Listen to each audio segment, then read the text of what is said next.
Not because he's noisy, but because he's solid. The only candidate they truly want out of this race is Atiku Abubakar, because they fear him. They think pressure will stop him from contesting. They are pushing a campaign that says he has been running and losing. He should not contest. 20 the man is early. But listen well, Nigeria.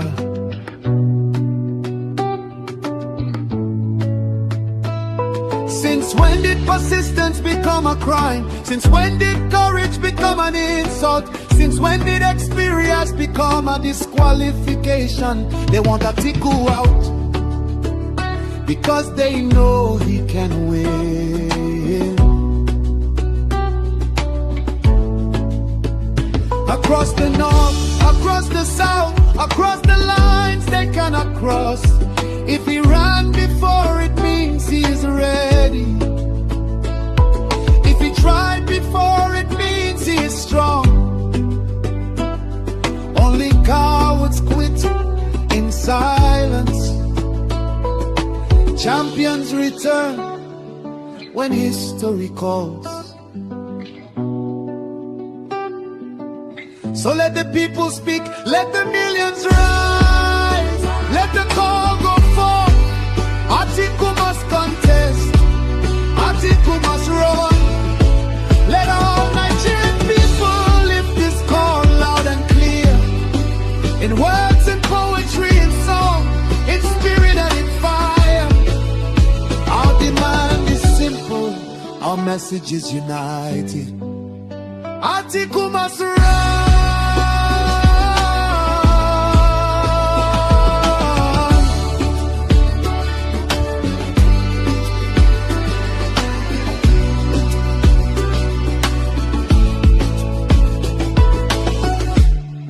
He's loved by millions across Southeast, Southwest, South, and the North. Nigeria needs him, Nigeria wants him, and history is waiting.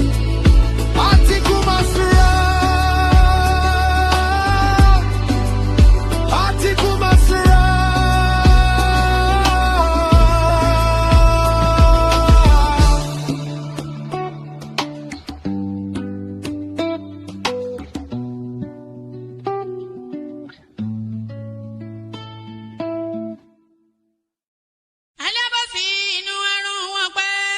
Jìnnà sí wọn bí sánmọ̀ sílẹ̀ o, ara ló ń ta wọ́n ṣe mọ́ o.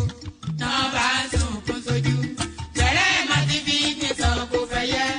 Ẹyẹ fò lọ ìgbín sọnù sígbó. Wọ́n dúró títí ọwọ́ wọn ò tó. Ìṣó máa ṣe ta ní kókó ṣòkòtò tí olókùn ó dá kìtìyàn o. Ó dórí àwọn lọ́tẹ̀ o. Àwọn lọ́tẹ̀ o. Ó dórí àwọn.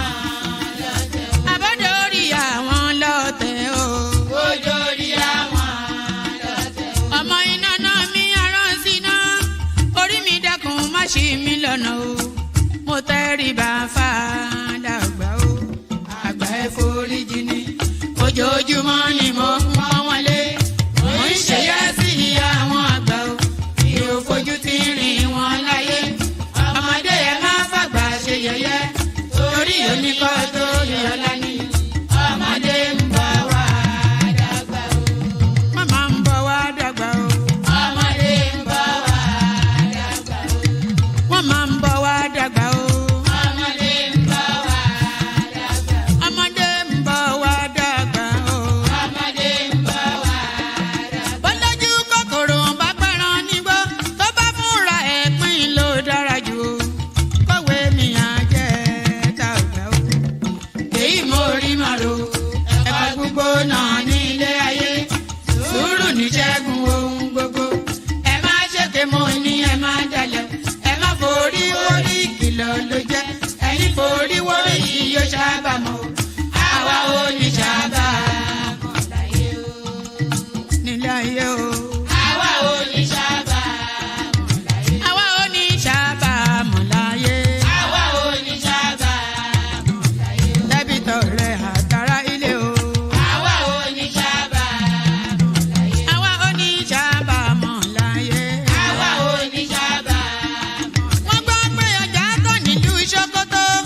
ẹjọ́ ni. Wọ́n dìde, wọ́n pínlẹ̀ ogun. Oyin tí mo rí ká bá mi wá yẹn dà. Ká ní kó bá mi wá.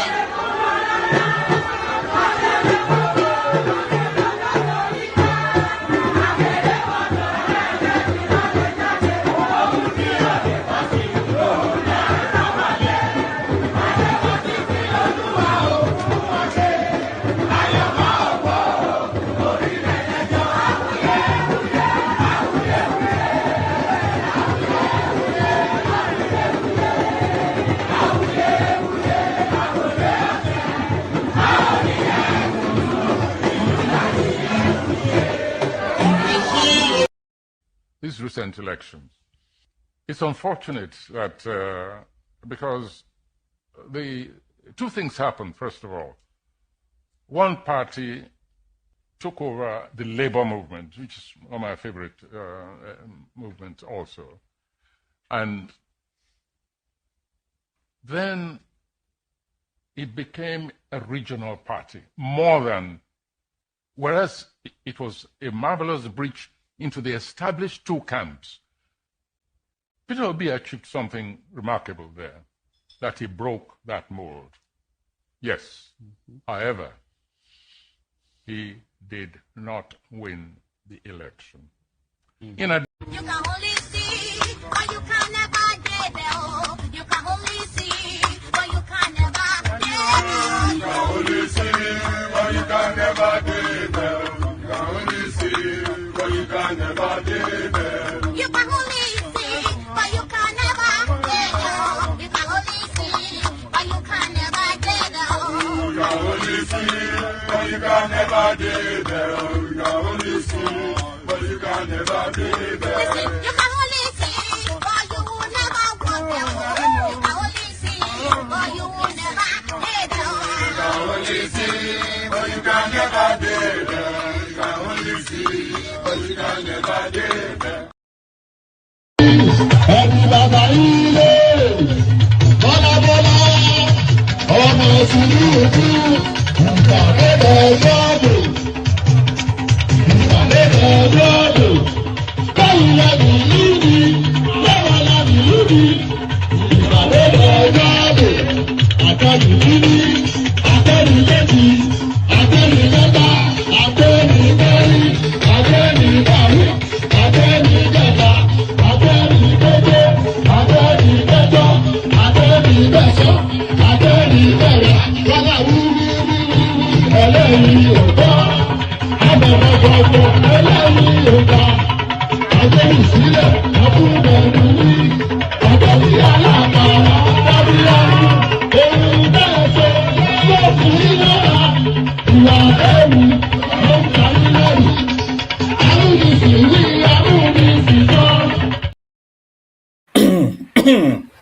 And that is right there. Agbelu Sile Atunfenu, we put down the drums and we uttered spoken words. Look at that. Ìpàdé dọjọ́bò and all that. Ìpàdé di ọjọ́bò. You know, let me play you this clip. We are starting to hear confessional statements out of the obedient space. You know, all that Sakama J, all that abracadabra, all the gaslighting that they've been attempting for the last 3 and a bit years, I think they finally run out of steam. And we're now starting to hear confessional statements out of the obedient space. So let me play you 2 confessional. I have several, but let me play you two confessional statements from the obedient space. Watch this. That was part of what virtually everybody who left talked about. But I've said one thing that maybe people are not listening. I have made up my mind not to belong to any movement that cannot stand their ground and do what is right and win elections. Nigerians came out in millions to support the obedient movement and Labour Party. We dashed their hopes. We failed them. We couldn't defend the vote. Common agent we couldn't raise. We couldn't pay the agent, even though the because monies you were have raised. sat here and said exactly. that you believe Yeah? that Peter Obi won the election in 2023. That is a past tense. No, it's not past tense. I'm asking. I said I believe because yes, You believe- I said you I said believe, you but we couldn't believe prove that. it. You couldn't prove it. Yeah, Uncle Charles. but you said you believed that. So Uncle that Charles, meant what do you expect? What do you expect for somebody who was a deputy campaign manager of a party that gave out? I gave my all. So basically, I gave you my lied then if you said that Peter Obi won, and now you're saying that he did. You don't believe he won. I'm trying to understand. No, what you're you see, saying. these are two separate things. Whether he win or I am telling you here that we went to court and we had no from EC agents because we had no agents. Yeah, but there's a place I'm going to. And I put my resources. There's a place I'm hold going on, to. I with put that. my, you have to listen to this, please. I put my resources, call the top 12 campaign support organizations, raised almost 300,000 support groups, put my resources, organize a training for the agents, and the party and the campaign council showed no interest. Then election came, there was no agent to give up from EC8As. Then you are telling me now that I should stick to that platform that doesn't believe in structure or doesn't believe in logical way of doing things.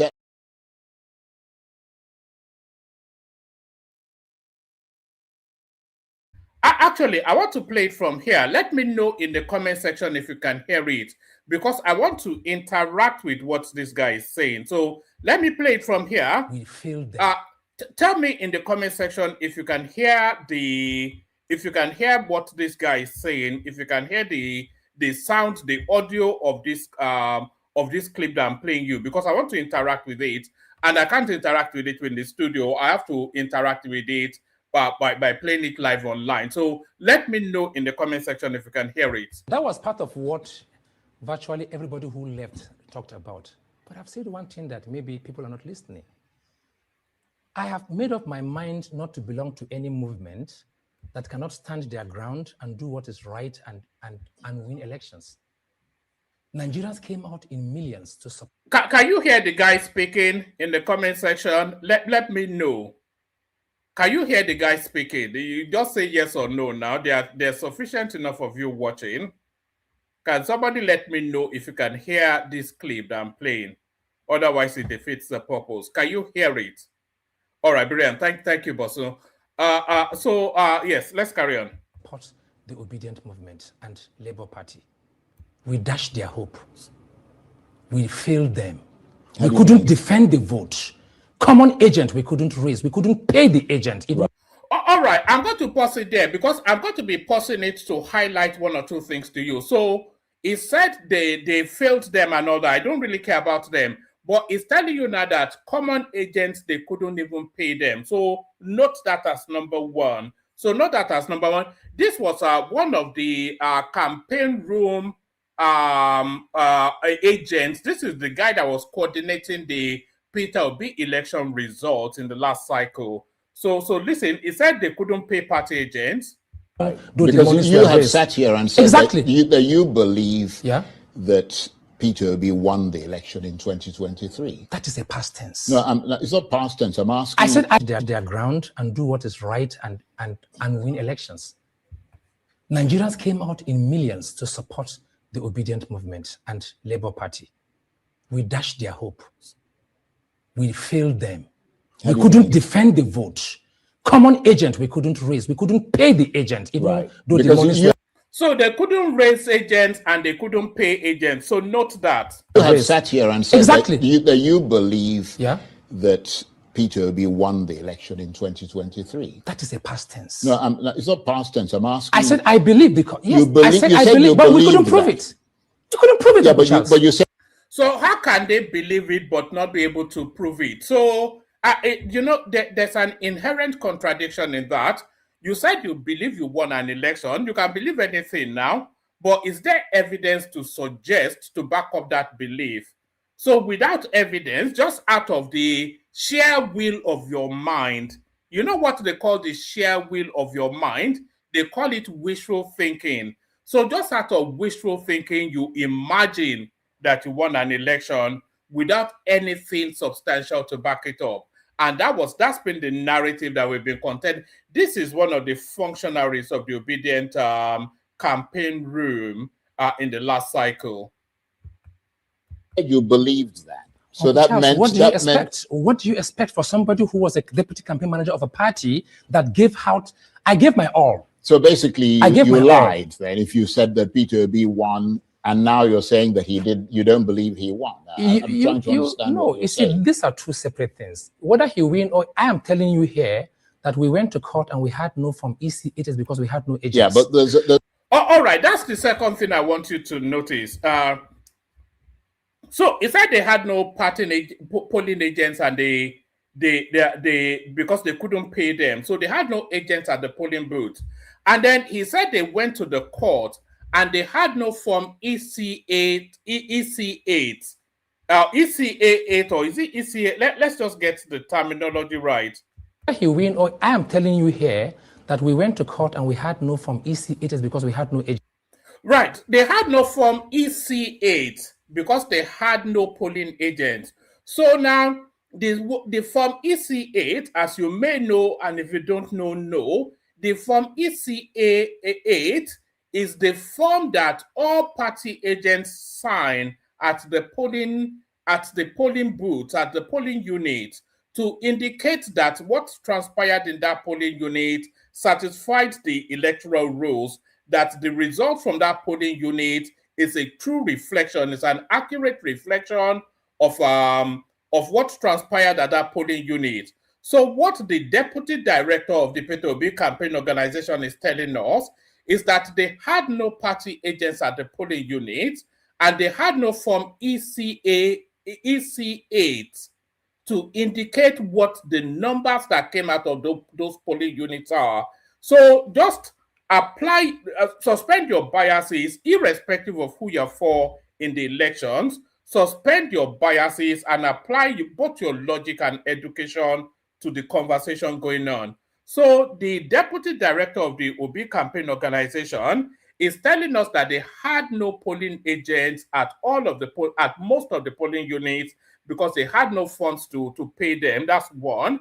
And then he said there was no form EC8, which is the form that party agents sign at polling units to indicate that the results coming out of that polling unit is a true and accurate reflection of what transpired at that polling unit. So those two things. And then marry that then with Peter Obi telling us he won the election. So you had no party agents at any of at most of the polling units. You had no form EC8 to give you the figures coming out of those polling units, but then you tell us you won the election. So describe then the correlation between what is known as factual and what is being stated as an argument. It's just, it beggars belief, it's mind-boggling stuff. This is the sort of things that scramble your brain and make you doubt yourself. That am I normal, or are these people insane? Because those are the two questions. Are you normal, or are you? It's just like a funk, isn't it? It's like a parallel universe. It's like a universe conversely running in opposite direction to norm. It's like a universe running conversely, running anti-clockwise. You know, they say there's a parallel universe. These people are the inhabitants of those parallel universe. Sat here and said exactly that you believe that Peter Obi won the election in 2023. That is a past tense. No, it's not past tense. I'm asking. I said I believe because yes, I said I believe, but we couldn't prove it. You couldn't prove it. Yeah, but you said you believed that. So that meant what do you expect? What do you expect for somebody who was a deputy campaign manager of a party that gave out?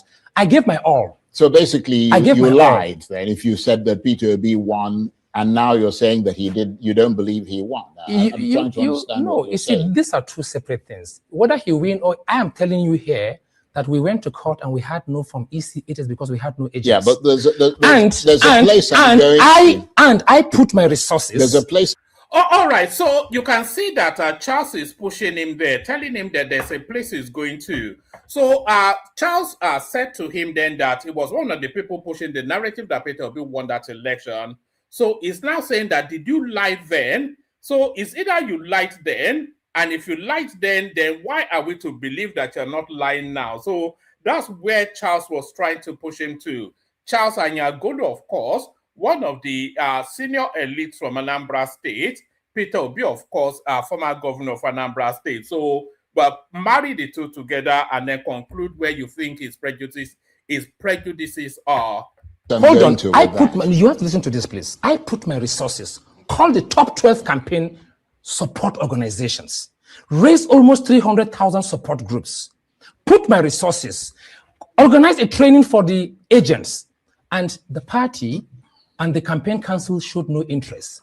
Then election came, there was no agent to give up from EC8As. Then you're telling me now that I should stick to that platform that doesn't believe in structure or doesn't believe. So when the election came, there were no agents for them to give them from EC8 to. So they had no agents manning most of the poll. And by the way, the Labour Party is even an established party which has antecedents in history. This NDC now is just some beer parlor, something that Sir Riker Dixon cooked up in his front room. So as lacking in structure and organization as the Labour Party was at that last cycle of election, this NDC now is even worse. So what the Obedient movement is entirely, what the OB campaign is entirely reliant on is that they'll be able to hack into the INEC servers. They attempted that in the last cycle, as you know, and that's just the totality of their strategy now. The singular strategy of the OB space now is to attempt to hack into the INEC server. In logical way of doing things. I'm not telling you exactly, what to do. Exactly. I mean, it's not my place these to are tell part you of the what major to do. reasons why you've made your decisions. Yeah. Where I'm going with this is simple. You said after the elections, you sat where you're sitting and you said that you believe that Peter Obi won the 2020. And then we went to court. Presidential. Let me just make the point. Yeah. 2023 presidential election. And the upshot of what you were saying is that he was essentially turfed out of that victory, conned out of that victory. And as the upshot of what you were saying is that the person who is in power at the moment was the architect of that turfing out of Peter Obi. Whatever happened to that thing that you spoke so that you spoke about as a principled position that you had taken? That has not all now disappeared. No, and principle has nothing to do with who won and who did not win the court. So this is a pragmatic decision on your part. No. You see, the court proved that.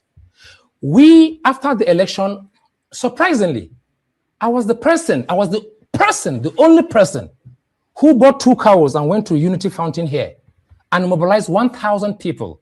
The same leadership of the Obedient movement say we shouldn't protest.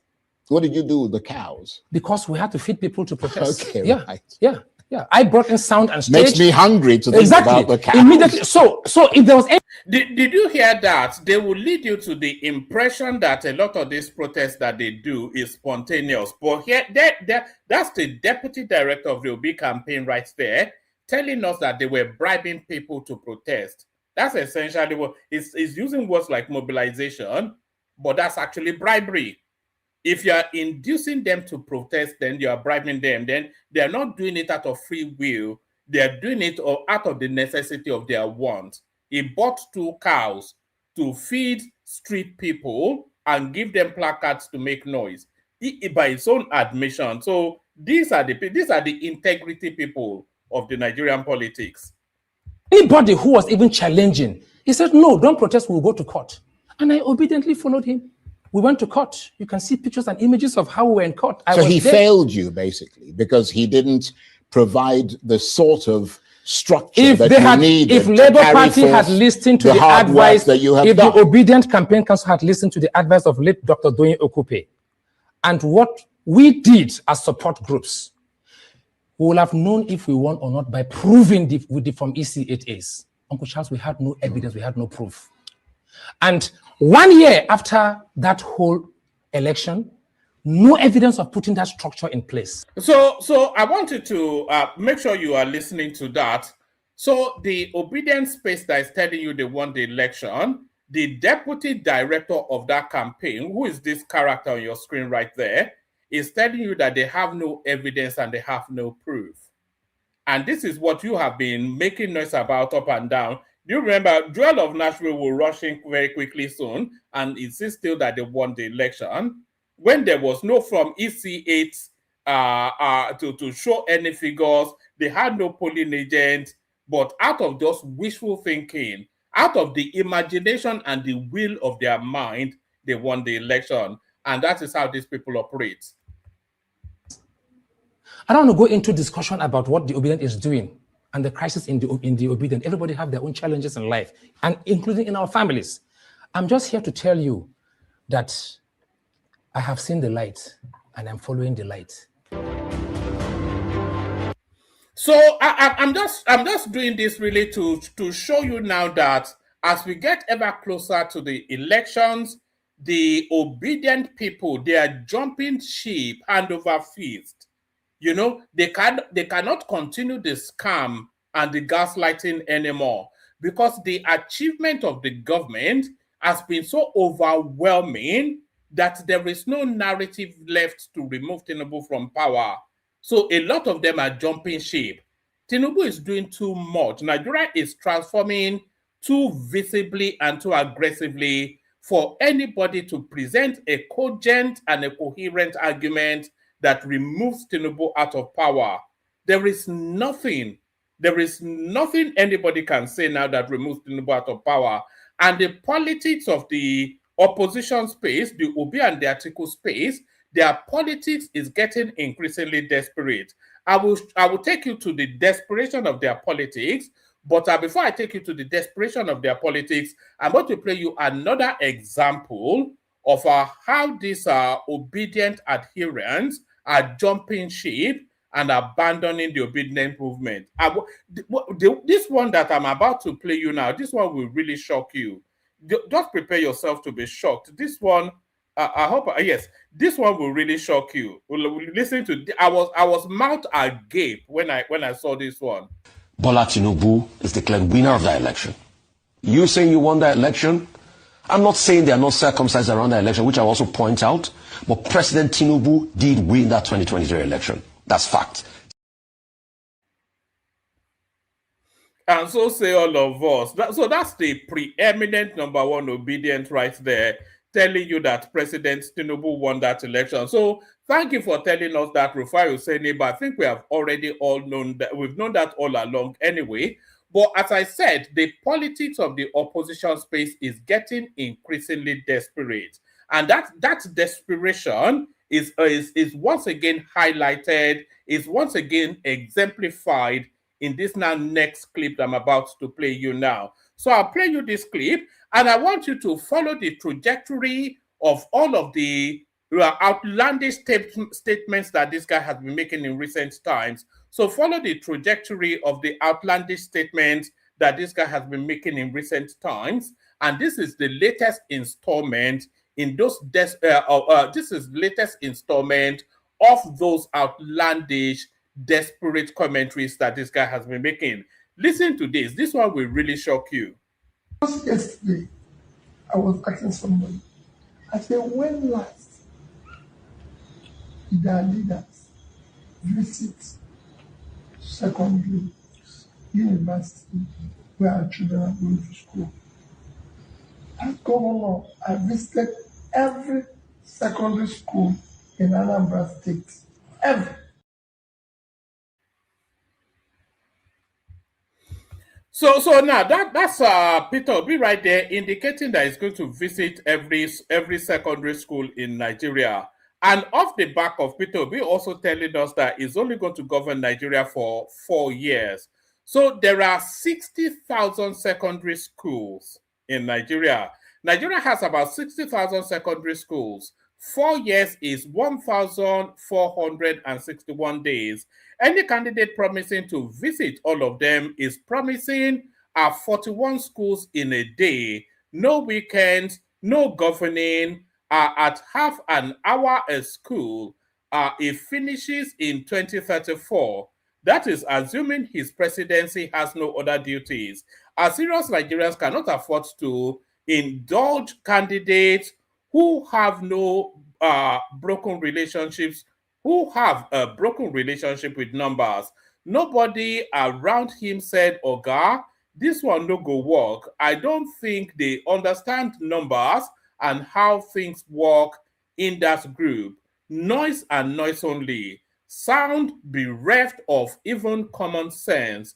Save that for Unity schools, King's College and Queen's College. So this is, it's just the nonsensity of it now. So that is just how it. And he also promised us that he will visit all the local government areas, the 774 local government areas. He will visit them. He will visit every single secondary school in Nigeria. He also promised us that he will be going into the forest to fight bandits, but he also tells us that he's not desperate to be president. But the jig is up, the palongo is up, you know. Did I even say hello to you guys? Let me actually play you this one as well. I was saying that Tinubu's achievement is too much for anybody to present a cogent argument that removes him from power. And that is nationwide. Let me play you this example. This one is coming out of the north. Speaking, who asked them what they have to come here themselves to explain. I cannot sit here and lie to myself and say this president have not done well. But I cannot also sit here and lie to Mr. President that everything is well in Nigeria. I think those are the balance we want Nigerians to know. I came in from Kaduna yesterday and I saw the progress that is being made concerning the road from Kaduna to Abuja, and I said I wish the previous government that served 8 years before them had done what they were doing. We wouldn't have been having the challenge we're having in Kaduna Road. But at least they are doing it faster. So when you ask me to judge them, I will judge them for that road as almost beyond C, because they've done well. And I was calculating in the car, saying in 2 months, if they continue in this pattern, yes, probably we will have over 90% completion of the road, and people will travel from that time to Christmas in a short time, in a safe mode to Kaduna. And some of this traffic grill we've been having in the past may stop. So I can't say I'm not pressing them. At that time, before they came, there were killings around that road, kidnapping around that road. Kidnapping may have not stopped, but at least they've achieved certain level of stability, yes, and you have to praise them. But can I say because they've done this, then I say no, there's no hunger? I will not also say that, because I will praise them for what they've done wrong, but remind them that some things are not done right. So they have their reason for saying, so I'm not going to start defending the national, when they call themselves national. So that's coming out of the north. As I said, there is no argument. There is nothing anybody can say, not even Omoyele Sowore. There is nothing anybody can say in terms of an argument that removes Tinubu out of power, because it's done too much. There was another clip actually that somebody sent me. I just don't want to be, if we were to be doing the achievements of the Tinubu administration, I think we can spend a good 5 hours just going through that. The guy has achieved too much. He has achieved too much. It's impossible. It's just impossible for anybody to argue that. You remember when they used to say that he has not done anything in 3 years?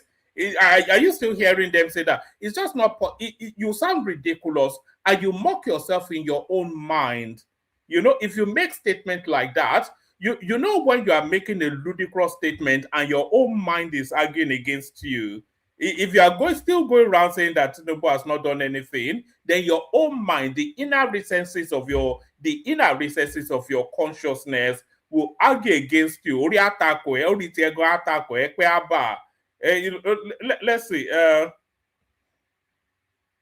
I'm just looking for that clip that was. You know, there's just too much that's been done for you to continue that argument. Anyway, let me abandon that. I've got a whole stream, a whole slew of Tinubu achievements, so we can play that all day. Let me play you this one actually. So that was Kaduna that I played you. Let me go to the middle belt. Let me just show you what's going on. When I tell you that Tinubu has achieved too much for you to present a cogent argument to take him out of power, this is why I'm saying so. The 3 local governments are closing the liver here, and most of people lost their lives. Yeah, the process of closing the liver, most of them are students are closing to the main local government here to go to school. They have lost their lives. This is quite a monumental project. and we term it as a golden gift to the people of Benue State by our president. If you know the history of this bridge, we've come a very long way with it. This river has consumed lives and property. This bridge is a major link route between North Central and the Northeast. That is from Benue to Taraba State. You can see the quality of work. You can see that Setraco, one of the leading companies in this country, are the people constructing this bridge. And the people of Benue are indeed very, very happy with Mr. President for the accelerated manner in which this project is going. The project is actually expected to be completed in 2027, by December 2027. The project is under the Renew Hope Intervention Fund. With this bridge down, there is direct access to the YAM headquarters of Benue, which is Ukum local government. So we thank and appreciate the president for doing a good job. So there it is right there. So as I said, there's a, for you now, and that's just 3 and a bit years that all of these things you're looking at. So for you now to remove Tinubu out of power, you have to convince us that all of this infrastructural projects, we saw Kaduna, the guy from Kaduna, we saw Benue, and we've not even spoken about Lagos Calabar. There was one other one that somebody sent me. Do I have it?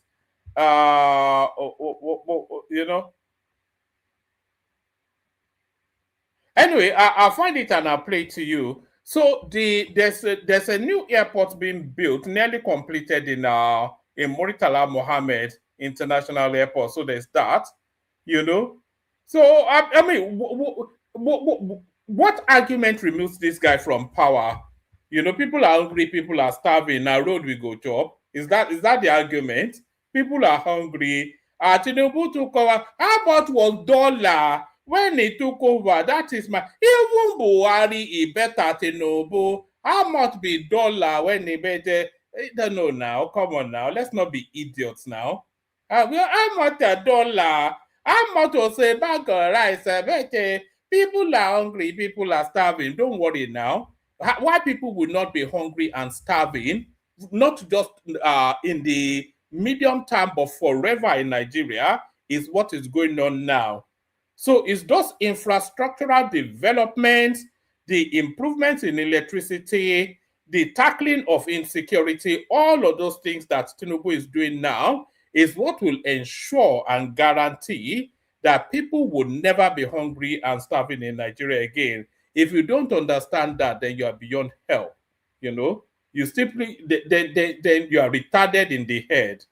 If you don't understand that what will alleviate people out of suffering and hunger and all of this debilitation that you like to describe, if you don't understand that what will alleviate them out of that to a permanent better place, these infrastructural developments that is going on, if you don't understand that, then you're too retarded to be in any meaningful conversation. You should be institutionalized. You should have people taking care of you. You are not facilitated to make decisions by yourself. You should sign over your free will to somebody else. If you don't understand that what is being done now, listen to that Benue thing now. So it links Benue to Taraba, which is the yam belt of Nigeria. So what does that do to logistics? What does that do to the economy of that space? And all of those things. How does that uplift the standard of living in that space? Do you need me to explain to you that bridge that connects Benue to Taraba alone, which is the yam belt of the country, it doubles, if not quadruples, productivity and expand and doubles and quadruples the local economy of those spaces and leads to their better well-being. If you need me to explain that to you, did you listen to the man driving from Abuja to Kaduna? Did he not explain it to you? You need somebody to explain to you how infrastructure elevates people out of poverty. Yeah, now road you go chop. That is the level of your IQ. That is the education that your parents paid for. That you don't see the correlation between infrastructural development and poverty elevation. You don't see it. You don't see the relationship because you are too dumb in the head. All right, you can remain dumb in the head forever. But talking about dumb in the head, why we froze Osun government's account? This is EFCC. So this EFCC has not turned very much. I don't think it's by the direction of the presidency, but is out of the overzealousness of the guy that steers that particular shape. They have not very much turned into a political tool. Why we froze Osun government's accounts? This is the EFCC on the eve of an election, by the way. The Economic and Financial Crimes Commission has explained why it froze the bank accounts of the Osun state government, saying the action was taken to prevent the alleged diversion of public funds despite the state's August the 15th governorship election. So that will be sometime next week. So they did not prevent the diversion of public funds in the 4 years that Ade Jackson, the dancing governor, they did not prevent it in the 4 years that guy has been governor. But now, a week to the election for his return, that is when suddenly they noticed that he's maladministering the funds of Osun State. So in fact, it's just politics and nothing else, isn't it? And this EFCC now has now turned itself as a political tool, using its powers to lever against, well, is it lever against? Yes, to lever in favor of the government, I should say. The Economic and Financial Crimes Commission has explained why it froze the bank accounts of the Osun state government, saying the action was taken to prevent the alleged diversion of public funds. Despite the state's August the 15th governorship election, the anti-graft agency disclosed this in a statement posted on its official X account on Wednesday, saying it had been investigating the Osun state government since March 2026 over the alleged fraudulent handling of about 11 billion naira in ecology funds, in ecology funds, intervention funds, and allocations from the Federal Accounts Allocation Committee. According to the commission, some officials of the state government, including the Accountant General, had already been questioned as part of the ongoing investigation. The EFCC said the investigation alone would not have warranted freezing the accounts, but claimed it detected suspicious movement of funds from the government's accounts beginning August the 2nd. These ongoing investigations of the state government would not have warranted any placement of post-no deposit order on its account, but for the precipitate and unwarranted movement of funds from the account to different suspicious accounts since August the 2nd, 2026. The commission noticed huge transfers of funds into different corporate entities and had to swiftly halt the trend by freezing the accounts from which such heavy funds are being moved, the statement reads. Defending its actions, the commission said it had a legal responsibility to protect public funds and could not ignore suspicious financial transactions because of the forthcoming governorship election. The commission's preventive mandate is a public inclined framework of safeguarding public funds, assets, and resources. The commission cannot watch idly while a state government account is being pillaged. While the commission is fully aware of the impending governorship election in Osun State, it has a responsibility to act in defense of the sanctity of the funds of the state. It will be uncharitable for the commission to allow an excuse of an upcoming election to fold its arms to perform its legal assigned functions, he stated. The EFCC further disclosed that Osun was not the only state under investigation, saying it was monitoring the finances of several state governments. It is equally needful to state that the commission is keeping watch over the finances of other states like Osun State. Many of these states are on the investigative radar of the Commission to ensure accountability and probity. The Commission has always pointed out that it is non-partisan and non-sectarian, but always working in the overall interest of Nigerians. The Osun State government account was frozen to save public funds from being looted, the statement added. The Commission urged Nigerians to ignore what it described as a false narrative surrounding the action. The public is enjoined to ignore false narratives and deliberate demonization of the works of the EFCC. The interests of all Nigerians are greater and will always be protected by the Commission, is stated. The explanation came hours after Osun State Governor Ademola Adeleke challenged TFCC Chairman Ola Olukoyede to publicly justify the freezing of the state accounts. Speaking with journalists at the government house in Osogbo on Wednesday, Adeleke described the action as illegal, insisting it was carried out without a court order. All I ask is for the EFCC chairman to explain to the good people of Osun State and to Nigerians in general why he froze Osun State government account and show proof to support whatever reason he presents, the governor stated. He also directed the State Attorney General and Commissioner for Justice, Oluwole Jimmy Baba, SAN, to challenge the action of the federal government to challenge the action at the Federal High Court in Osogbo. Jimmy Baba argued that while the EFCC had the power to investigate government accounts, it lacked the authority to freeze them without first obtaining a court order.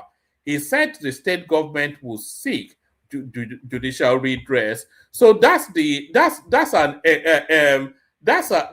overreach right there by that EFCC space. And curiously, Tinubu has called them to order. So Tinubu calls them to order. So we'll go to that first, then we'll go to the implications of Tinubu calling them to order afterwards.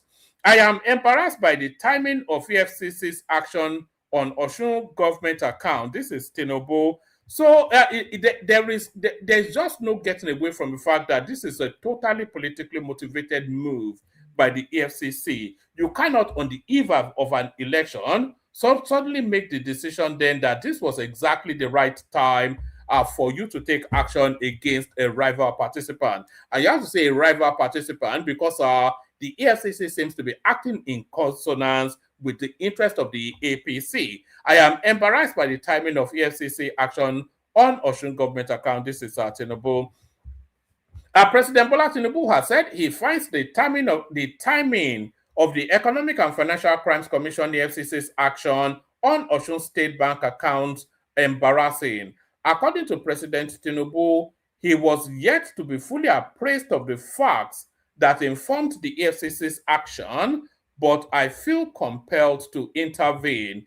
In a statement on X, the Tinubu said, it should be the president wanted to write, I think, I must state that I feel deeply embarrassed, not by the EFCC's exercise of its mandate, backed by a court order, but by the timing of the agency's action. This is so because every action taken by an institution of state, especially at the federal level, is always credited to me as the president, even when I may not have had prior knowledge of the action. While I am yet to be fully appraised of the facts which informed the action of the EFCC in approaching the court to obtain the said order freezing the Osun State government account, I am not in the slightest doubt.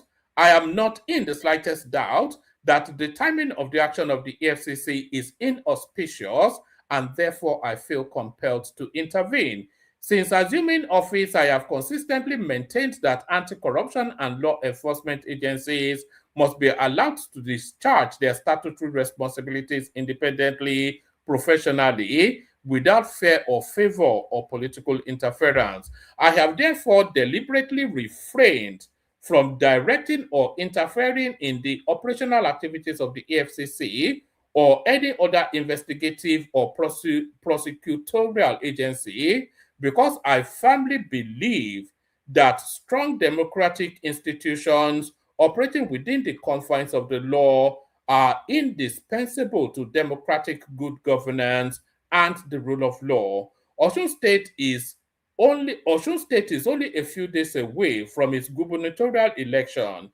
Therefore, nothing ought to be done to give the impression that the EFCC or indeed any other agency of the federal government is being used to intervene with the election. Recall that the EFCC. So I think subsequently Tinubu has ordered him to unfreeze that account. Do I have it here?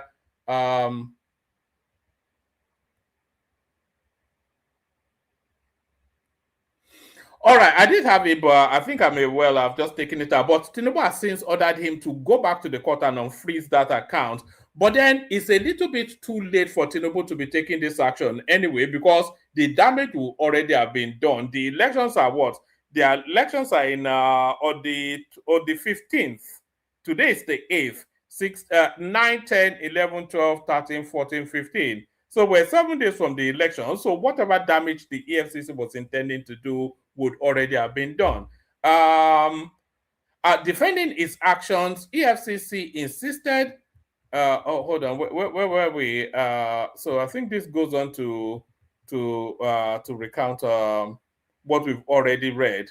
However, the development elicited. Recall that the EFCC froze the state government account domiciled with a first-generation bank. However, the development elicited angry reactions as Governor Ademola Adeleke, the Accord Party, as Governor Ademola Adeleke, the Accord Party, the African Democratic Congress ADC, and legal practitioners faulted the move. The governor also said he had instructed his Attorney General and Commissioner of Justice to challenge the action in court.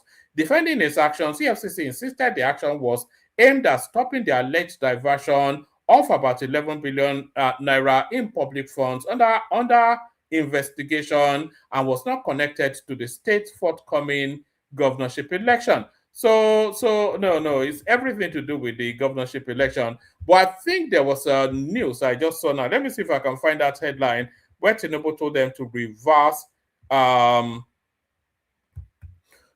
that decision. So with Tinubu now telling them to reverse that decision, it now opens up another package entirely, another cesspool, it opens up another set of intricacies. Because all the way through, Tinubu has maintained a non-interference stance with all of the agencies of government. So they've been asking him to use his offices to release Nnamdi Kanu. He maintains that non-interference stance. They've been asking him to use his offices to release El Rufai. He's maintained that non-interference stance. So if it's interfering now in this instance, then it opens then the portal to query them why it's not interfering in other instances. But that's the goings on in Osun State right there. But what the EFCC was actually trying to prevent, what the EFCC was trying to prevent in Osun State is this. Watch this.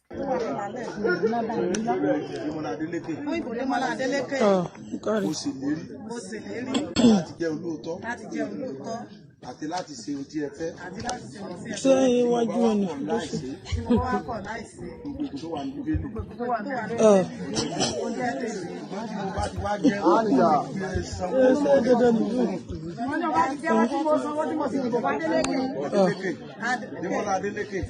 Démọ́lá Adélékè.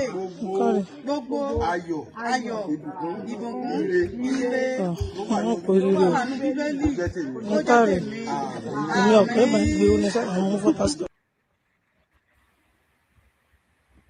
So that's Ademola Adeleke right there, bribing the electorate in Osun State with 10,000 naira. So him not being able to loot the, so it's lending is lending his bribing funds out of his own personal money. So as soon as they unfreeze his account, then he will take the money back from the state. So he's lending. Yeah, he's lending the elections bribery funds.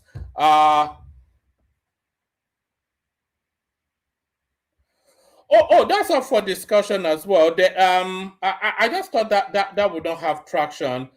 So somebody is asking when we're going to discuss the somebody was asking when we're going to discuss um the report exonerating Gbajabia Miller from that fake agency scam. I just didn't want too many stories, but everything is up for discussion. So I'm going to just start to roll them out just as headlines now. Lagos Calabar Coastal Highway already beyond Lagos. This is the presidency responding to Donald Duke. Donald Duke, of course, he being the candidate of the People's Redemption Party, PRP, which is the party being straddled by the Baba Ahmed, since their presidential candidate. He came out to tell us on Arise TV that Lagos Calabar Coastal Highway would never go beyond Ekpe, but I think the road is almost near completion. Also, I don't think this guy quite got the memo. Let me just now read that. I think so that tells you all you need to know about that one. What else do we have? Tinubu says rescue of 308 kidnapped victims in Kwara, Niger, is Nigeria's largest single-day operation. So there is no equivocating now that the fight against banditry, insurgency, and high-level criminality is for the first time afoot within the Nigerian space. This is the first time that a real attempt is being made at combating that insecurity. Tinubu says rescue of 308 kidnapped victims in Kwara, Niger, is Nigeria's largest single-day operation. President Bola Ahmed Tinubu has praised the successful rescue of 308 Nigerians who were abducted in separate attacks in Kwara and Niger states, describing the operation as the largest single-day rescue mission ever conducted by Nigeria's joint security forces. So that's from Independence till date. According to a statement issued on Wednesday by the President's Special Advisor on Information and Strategy, Bayo Ononuga, the victims were rescued during a coordinated intelligence-driven operation carried out by the National Counter-Terrorism Center in collaboration with the Armed Forces of Nigeria, the Department of State Service (DSS), and the Nigeria Police Force. The statement disclosed that 163 of the rescued victims had been abducted from the Woro community in Kayama local government area of Kwara State, while the remaining 145 victims were rescued after being kidnapped in Niger State. The victims were reportedly freed from the Kanji Lake National Park forest in New Bassau local government area of Niger State following the joint security operations, describing the mission as the largest rescue operation ever executed on a single day by the country's joint security team. The presidency said the success underscored improved intelligence gathering and enhanced collaboration amongst Nigeria's security agencies. President Tinubu commended the leadership and personnel of the participating security agencies for what he described as their courage, professionalism, and seamless interagency cooperation, which led to the successful recovery of the abducted citizens. The successful execution of this intelligence-led operation demonstrates the growing efficiency and collaboration amongst our security services. I commend our gallant men and women in uniform for their bravery and unwavering commitment to safeguarding Nigerian lives, the president said. So that's right there. It is unequivocal. The fight against insecurity in Nigeria for the first time is taking place. Here is a grateful governor right there, breaking 173 women and children kidnapped from Kwara's Woro community regain freedom after 6 months. I know a girl on TikTok that is forever prattling on about that. So the fight against corruption is also very much in full fledged. This was the former minister of power, by the way, Maman Saleh, the one that cannot speak English, but is a minister of power. So quite well. So there he is in handcuff right there. So there he is in handcuff from the EFCC. He's been fully jailed. He's gotten he's gotten the longest sentence that a corrupt politician in Nigeria has ever gotten. This Maman Saleh. Let's just give you I'll do this one at speed. When the let's do this one.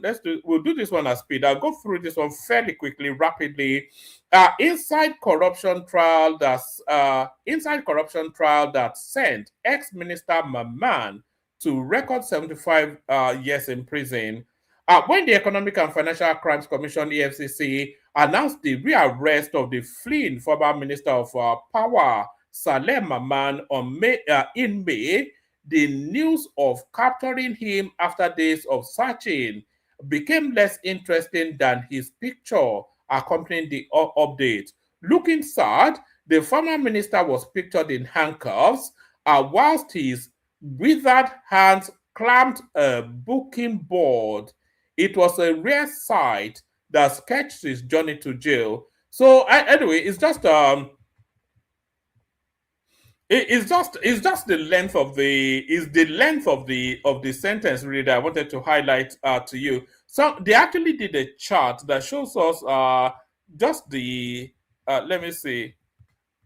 So those are the monies that is told. There's a chart that tells us just the difference between his sentence and the next longest sentencing that we've had in Nigeria. So let me see if I can see that chart, show it to you. Where is it? Is it further down? Oh, all right. So it's there. So here it is. Nothing else has come close.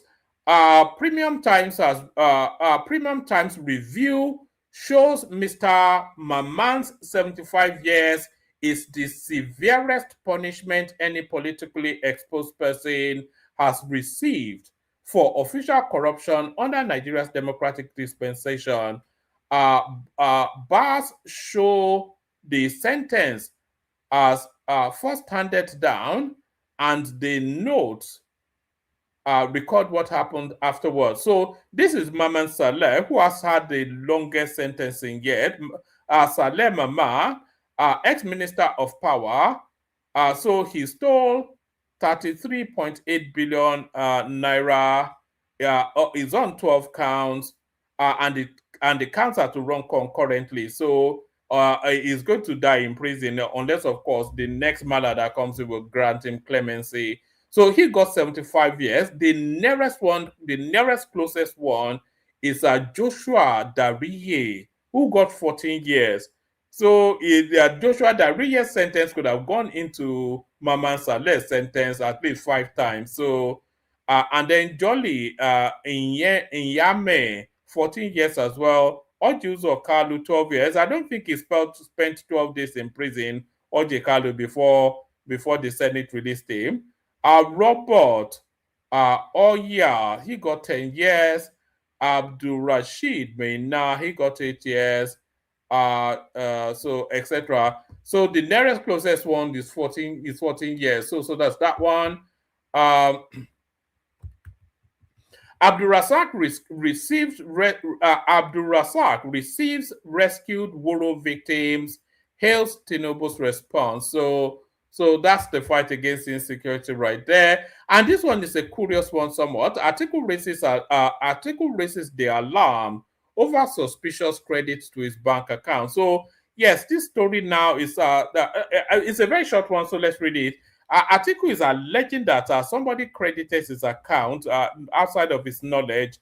Former Vice President Atiku Abubakar has raised concerns over a suspicious credit into one of his private bank accounts, alleging that his confidential banking details may have been compromised. Atiku, who is the presidential candidate of the ADC, disclosed this in a statement on Friday signed by his senior special assistant on public communications, Frank Shaibu.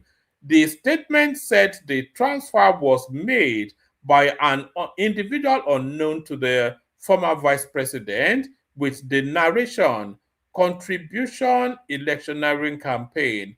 Neither His Excellency nor his campaign are solicited, authorized, or has any knowledge of the individual or entity behind the unauthorized payment, the statement reads. According to the statement, the circumstances surrounding the transaction were deeply troubling as the account was strictly private and its details were not publicly available. The account is a strictly private one, whose details are not in the public domain. This raises a fundamental question. How did unknown persons obtain the confidential banking details of a private citizen? It added. Atiku said the alleged access to his banking information raised broader concerns about the protection of Nigerians' financial privacy. If the private banking information of a former vice president and a leading presidential candidate can be accessed and deployed for reasons yet unknown, then no Nigerians' financial privacy is safe. So I'm not quite sure what underpins that narrative. I'm not quite clear on what's going on there. But that's all I have to offer. Let me send the link. Anybody that wants to come in. If you feel you want to participate, if you want to be part of the conversation, come in. So I'll play the Kegite music, give you time to come in, and then if nobody comes in, of course, then we just say good night. Water, only water, only water, where they see ma. Water,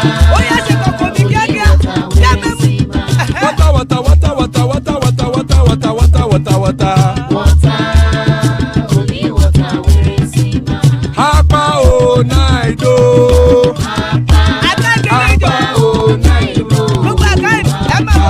Hapa you don't come o.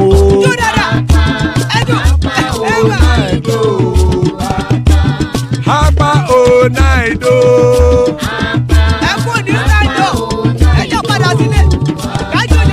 Oro kẹ̀kẹ́ ẹlẹ́mù yé o. Ilé sọ́dí àkẹ́kẹ́ ẹlẹ́mù ré o. Bobby master kẹ̀kẹ́ ẹlẹ́mù ré o. Chief Wáìlà tí kẹ̀kẹ́ ẹlẹ́mù ré o. Eruku lẹ̀lẹ̀ ẹlẹ́mù dé. Eruku lẹ̀lẹ̀ ẹgbẹ́ ẹlẹ́mù dòde ojàre o. Eruku lẹ̀lẹ̀ Ghana ti dé ẹgbẹ́ bọ́ọ̀dì o. Ọmọ ẹlẹ́yẹ ẹyẹ o ó dìlé o. Odúyẹ̀lá ẹyẹ o ó dìlé o. Petrosonama ẹyẹ o ó dìlé o. Petrosodúnkẹ́ ẹyẹ rẹ̀ ó dìlé o. Ẹlẹ́kọ̀ ọ̀run mú ìní o.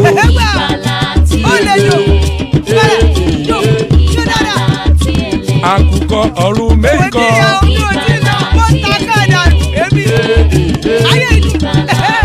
Ikú kò ní ríwà gbéṣe o.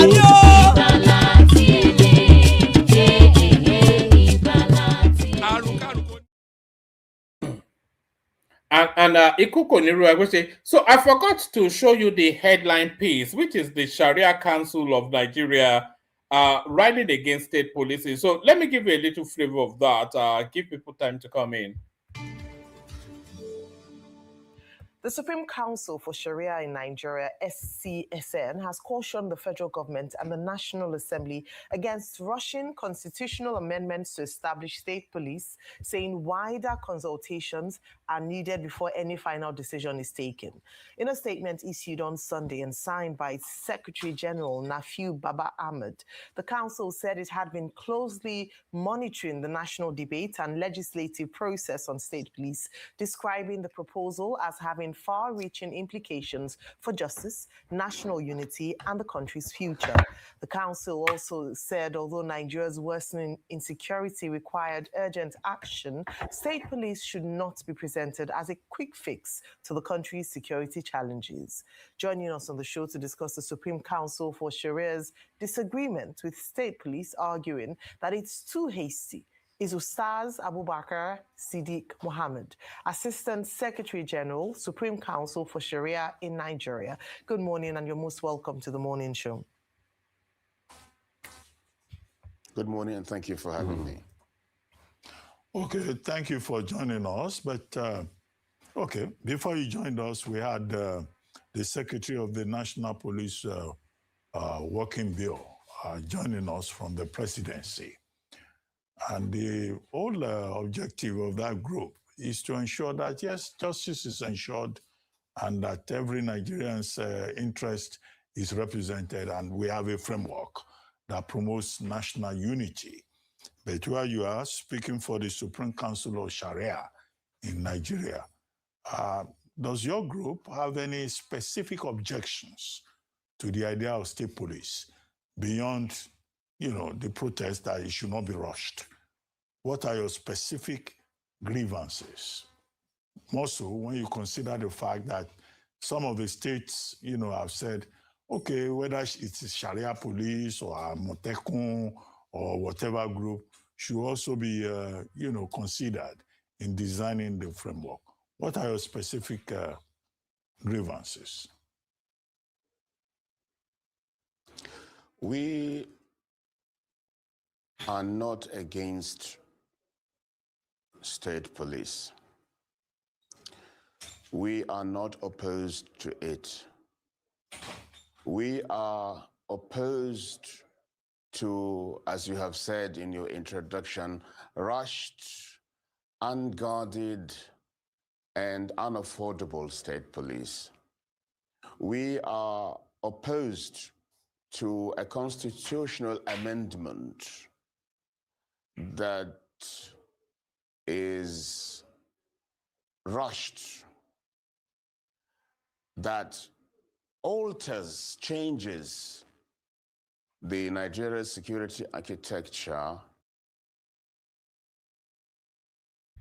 Oh, all right. So that's a spokesperson of the Nigerian, the Sharia Council opposing the state policing. I'm just going to fast forward it. It's about 20-something minutes. I'm going to fast forward it to the guy's interaction with Rufai Hussaini, which I thought was quite instructive. So I'll fast forward it to that space. We'll just watch that interaction, and then we kick off the conversation.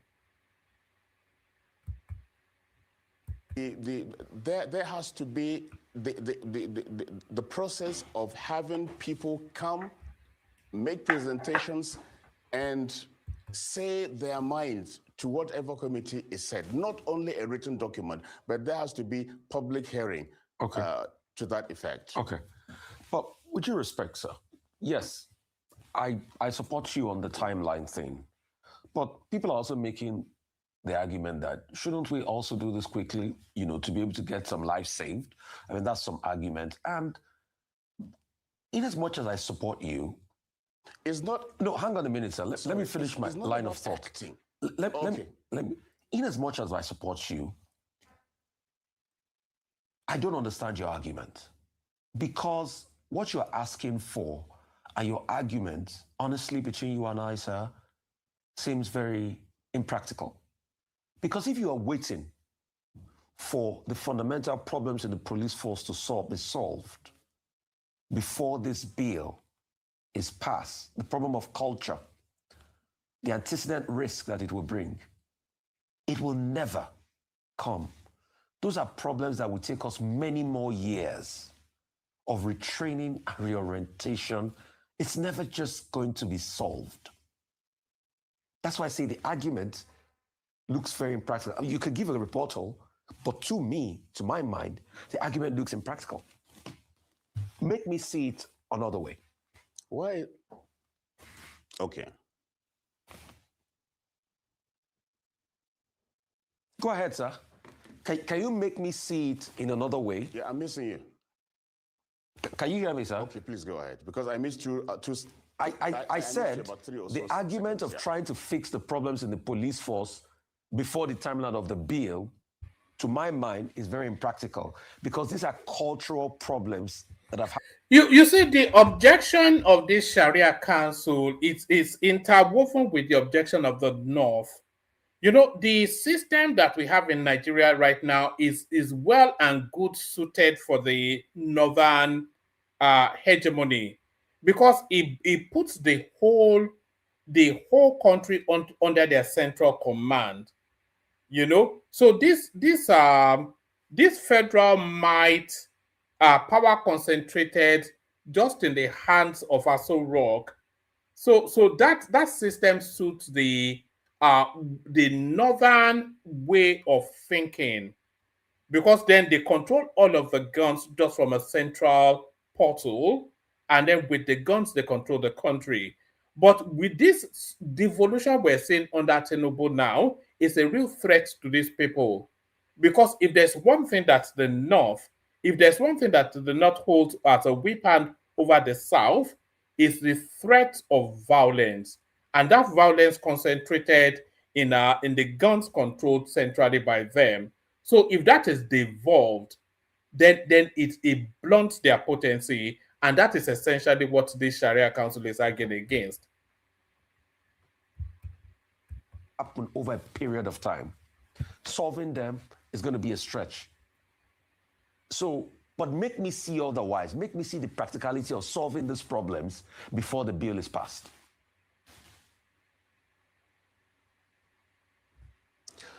What is to be done? Are we to correct the deficiencies that we already have now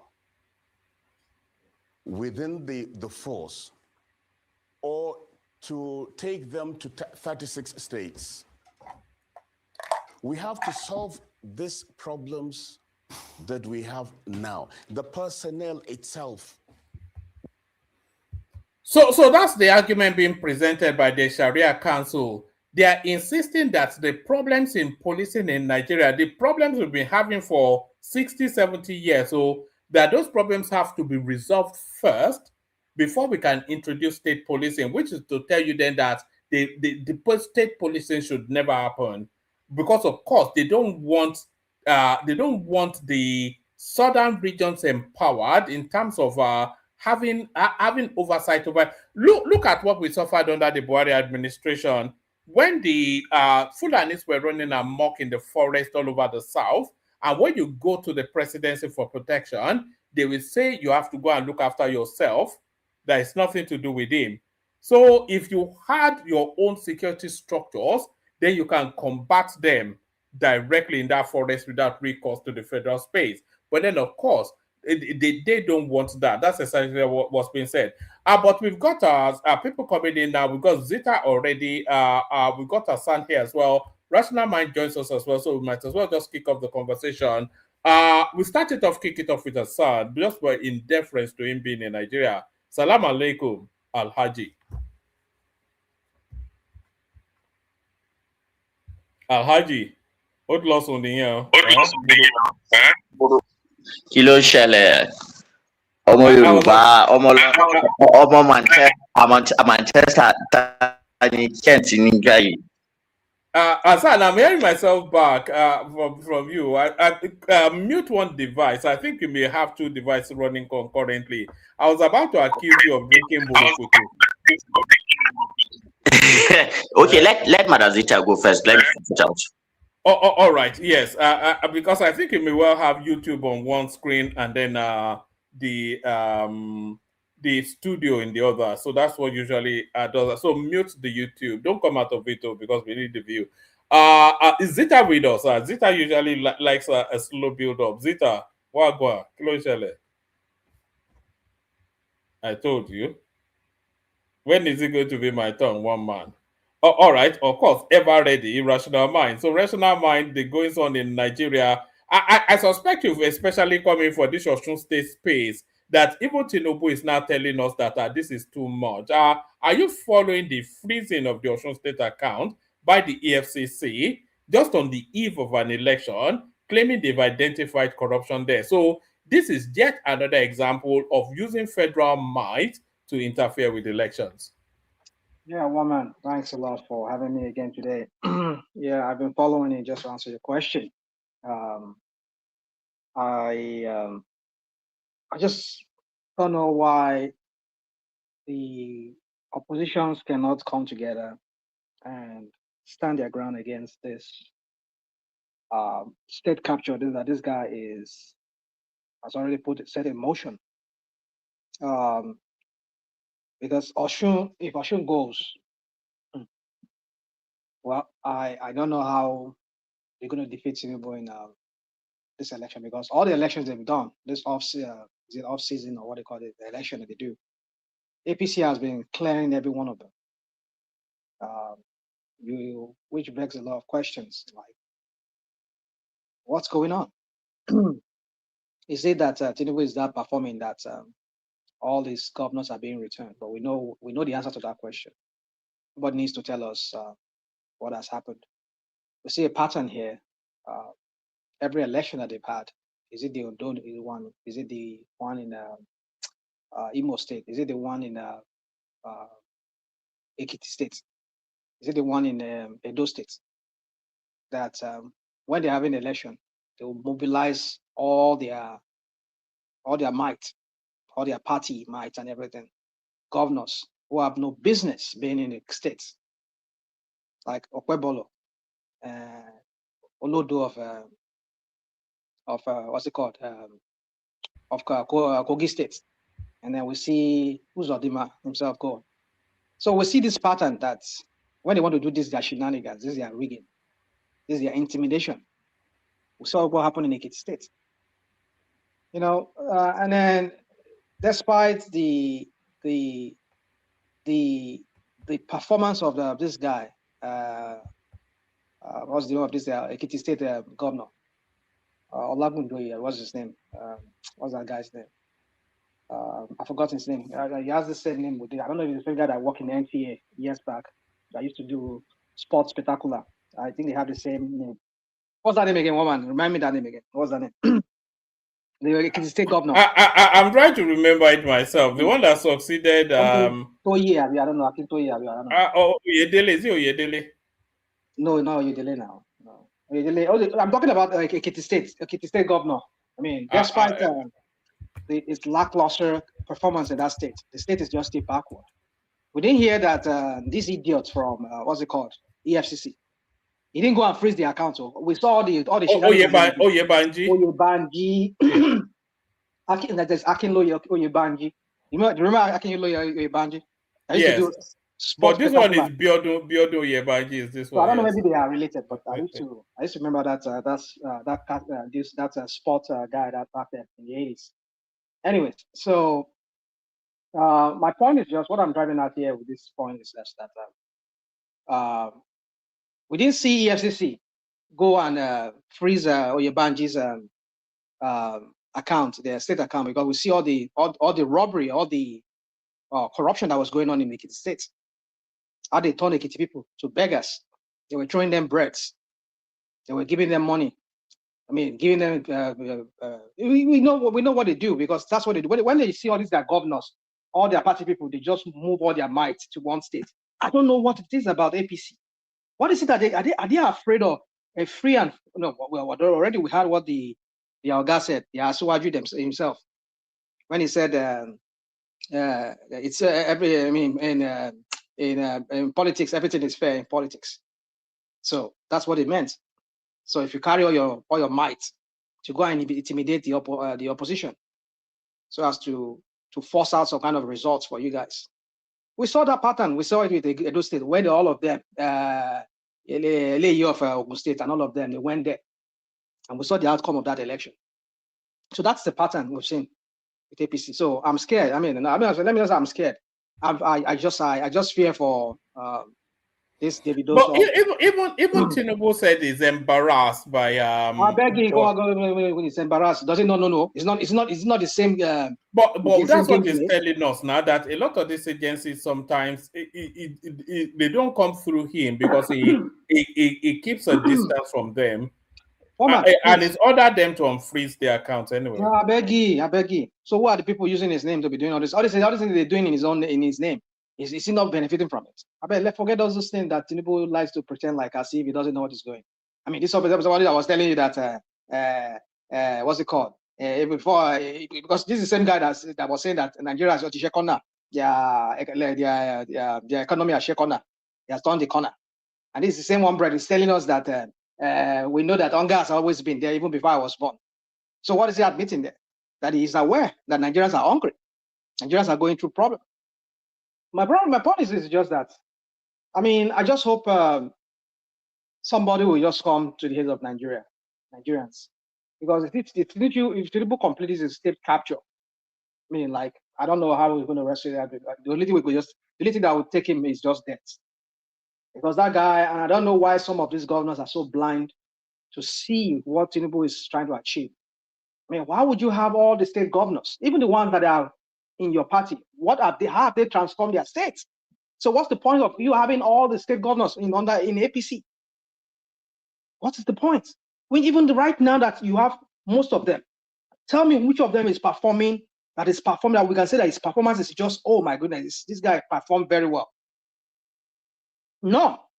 Is it not the same Tinubu that was saying that when they give them money? What about Lagos State or Niger State? Even Governor Bago is not performing. Go Niger State now. How many of government spaces they get there? How many of government spaces they get there? So go to Mina, go to what's it called the other Suleja or whatever. Go to other parts of Niger State. Go and see how measurably the people are living there. You're telling me that it's performing. So is it because this audio? Who is this person now? Is it this audio? It's a son. We're bouncing off your son. Okay. Yeah, I think you've got two devices. But I switched it off now. Maybe it's the Bluetooth. Let me see. Yeah, it might well be. So let me continue. Yeah. So my point is just that woman is just. I just fear. I have this fear of if Tinubu completes his state capture, I just don't know who's going to wrestle him. That's why that guy must not come back in 2027. He must not come back. Tinubu must not be re-elected. Just have to. But there seems to be an inevitability to it now. No, I don't want to believe that. I don't want to sound like I'm defeated. I feel like I mean, it's just. Are you not noticing that the political language of Peter Obi is getting increasingly desperate? Well, are you noticing it? Well, I don't know what you mean by desperate, being desperate. Are you saying himself has been employing threats? Is that what you're saying? No. He's saying some really outlandish stuff. Do you remember when I played the clip when he told us that if he was president, he would be going into the forest to fight the bandits? And then as early as a couple of days ago, he said when he becomes president, he will visit every secondary school and all these things. There are 60,000 secondary schools in Nigeria. So it just, and then it's just so. And then he told us how he went to rescue somebody from fire, and then he went to rescue somebody drowning in the sea. All of this, anytime it comes, it's just some. Well, I'm here to hear some of those things you just mentioned now. Some of them I did hear them, but not all of them. I've said it that before here. You know my stand on this guy. That sometimes he gaps. Hold on 1 second. Let me just give you a 20-second flavor. Just yesterday, I was asking somebody. I said, when last did our leaders visit secondary university where our children are going to school? As governor, I visited every secondary school in Anambra State. Every. He said he visited every secondary school in Anambra State. So what's the problem with that? If he did, he did. So, but now the way you make it sound is like he said he's going to visit every secondary school in Nigeria. No, it goes on to say that. But what I've just got is a 20-second snippet of that. If you But want, that's what I'm saying. if you I want don't the have that. extended version, I can get you the Okay, no extended problem. version. Maybe Yeah, I was wrong. But the point is this: is that I know sometimes Obi has been saying certain things like when he was being asked a question by this guy that working at Rice, that he give us his blueprint as to how he's going to solve this our power issue. And he's like, he said he wasn't going to say anything. He said, whatever he's going to. So why you campaigning? Why are you running from? I mean, you can just give us like. But that's his answer to everything. In insecurity, No, also, not he that. said No. he's not going to divulge his strategy. Wow. So on what basis is he asking us to vote for him? Well, I know you people You don't will want lash. us to know I your know you people strategy will lash on. on that. You will lash on that as I heard this guy, this one that is that speaks in on Tinubu's TV station. What's his name? Otitoju. Otitoju, that black guy. So I saw him when he was saying That black guy, would he have been white, or did you say that black guy? I mean, it's so dark. Okay, Odudubi of Ghana, abi. Odudubi of Ghana. Do you It's okay. remember back in the day? Well, that's how we used to Odudubi of Ghana or carrier. Yeah. Anyway, so my point is just that I just don't know. Sometimes Obi needs to sit down and put his thoughts together before saying certain things. I know that sometimes in the heat of the whole questioning and everything, you want to sound like you are prepared, you know the problem and all of that. Sometimes you just have to dial back a little bit. When our president here was asked how he's going to if he scrap the Obamacare, and I was asking him during the during the whole campaign and everything when he was having debate. Sorry, rational mind. Sorry, sorry for the interruption. Can you see the irony comparing the EFCC chairman now? Forget about the former FBI director that was disgraced. That woman. Compare her with Todd Blanche. Todd Blanche with this Mumu that is in EFCC. Isn't there a similarity? Well, I don't know. There's a similarity. I agree with you. True. Todd Blanche is a personal lawyer to. So make we dey cut ourselves some slack now for Africa. I know that's why you're looking for that. You are looking for some kind of answer to that question so that you can justify some things. I don't justify. Okay, go ahead. I won't interrupt you. I've said it on this platform many times that there's a similarity between Tinubu and this one that is here in our own place here. They just have one pattern. I mean, there's this common pattern that they display, method of governance that they display, the criminality that exists in this one that's also is found in Tinubu. So I'm not surprised. I've said it many times here. I mean, from the beginning, I've said it's that Tinubu and this guy, they resemble in some ways in the way they lead the two countries that they lead. So anyway, my point is just that you don't hear my thought on that. I was saying something. So Obedience just needs to sit down and dive back a little bit. I mean, like when this guy was asked a question during the debate, and he was saying, "I have a concept. I have a concept of a plan." Maybe you could just use that kind of a general word that is that kind of like give an idea, like he knows what he's talking about. You know, the idiot will just say, "I have a concept of a plan." Just say, "Oh, I have a concept of a plan." Like, you know, I think he needs to go and get some people that will be coaching him on what to say and how to say certain things to sound like he knows how to solve this problem, not to just every time depend on this is I've said it many times here on this platform. I don't know the people around him. Maybe he has this how do I say, maybe there's this distrust of people around him that he doesn't know who is working for Tinubu, who is being sent to come and. But maybe if you need, like I think I heard this guy Atiku has gone to pay some lobbies here in America to come and run his campaign, and I think Atiku right now, the way he's running his campaign, it's sounding like this guy means business. I just hope I'm hope to see more of that because I understand he said he has gone to get some kind of powerful lobbies here, or some powerful campaign strategies here in America or wherever he got them from, and I've seen some kind of order to some of his because the way he sounds sometimes when he speaks, when he talks on topical issues, Atiku, he touched on so many things that I really listened to him and I felt like, well, this guy, if not because of your record that you have, probably You would have been somebody someone should even consider, and let's even see what you can do. So, so for me, I think Obi needs to take a dial back a little bit, and if you can't answer a question, just admit that you don't have the answer at that time, or just say I have a concept of a plan. And if you give them, they ask you that, just give them a general, rather than saying I won't tell you, I'm not going to tell you my strategy. My point is just that going back to this whole thing about Osun State, I just see this guy might lose the election because I've seen that pattern that whenever they carry all these their governors and everybody go the states, that is their rigging. They want to do that rigging. They want to rig that election, and they will do that. They will try, but I don't know if Osun people will allow that. But well, no, let's see. One might feed me on that topic if you have. But another thing I just want to say is that you see people saying that EFCC. I mean, come on, what are you talking about? If not because this guy and is it not lack of performance that will cost Adeleke that election ultimately? Well, it's not done anything in 8 years, so yeah, in 4 years. So I seem to want to agree with Okwebolo. I hate to say I agree with that guy. I just don't like. Even Okwebolo is outperforming Adeleke, although they are both equally.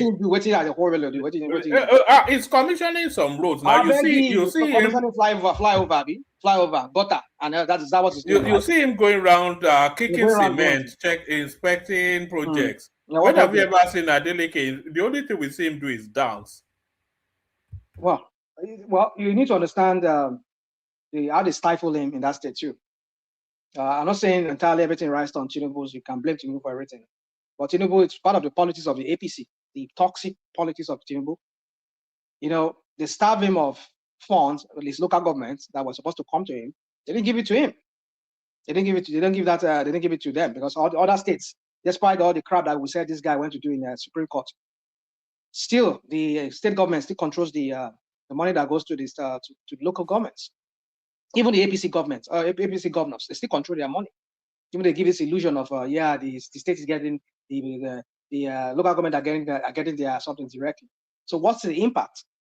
Well, you see, my point is just that they are just frustrating the guy. They frustrate him just so as to make him look like he doesn't know what he's doing. But I blame him too, because even the one that is receiving, how have you used that to resolve or to help the people of Osun State? So if he lost the election, maybe in all honesty, Adeleke should not be the governor of a state. There's nothing. Well, I don't think the guy is serious. Yeah, I don't see him to be serious. It's just there is nothing that qualifies him. Well, I would say that, well, maybe it's not qualified, but then I don't think there's not a single thing apart from his brother's name that is carrying.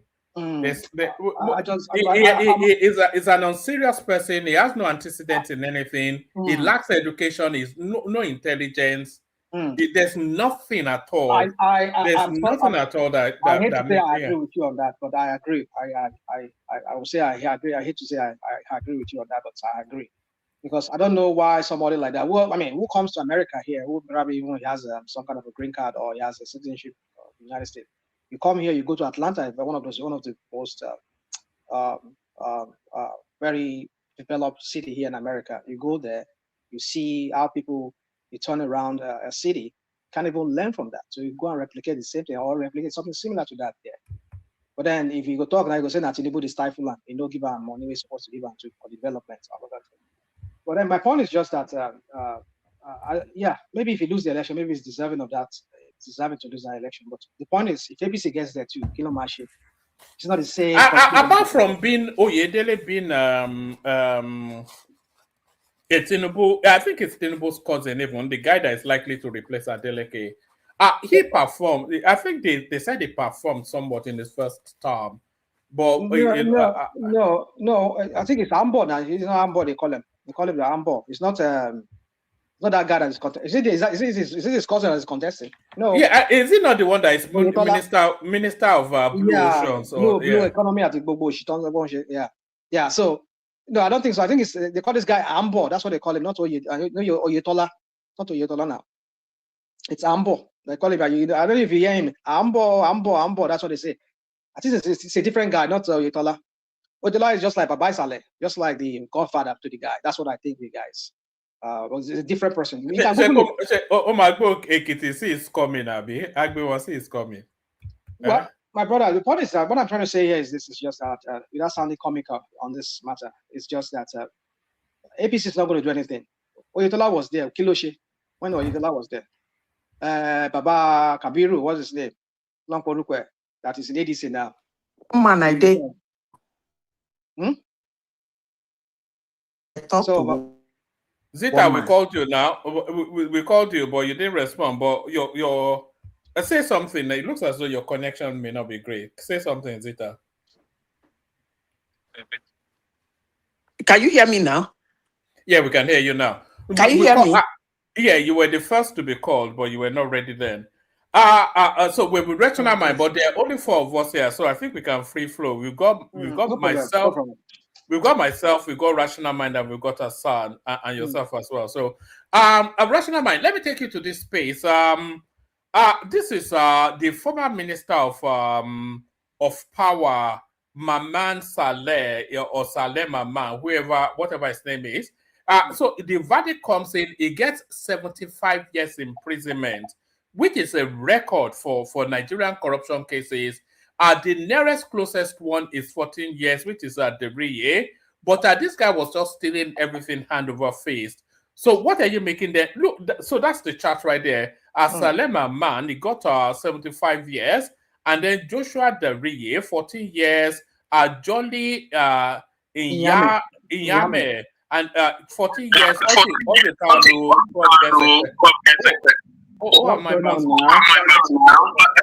I think that's still Asa. We're still bouncing off your Asa. Asa, maybe go out and come back in. Maybe do that. Or buckle the Bluetooth. Yeah, so what are you making of the sentence of Mamen Salah? Yeah, well, yeah. I hope they can do that for everybody, including Bajagbe Amila, if he's found wanting to be. Because I know Tinubu, this is selective justice. They've exonerated Baja, by the way. I beg you, I'm exonerated by Baja. I mean, you see, forget. You see, oh man, I mean, it's okay. I don't. You see, Nigeria matter. I just don't want to. This guy would not come out and accuse Baja if Baja was not complicit in this matter. I'm sure he will never do that. Why would he want to do that? Why would he want to just jeopardize himself or put himself, knowing that he's against certain people, some bigger force in Nigeria? Not even Baja Biabila, but if anything happen to Baja Biabila, it's going to affect the president. Because it's the chief of staff to the president. Because if anything happens to that president, which is the Tinubu, it means that the chief of staff is not, it's deficient in some things. Why would you make the president sign some things? Which means even the president it's under the control of the chief of staff. Without even reading anything, because they put you to your front, you just sign it. Without even reading the thing you have in front of you. So it means that Tinubu is incompetent. So just so as not to break him, because if you throw him under the bus, invariably Tinubu is going to have the stain, the blood stain on him. But the point is just that there is no way this guy would have pulled all those stunts. How could he have all those things without somebody in Aso Rock being complicit to it, especially the chief of staff? Now suddenly now they believe that he is even before the body that was set up to investigate the matters, even before they could come with a verdict or say conclude on that, he has already put a vote of confidence in Badabia Miller. What are we talking about? So you see, forget it. You can't tell me that these people are so pure that they don't even. I mean, all the time they were that Lagos State there. Are you telling me is that they're also clean in that Lagos State that no one of them has ever been arrested? EFCC has never arrested anybody among them for fraud or anything. It's because they control the system. They know their way around the system. The judiciary, Tinubu control the judiciary. Even when he was in Lagos State, he knows how to go and behind and talk to these judiciary guys and they'll just or EFCC whatever. It's okay, but my point is just that. Man, am I clear now? You are clear now. We can hear you clear now. Yes, yeah. Better. Thank you. So my point is this is just that whatever is good for the geese should be good for the gander.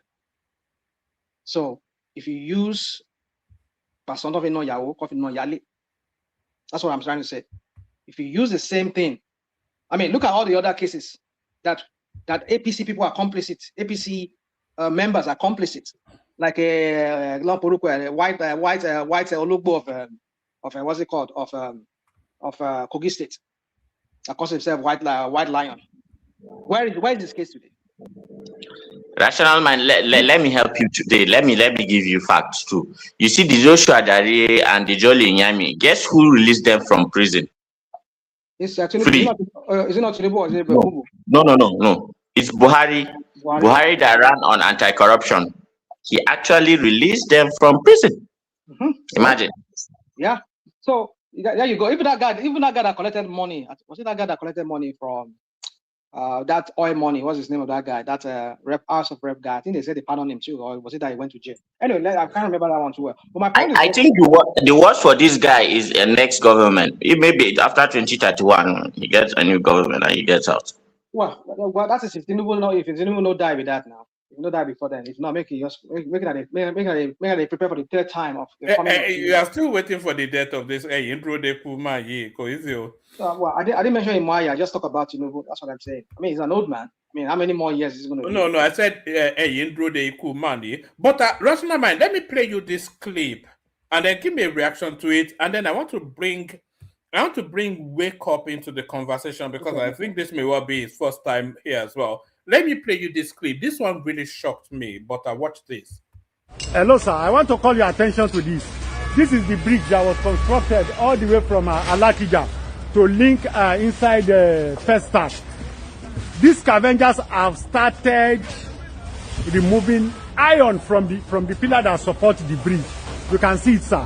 This is what they have been doing. All the pillar holding the bridge, they have started removing the iron. They break the concrete and they started removing the iron. You can see. See, this is where we are now. See the way it was. This is the way it was. This is where we are now. It is very disturbing. How can scavengers be doing this in Lagos? This bridge was constructed by FHA about 5 years ago. But see what it has turned to become. Within the next 2 years, what they would have done to this bridge, I mean, it is imminent collapse. You can see. See it, sir. See the beginning. So as we progress, see how they have dug into the reinforcement of the bridge.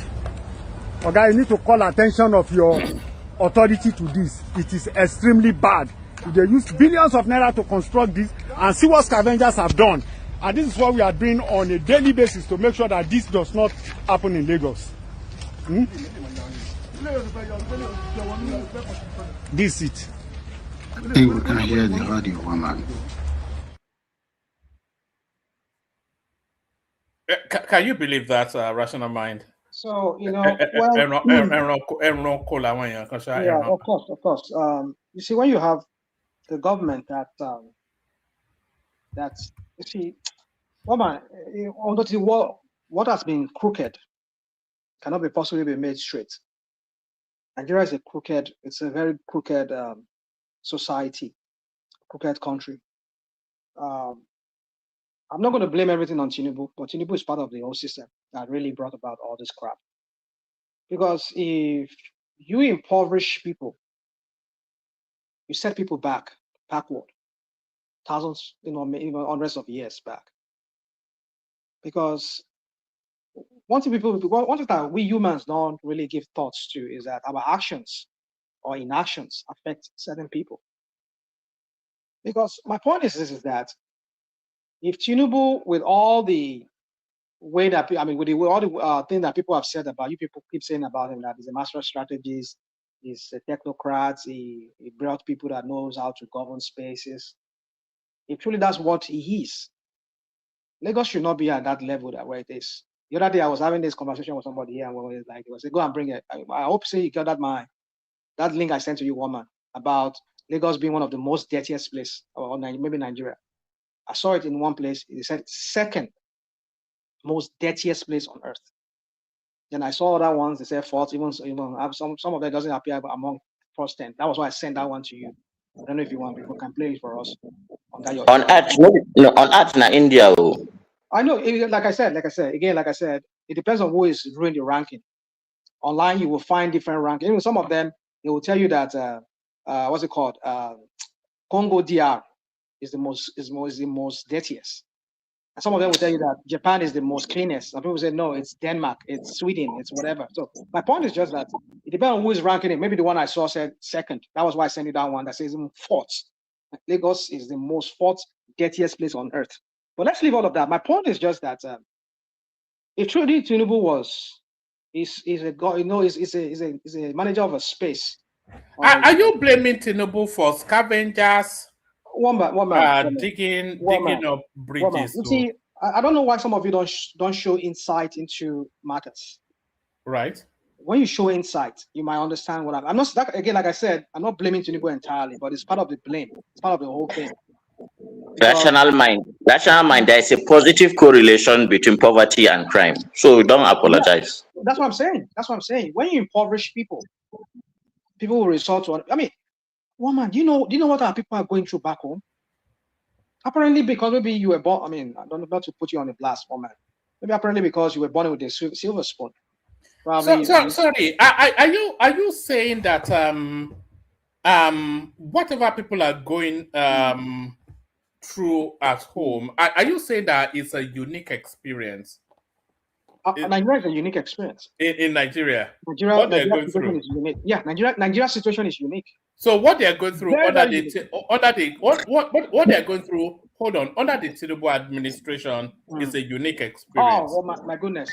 I'm asking you. Yeah, and that's why I'm asking your question. Yes. So Nigerians have never experienced impoverishment, lack of food, infrastructural deficit. Woman. No, I'm not talking about just infrastructure. Right. I'm talking about in all aspects. In all aspects. Nigerians, they've never been in that situation like what we found. I mean, we thought we've seen it worse with Bubu, but with Tinubu, it's even worse. You know how many people fell into poverty under the Tinubu? Even we thought maybe we had it more under the Bubu. Even this time around, it increased. I'm not trying to use that to justify the crime that people do, but again, if people can't find a way of feeding themselves, they will resort to all kinds of crime, all kinds of social ills or whatever they would just to survive. Don't get me, I'm not justifying that. But my point is that if truly Tinubu manages space, because apparently now, because he has gone to federal now, even when he was not in federal, look at how Lagos was run. Even though they say he run it very well or whatever, but my point is just that Lagos is Can you tell us a better run state in Nigeria than Lagos? You see, woman, don't give me this. You see, I get irritated when you people go on this. No, I'm not talking about. Hold on, no, I'm not talking about a more developed one, no, because you will talk to the wealth of Lagos as the reason for the development. But I'm talking about a better run state. Mama, I'm not going to give you the answer. We have 36 states. Name one that is better run than Lagos. Woman. It's just which like one is better run? It's just like there are several or less. One or less now say I'm better than you because maybe it's better than the other or less. Like weaklings. There are several weaklings, and one is saying that I'm better than the other weakling, maybe because he has an edge over the other weaklings. But they are all weaklings. That's what I'm saying. So my point is this: is that Tinubu, with the resources Lagos generates, Tinubu is able to put Lagos on a map to some extent. But because that money was not judiciously used for the people, but rather to fund some of his ambition or whatever thing he has in mind, or just to create some kind of dynasty for himself that will make him eventually realize the goal that he has achieved today, which is becoming a president. And now living off Lagos to himself now with all the cronies that are out there that are just to. But my point is this, woman. There's no way you contribute either directly or indirectly to the ruination of people that you will not get this kind of things happening happening. That's why they say the evil that people do either live after them after they are gone or live even while they are still there. So what I'm trying to say here is this. Maybe I'm not really doing justice to this topic as you were asking me, but my point is just because I'd like to do this. Try to look at the broader spectrum of what it's really at the very bottom of a situation. That's why I'm blaming Tinubu. Even if Tinubu agreed that, yes, he was part of it, why don't you let local government function? Let local government function. Let them have let them have the. What's preventing the local governments from functioning? No, one man. We've told them already. After 2027, they will function now. Finish this election. It's not as if it's strategy. One man. You've not. I mean, it's okay. One man. You see, my point is No. Now I'm trying to, because of course you've identified the problem. I'll give you an example. So, I'll give you an example. Yeah. When you talk about certain projects, local government handles those things. I tell you, I work in local government here in America. I've worked with several local governments here. I do consulting for them. So my point is that what I'm trying to give you here is that if you let local government function, you don't need Alausa to be sending lawman or whatever. Lawman, anything that has to do with trash picking, it should be within the local government. But it is within the local government. No, it's not. It's not. It's lawman. Lawman, kill us or woman. It's about if you don't know anything, say you don't know. I mean, what I mean. I was speaking to a local government chairman. Okay. You said what? You were what? I was speaking to a local government chairman just a couple of days ago. What did he say? And he was telling us about the because there's a particular hotspot in Lagos that has refuse problems, and he was telling us about the measures that he's taking to tackle he is taking. Yes, he's taking. So yes. What in Lagos? Who is responsible for lawman? But that's a statewide entity now. That's a statewide. So no, it is not. It is not. It's not local government. Local government doesn't take care of trash in Lagos. When Tinubu began, I don't know if you remember in 1999 when Tinubu came, he contracted out picking up trash. People, some companies just come.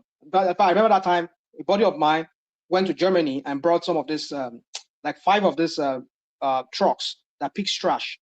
He got contract on that Tinubu. They were picking trash around that Jegunle area to Apapa Road there. That's where the guy has his own place cut out for him where he's picking trash. And he gets money and people pay. People were asked to pay for their trash picking at that time. But as soon as towards when Fashola came in, under Lawman Lawman is Lagos. So all those people they pack up. All those people that brought in, they all pack up. So it was Lagos State that was being responsible for trash picking. So my point is that in local governments, they have their own planning, they have their own engineers, they have their own road maintenance guys. That kind of thing will not happen there. Like what that thing just showed me, that they will not know about. Local government get their own police here. If they see, you don't have to go and call Nigerian police before you can arrest anybody there. So my point is that these people don't know anything about real governance. To them, it's just making a name for themselves and just do whatever they can do. But the true governance, it's not about just this old crap that they're doing in Nigeria. That's not that. So just to conclude here on this topic, yes, it's wrong what those people are doing. We cannot blame government per se. Well, I blame government. That means that when I say we cannot blame government, government did not say that they should go and do it. But my point is this: is that what people don't understand is that when you impoverish people, because when Tinubu jack up all this, he devalued the naira. Do you know how many misery put Nigerians? When you devalue naira, mind you, our economy is dollar based. People import stuff into Nigeria. It's based on dollar. So if an importer goes to and buy something, it will base that amount what is buying in dollars when it's bringing into Nigeria. And so if Nigerians want to pay that money, they will have to pay more dollars in naira to be able to get that service or that product. So hence people don't even get enough money. They don't make money. You only just increase that money by 40,000 naira, which is 70,000 or 100,000 naira. How much is that 100,000 naira is going to? It's like we talk about now. Say Nigeria is making more money now, and they're giving more money to governors. What is the value of that money? What is the value of that money? That's the question. So when you put people in poverty, people will resort to self-help, help themselves to anything. I mean, industries. A lot of industries are not really they're not really employing because they can't do business. They can't survive. So anything that government has, like go to Third Mainland Bridge, remove all those rails on Third Mainland Bridge, go and sell it, smelt it and sell it, make money, chop. That's it, because they cannot find work. So if you prioritize the people first, prioritize development, real development, not the phony kind of one that they are doing, you will see the impact in society. Society will be well run. Woman, you see, it's very deep than what I'm trying to say. I don't know, maybe I'm doing justice to this, but my point is just no, you are not actually, because I know I'm not. Yeah, go on. You know and I want to bring Wake Up into the conversation. I think this may well be his first time. Actually, let me document him first. Wake Up, is this your first time with us here? I'm not sure that I'm familiar with your name. Wake Up. Can you wake up, please? Wake up. Wake up, oh. We charge hotel bills here. Hello? Yes. Hello, can you hear me, woman? Yeah, perfectly. Is this your first time here? Yes. All right, good to have you. So talk to us. It's like I'm echoing. I don't know. No, you're not echoing here. Well, we can hear you quite lucidly. Okay. Good evening, woman. Good evening to you. Yeah, I've been wanting to join your program long time ago. Well, you're here at last. Yeah. Good to have you. So good evening to everyone on the panel. Good evening to everyone listening to us around the world. Woman, you are my man. I really like you. I like your show. I like listening to you. I like a lot of people that I like on your program. I like Madam Sita, very strong lady, powerful voice on your show. I like Baba. I like a lot of people. But rational mind is your favorite now. Why don't you just admit it? And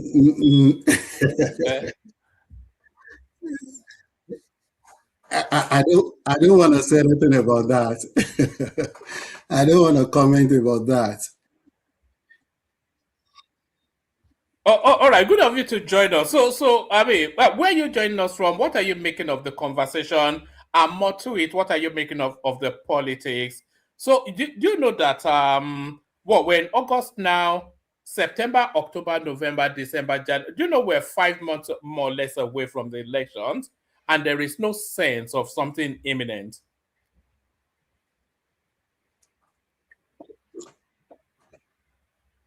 You there? Yeah, I'm here, but I mean your voice is echoing. The audio is not that clear. I can hear you. We can hear you clear. Just go on. We can hear you. Oh, okay.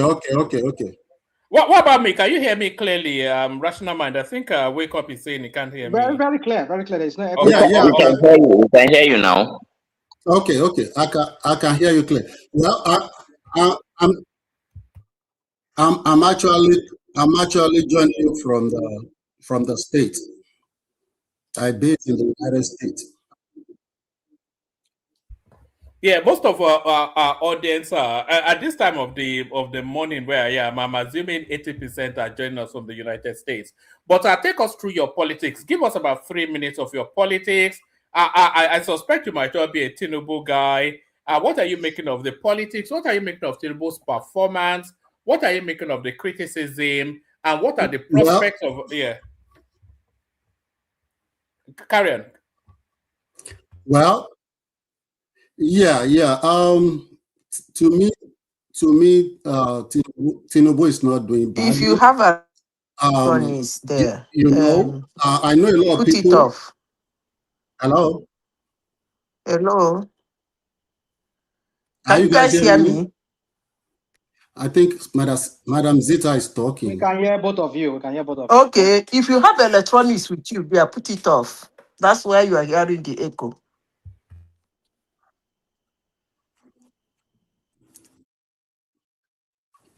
Oh, okay.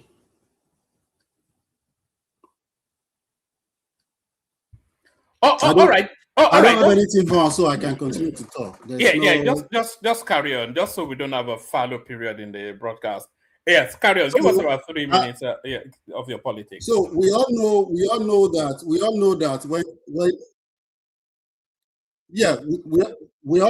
when Tinubu came into power, we know that economy was in shambles, and the guy met terrible economy, being handed over to him by Buhari. So at that point, I mean, we know that Nigeria was using about 97% of its federal revenue to service interest on debt, on loan. And we know that Nigeria was paying for subsidy, borrowing to pay for subsidy. And we know that Nigeria was literally bankrupt when Tinubu came into power. So the gentleman doesn't have any choice at that time than to say subsidy is gone. So, and the other policy that he also had to announce or had to also put in place is to float the currency so that, you know, it can, you know, have some room to breathe. So I know that those two policies have caused a lot of hardship within the system. That is why people are complaining about inflation, about loss in their purchasing power, about all the pains that they are going through. Their pains came from those two policies, and Tinubu did not have a choice than to implement those two policies. Yeah, but did he do anything to insulate that pain? You know, because what essentially, do you know what happened when Tinubu came into power?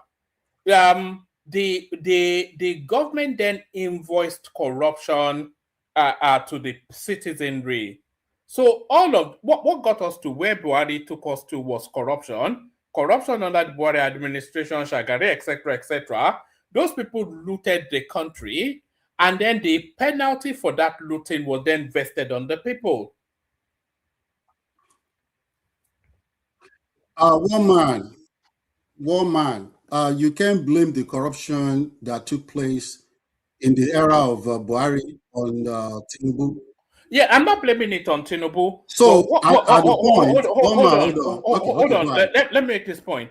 You see that fuel subsidy is gone. That fuel subsidy is a cesspool of corruption. A good 80% of the invoice of that fuel subsidy was just stolen money. The exchange rate as well, it was a cesspool of corruption. Buying money from the CBN, selling it back at 3 times the amount, inflating the economy. And this went on for years and years. And this was what balkanized and hemorrhaged the Nigerian economy to the point that the economy could not. So what I'm actually saying is the price of that maladministration and corruption that goes over years, the price has now been placed on the people who are not responsible for the situation we find ourselves in. Yeah, you are right. I mean, woman, you are right. I mean, people didn't have to go through what they are going through, you know, but Tinubu didn't have a choice. And he didn't put in measures to ameliorate. You know, it did not put any palliatives to pushing the effect. Yes. So it was quite brutal now. Yeah. You know, and I think he was actually willing to sacrifice I understand a portion of the country as collateral damage to his policies. You know. Yeah. I understand. It was quite brutal. You know. I mean, you know. Yeah, I understand your argument. Yeah, I understand your point, but there was no money. Nobody was willing to lend Nigeria money because we are literally bankrupt. We don't have no money, no revenue. It is when government make revenue and there is excess of that money when you take out the liability and Can I ask a question? But he had money to buy presidential jet. Exactly. Now, how much was that? How much was that? Oh, how much was that? How much was that? It's not. Hold on. It's not how much was. It's the optics. No. You are asking the citizenry to tighten their belt, and then you are buying some high-class jets when we already have a fleet of jets. Okay, So one man, let me take apart this from the money, conversation in a different direction. Let me take this conversation in a different direction. Let me tell you something. You see, the current system that we are practicing in Nigeria is a faulty system. Let me tell you, if Obi and Atiku, if they are actually fighting for the people, if they're actually speaking about restructuring of that country, I will line up behind them. I will come to Nigeria and follow them to protest or to walk on the streets fighting for restructuring of Nigeria. The system that we currently have is going to be very, very difficult for any president to have a meaningful progress. Tinubu is really trying. Let me give you two examples. I will use two countries as a case study. Then I will bring it back to Nigeria. Okay? Okay. We say we are practicing democracy. Let's take United Kingdom. United Kingdom consists of 4 countries. Okay? Scotland, Ireland, England, and Wales. Right? They have autonomy. They control their laws. They control their region. They control their system, even though they are within the United Kingdom. Okay, look at the United States. In the United States, we have the FBI as the federal police. We have I live in Maryland here. We have the state police. We have the county police. We have the city police. We even have the campus police. We even have a national guard. We even have a national guard. The national guard is like a state military. Yeah, hold on. Someone is interjecting me. It's interrupting my thought. I interjected to just tell you to add ice because you are comparing Nigeria with all these declining European powers. Let me finish. No need to. They are not near peers. Oh my God. Go ahead. Go on. I think it's making a wider point. Carry on. Wake up. Wake up. Carry on. Okay, so we have in the state of Maryland here, we have a state police, we have a county police, we have a city police, we have campus police, we even have interstate police, we even have national guard. National guard is like a state military that let's say federal government is going rogue, the state governor can use that, can deploy the troop within the state to protect the territorial integrity of the state. But the state governor cannot deploy those troops across beyond its border or boundary. Okay, so look at that system, look at that structure.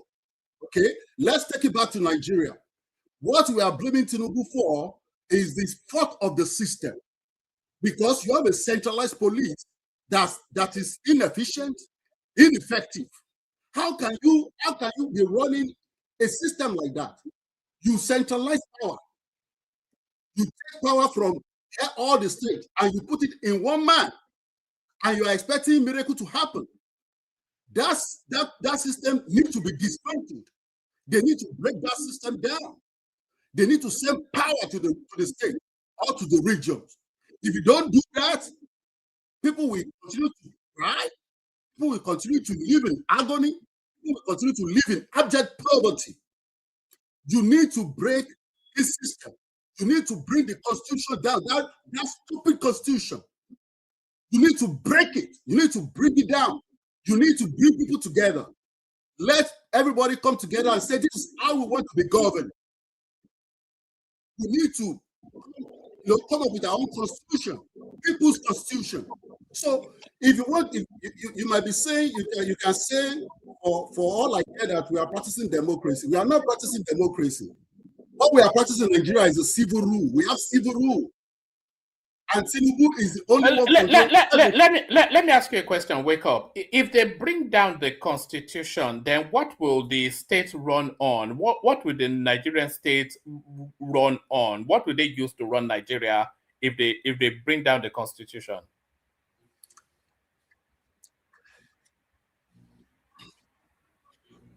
Nigeria, okay, I'm not saying Tinubu should use a fiat or executive order and say constitution is dead.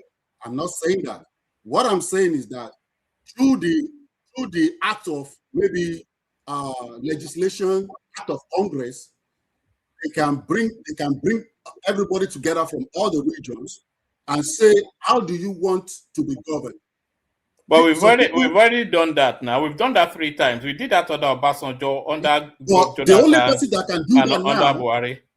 the only person that can do that now is true.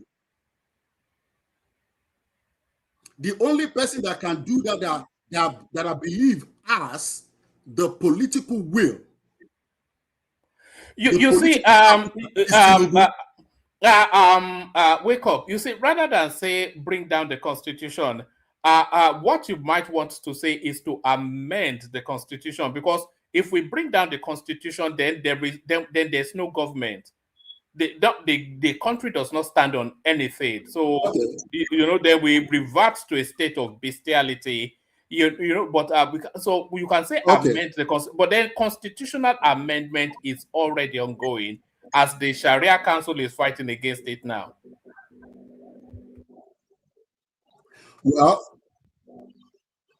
Well, I can see that you're arguing about the syntax. Okay, that's fine. You can. Well, there is nothing to really amend in that constitution. That constitution is faulty.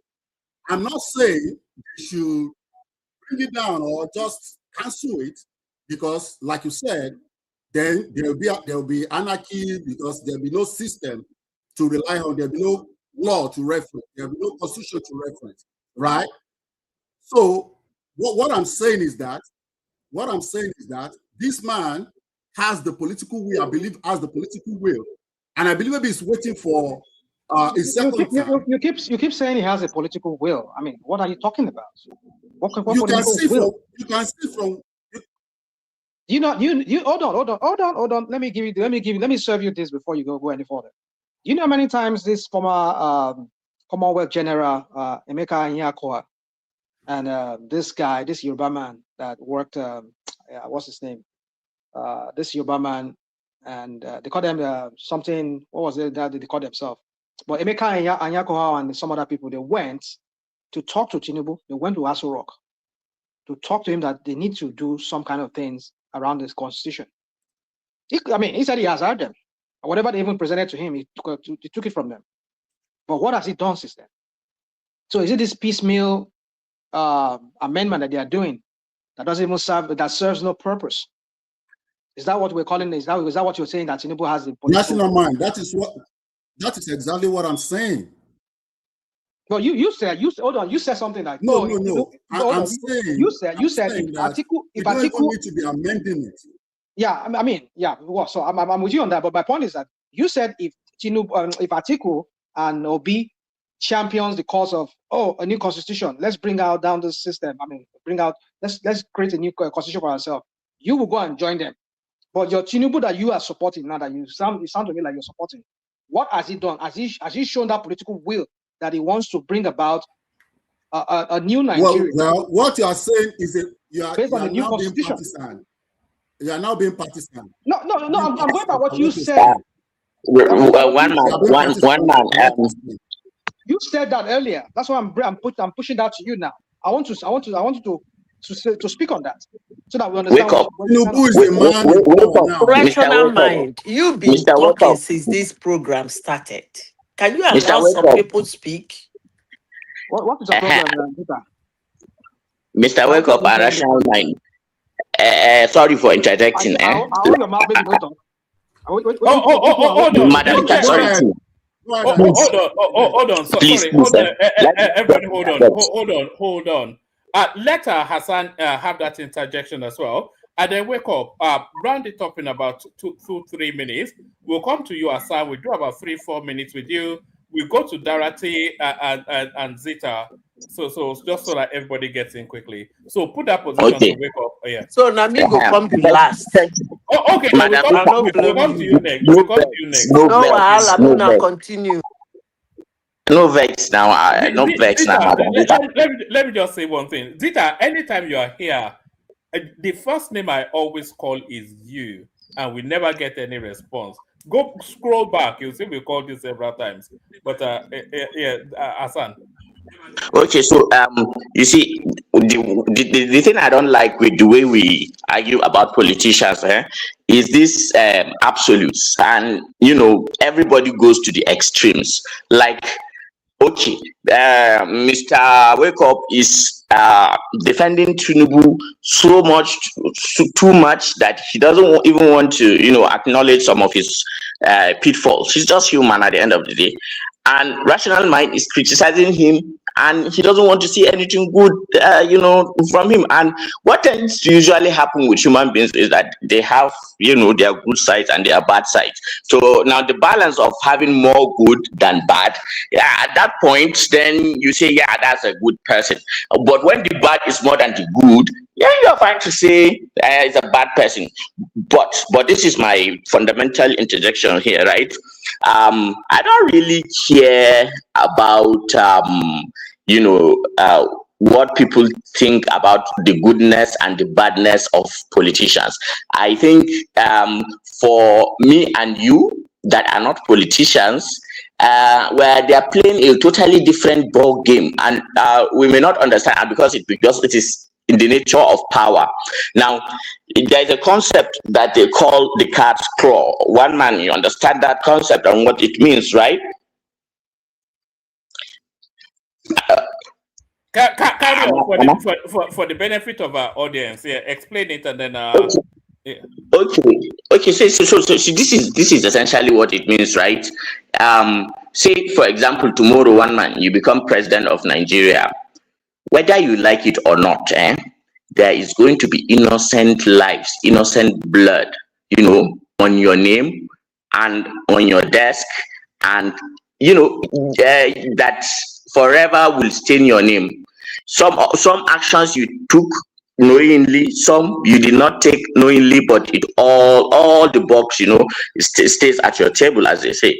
So what is that strategy that they call the cat's claw? Essentially is when doing something negative, because if you are in power, you have to do things that are not morally acceptable, to people. However, if in the long run that serves the interest of the people, because all this system that people are looking at democracy as if it's one end all and be all. There is no democracy that I'm seeing that is existing in this world, though, as democracy. I know this, and me, I know see. If anybody has seen it, make that person tell me, because this obsession with democracy. But let me come back to Tinubu and say this. Okay, look at it this way. The president has to operate in an environment in which he protects his political interest and at the same time protect the overlapping interest of the generality of Nigerians. You can see where there are obviously conflict of interest. Now, what you need is an astute, intelligent, and thorough person that can go through these things and then ensure that, at least from the perception of the masses, that you guys do not see him doing wrong, So it is like that. When something bad happens, you distance yourself from it. When something good happens, as much as possible, you take credit for it. That's what the cat's claw is essentially. Like, if you want to do a dirty job, you have a squad that does that, like the LID that you accuse Buhari of having and asking him to go out. So imagine Tinubu having his own LIDs, and this one I think is Ades and Bolas and Oyoyola or whoever they are, or what is one man's traditional name? I forgot. But imagine that.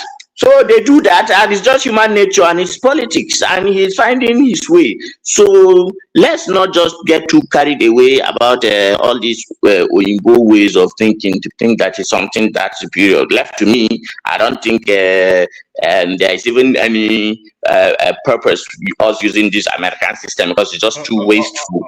But we can talk about that one another time. As for these Sharia Council people, and they are opposition to state police. I want to finish and a sign of please. Let me just finish. Carry on, but don't lose us in your overeducated something. You know we're not as educated as you. Yeah, one man, stop this thing now. You lose us in the funk of your highfalutin education. Stop this thing. You do me this kind of thing. I beg, make you stop. I beg. So for this Sharia Council people, look, a lot of people are hungry in Nigeria, and me right now, anybody who wears a religious if you have a pulpit or you claim you have people following you based on religion, and then you keep putting your mouth into the civic space, yes, there's a place for it when things that have to do with community, charity and all that are being discussed.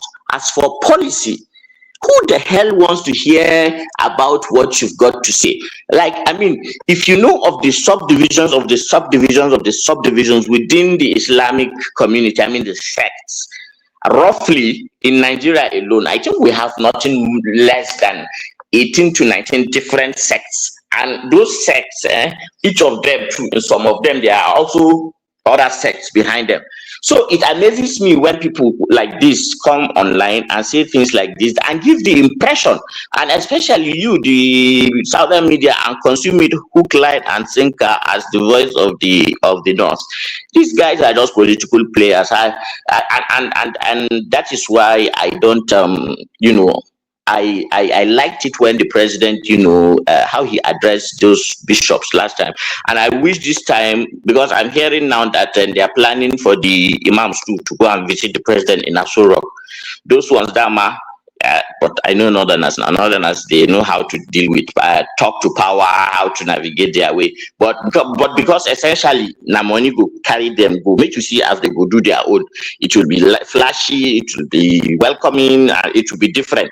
But they will serve their own personal interest. They will fill their babariga with money and come back and tell people the nonsense. So it's high time that we do away with let's not give them oxygen. Giving these guys oxygen is the reason why there is this once. There is another one from Kwara, one madman, one like has schizophrenia all the time, that comes over and says Muri, because it's something like that. I don't know his name. I've forgotten his name. He's a very annoying man. Hold on, son. Is it one that wears this heavy scarf on his head? There's one particular character from Kwara State that wears this really heavy turban on his head. That one is a total lunatic. Yeah, the very, very useless. You can't follow his logic. You don't understand. And when he complains, it's not even something that is worthy of complaint. Now, this is not to say that this is just a Muslim problem. Let me repeat it. It is both ways. All of the religions, the only ones that I will give the benefit is the traditional, the ones who are using traditional religion. Those ones we never already see them. We don't see their footprint for all this. But as far as these ones, as far as I'm concerned, they are not representing the people. They are representing certain interests that are within the elites, and then they are filling their own pockets too. So, they give them oxygen. I will sign off. I will sign off. Yes, one thing too with Osun State and the election that is coming. Look, we have had. Sorry, wake up. Give Hassan the space. He's joining us from Maiduguri. Before you go, Hassan, I've got a clip for you. Give him the space because I think he's ready for his bed. You are in America. You are just waking up. Okay. But, Hassan, yeah, carry on. Okay. So as for Osun State, and the overzealousness of the EFCC chairman, obviously, what happened was the president was not aware. If Baja can do all those things that he's been doing, and the president is not aware, you can imagine, like, our presidents are actually put in skiffs. The skiff in America, but this one is a mental skiff where he is being guarded, and all his perceptions, all the information that comes into him and goes out is being guarded. So what he usually gets are intelligence briefings and all that. And if those two are controlled, he may not necessarily know. However, there are people under him that have certain interests and that they pursue them. That does not mean that the buck does not stay on his table. That just means that the tendency to overplay your hand because you have interest and you are under the federal government and you have power, and then you use the EFCC to MFLA during Buhari's regime, was used by people inside the presidency, inside Buhari's government, not the president himself, to enrich some of his family members. And it happened. The president did not know. I doubt if Buhari had all those, after he had all those ear infection, whatever, if he had ever become the same Buhari again. So let's not be too one-sided about life. Life is not black and white.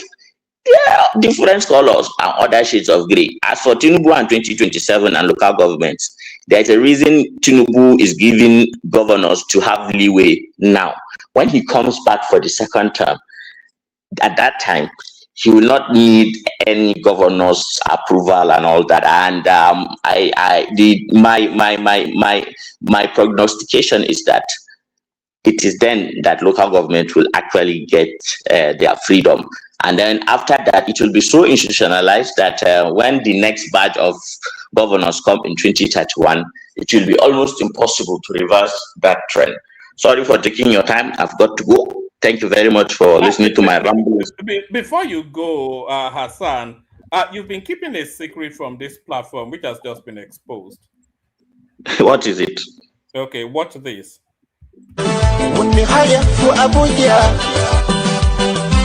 واتزففنا في أبوجا الزول العنا مريدو سكن يروى ومحبو ناس أبوجا بيحبو.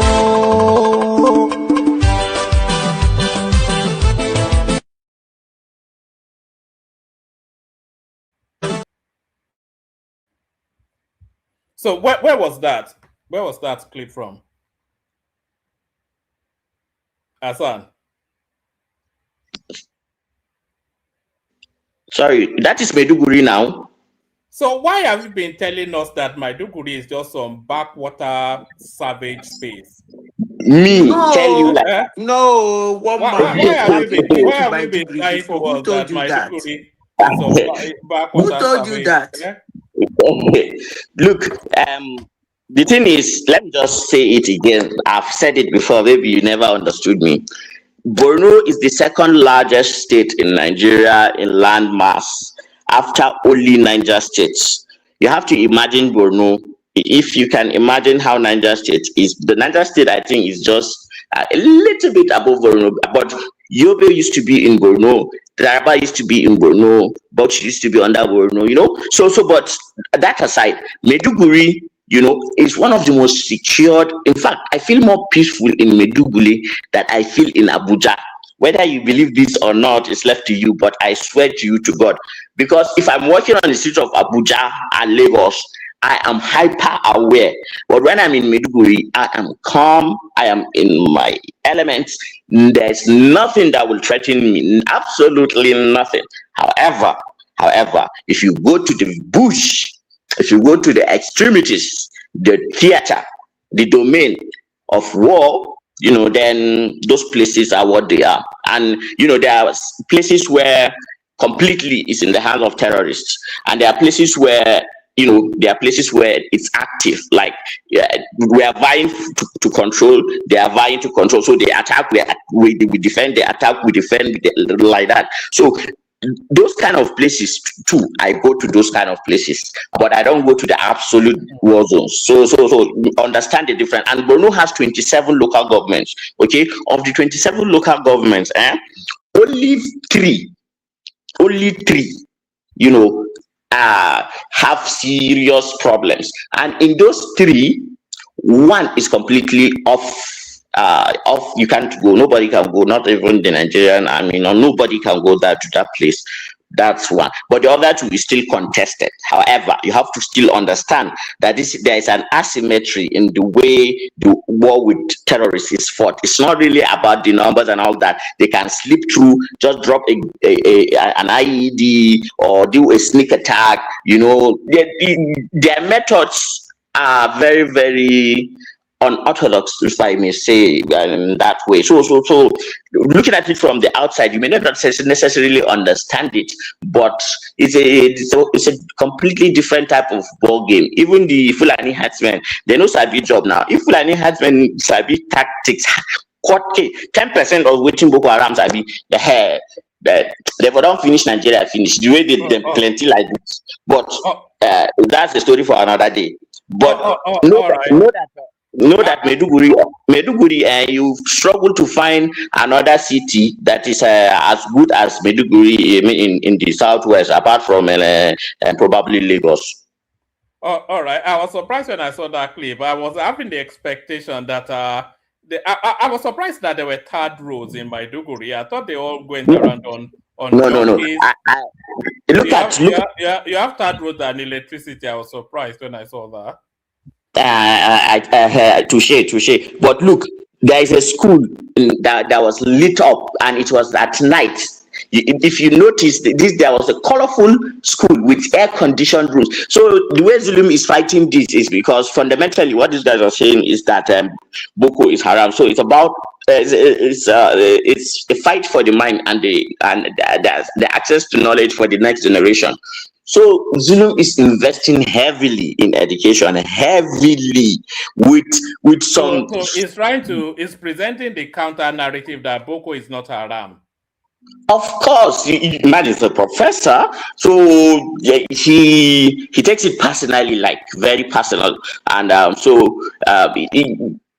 he's done away with traditional teachers. Now he's only recruiting degree holders from primary or nursery. He doesn't want to know young degree holders. You know, there used to be this work around that they say, okay, NCE 1 or you have what do you call it, NDE or something like these qualifications that you can just go and sleep in the class and get them. From 6 months or something.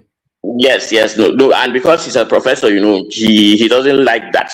But the only problem is most of them don't want to be deployed in the communities that are under attack, and it is those communities too that they are needed the most. You understand? So it's a dicey situation.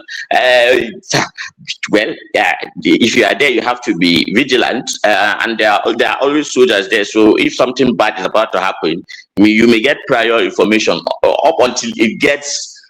If you are not, if you are attacked and it reaches you, man, then you must have done something wrong. Well, from my own angle, because anything can always happen. You can be at the wrong place at the wrong time.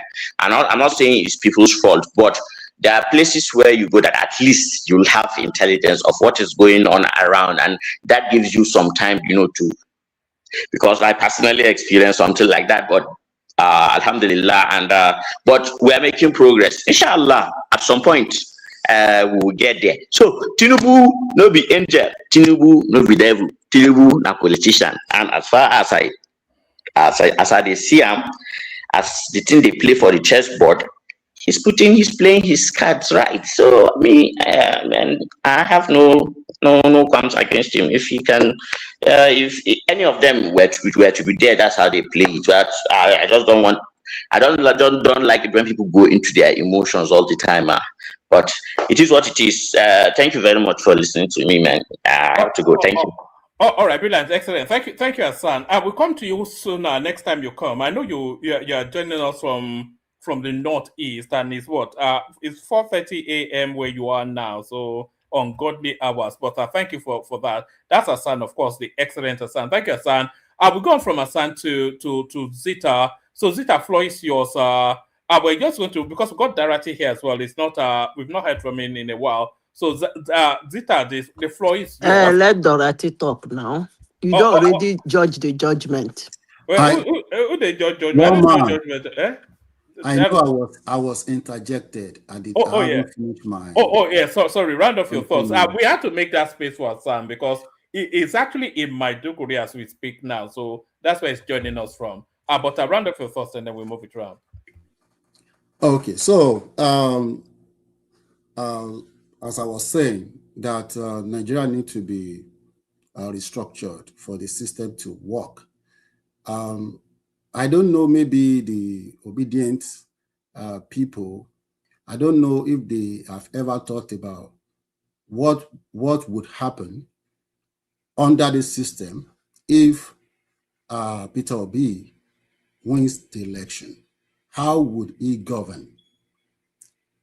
Right? How would he govern in this structure, in this system, where you have the people in the House of Rep, vastly diverse, people in the Senate, vastly diverse, and they are likely not to be in his party. Is it going to be using executive order? They're going to impeach him. He's not going to achieve anything. I listened to him a lot. I mean, initially, in 2022, when he came out and started campaigning, I used to listen to him. I used to connect with him, but after a while, I went and investigated the man. Then I said, okay, no, I don't think this guy can govern Nigeria. I wasn't a supporter of Tinubu, either. I was actually rooting for Oshibajo, but he didn't get it. Then I look at the choices that were facing us, and I look at the background. Look at what they have achieved in their. I look at their pedigree, and I came to the conclusion that I believe Tinubu would do a better job. And given what Tinubu has achieved so far, I believe I'm right.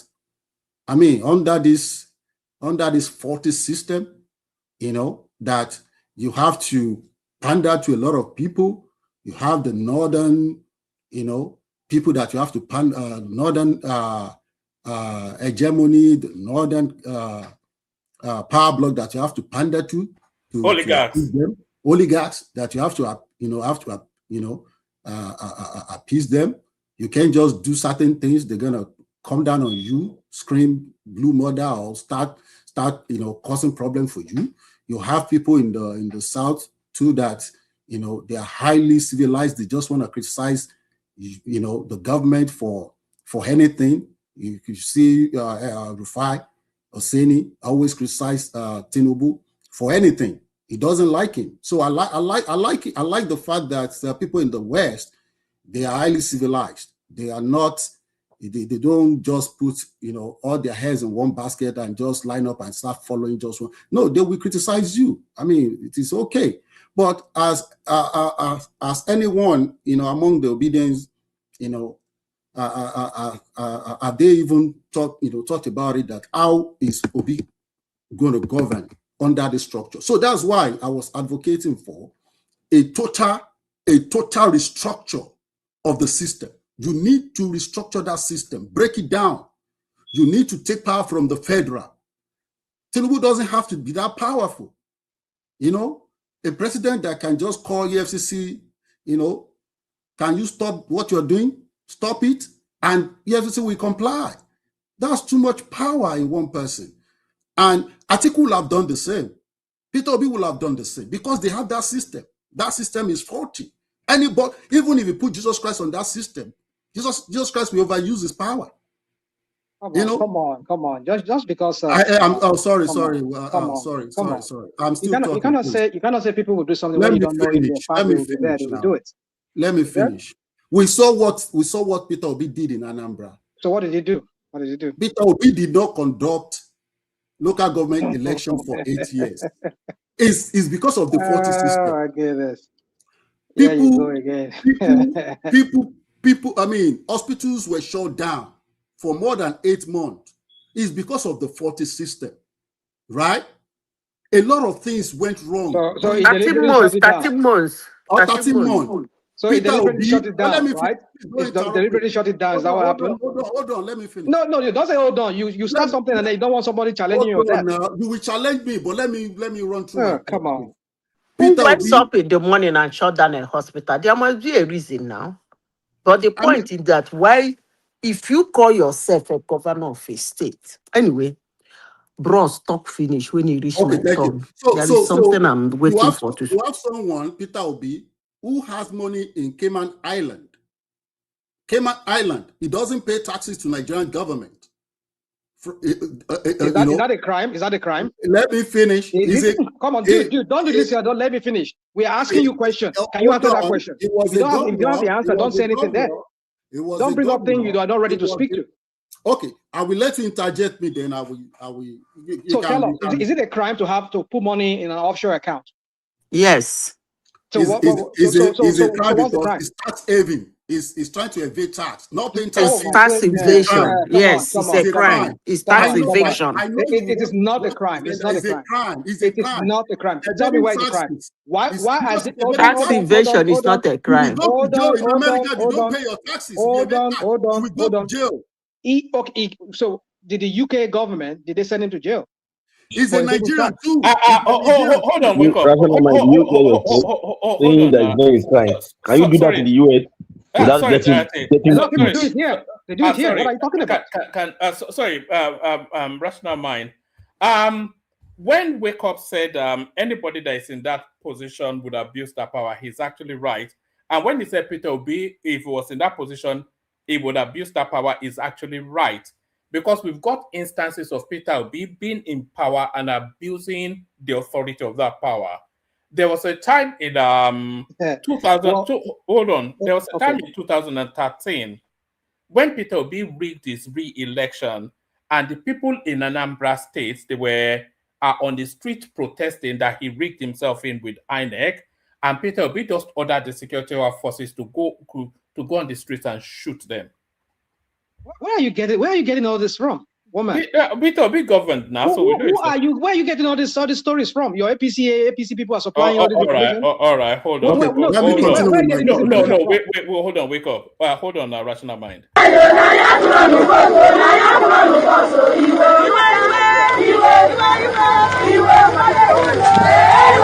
back home, what began as another peaceful protest by scores of women in Anambra State degenerated to fisticuffs, with the police dispersing the women with tear gas yesterday. The women had embarked on a protest to the office of the Independent National Electoral Commission, INEC, to protest against the agency's handling of the Anambra governorship election, where the protesters, who identified themselves as Anambra women, asked for the cancellation of the exercise as against INEC's plan to run a supplementary election. The protest, however, got violent following a verbal altercation between the women and the police, who fired tear gas canisters at them. They brought a fraudulent people to conduct election here. It was a scam.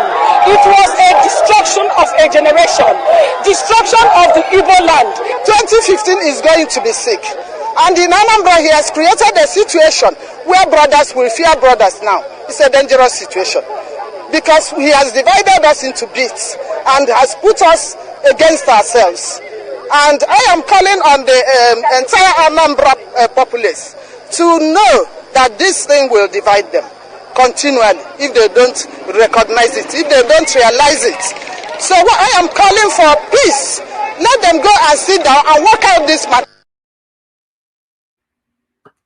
Yeah, that was someone that is saying that he was going to bring Nigerian people together. He couldn't even bring together Anambra people.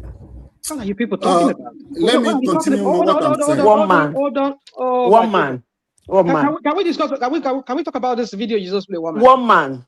Yes. You are going too far. You should be asking, who did he get authority from before he handed back mission school that we are taking over from by the government? He handed it back to the mission. Who did he take authority for? Did he ask this thing to pass a bill?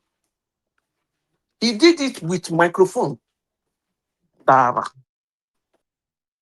So, can we Yeah, discuss Madam Sita is actually making my point. No, That's no, what it's I'm not making saying. any point. It's It's not a making any faulty point. She's system. not making any point. Okay. You just people just like to go source for some kind of make believe, some kind of videos and stuff. Now, he's talking about handing over mission school. Did Tinubu not do the same thing in Lagos? Did he go to That's the what I'm national? saying. The So system is faulty. hold I'm not on. supporting Did anybody Tinubu on not this. hand What he over said mission is school? that all of You them don't understand abuse their the power. basis Come of my on, argument. It's you that You decided are to be diverting my defending one This is the problem. person. There is no abuse. That he has the right. He has the constitutional right to Excuse give back me. school back What to the the owner. guy was What are you saying talking is about? that What is the abuse of what the power guy there? was saying is that all of them will abuse their power. No, And you you can't say decide that to for a be fact. You can't say that for a defending one fact. person. No, That's how we came in. come on. You see, this is why we people like to look for parallel in Blind David defense. Mosheda. This David Mosheda. One man, please, when will I military talk loves country. now? Come on. Madam Don't Zita, like go all this ahead. Let me finish. That's what you people do. Madam Zita, please go right. ahead. Rationama won't let me finish my thought. No, So no. just go ahead, Madam Zita. I think we get the gist One of where man, you let are. Madam Yeah. Zita talk so that I can talk. Oh. All right. Zita, floor is yours. Let him finish now. Has he finished? No. I think we get the gist of where he is because the room is continuing to fill. Remy is here. Simba is here. Darati. Oh, I wanna Dixon, hear you, Madam Zita. Please take. All right, Zita, floor is yours. Dixon, talk now. When you finish, I speak. Who Zita? All right. Okay. Yeah. What is okay? One man. If I talk now, you say I'm talking. Topic, please. All right. We were talking about the Sharia Council pushing against state police. They are saying go and sanitize the police services first before you introduce state police. And a lot of people feel that it's a pushback against the breaking down of the existing federal unitary structure. That's what they're really pushing back against. And then we're talking about the Osun State elections upcoming with the EFCC interfering to try and stifle that space to the advantage of the government. It was so blatantly partisan, the action of the EFCC, that Tinubu himself has come out to say they are an embarrassment to him.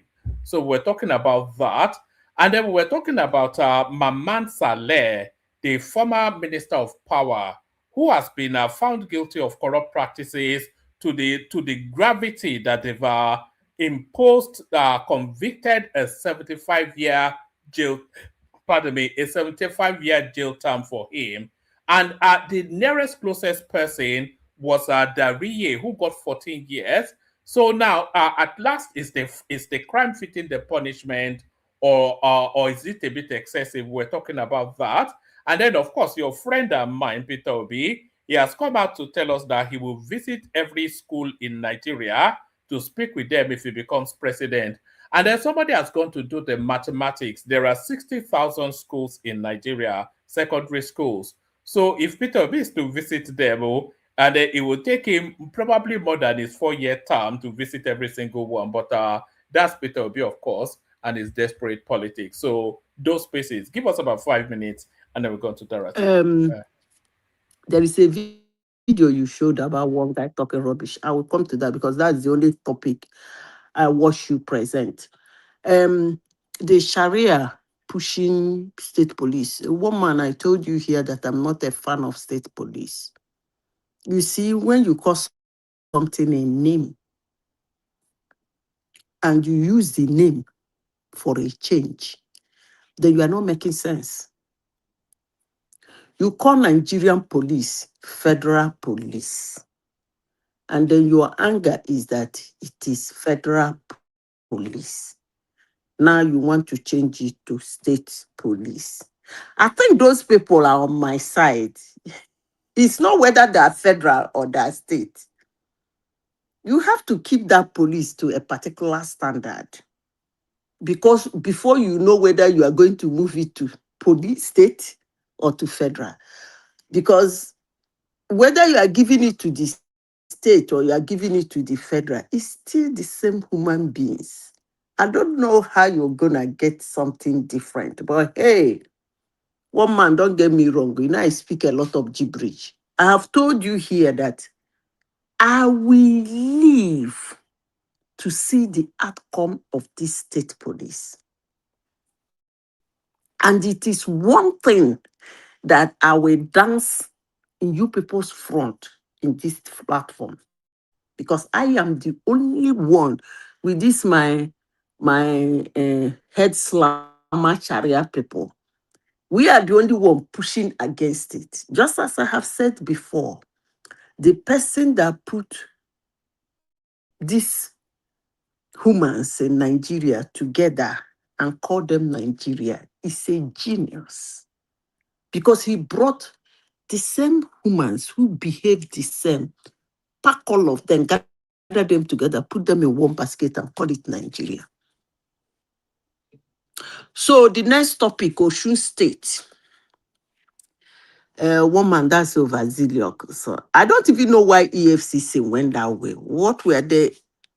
Are you saying, hello, woman? Hello? Hello? We're all here. We can hear you. Carry on. Woman, is he, you said Tinubu doesn't know anything about it. No, that was what he claimed in his instructions for them to unfreeze the EFCC's account. Even if maybe somebody in his cabinet, because I know why they did that. They want to come out all the money from the man's hand. Yes. So that he will not use the state fund to They said to it was. fund. They said they were moving that money quite aggressively, which is to say you that they were positioning it for the elections. If they're going to do like that to Osun State, but that's the yama of Nigerian politics now. That's the yama of politics. If they're going to do that to Osun State, they should also do that to the federal government of Nigeria and to all the states. As the election is coming, block the account. How about that? I don't know why they did that, but that Ade dance herself. Now, wow. I don't know how we got here. The other one, you said how many people were sent to jail? Madam Zita, Mm? can I chip in something real quick Why not? about the timing? I don't know that crime has a time. If someone is committing a crime, I don't know. You have to look at the time before that person can be arrested.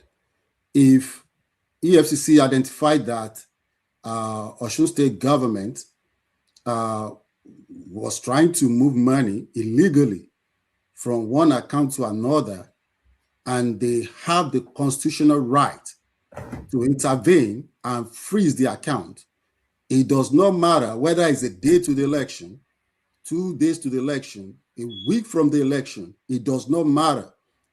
Once crime is being determined to have been committed, the constitutional authority has the right and the power to intervene. So I just don't understand Why didn't they do it 2 years ago?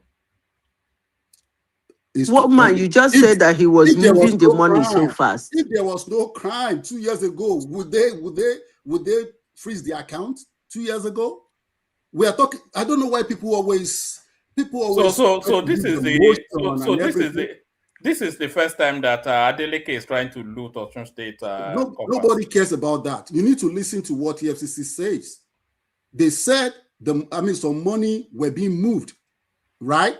And they believe maybe it's illegal, and they intervene. They have the right to do that. If they don't have the right to do that, it's a different ball game. We are not talking about maybe constitutional violation here, or they are acting beyond their authority. That is not what we are talking about. If we are talking about that, then let's talk about that. Do they have the authority to take action? If the answer is yes, okay. Why has the president called their actions an embarrassment? Because it's political. Everybody was seeing it as political anyway. Is it not political? Is it not political? One man, you see. I don't even know why Tinubu called that thing off. It's him and himself that knows I don't why. know too, Madam Zita. Let me tell you one thing about politics, one man. Anyhow, you go press your opponent neck, press him.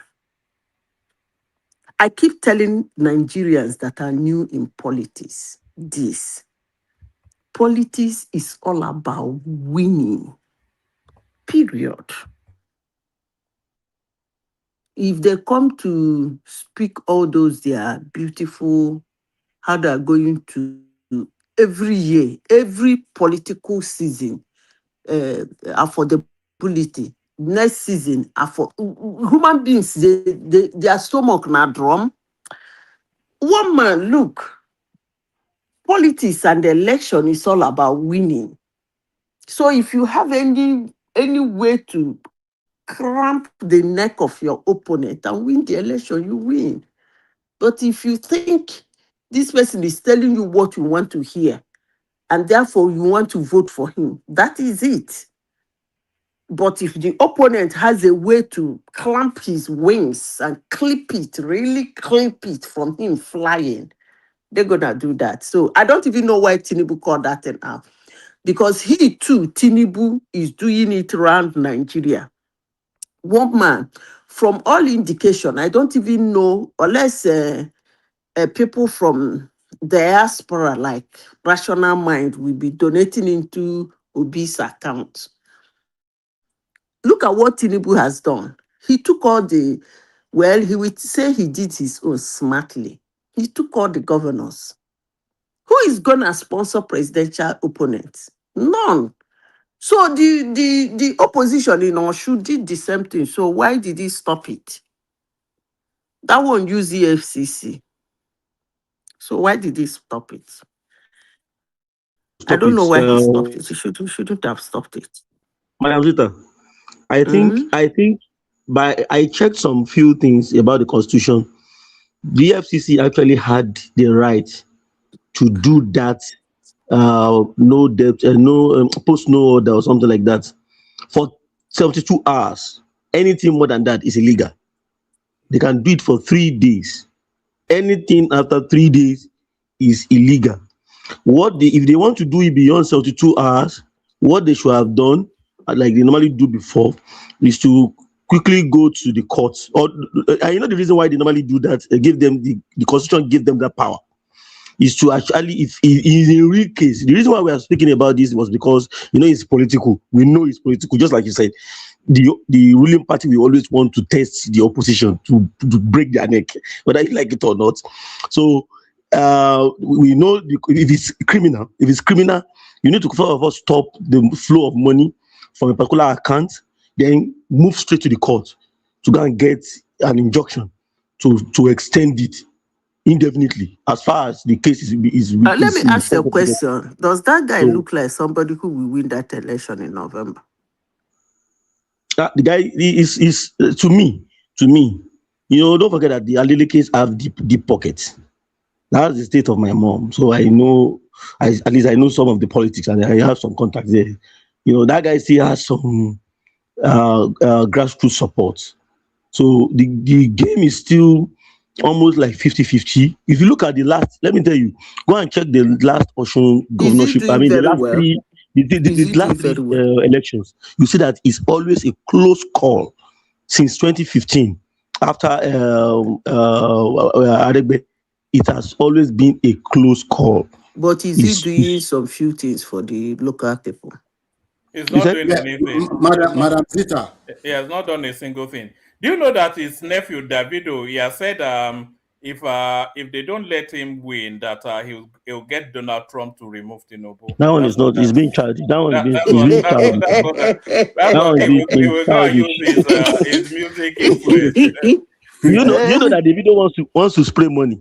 He wants to spray money. I saw a video where he was talking that he said something go hot.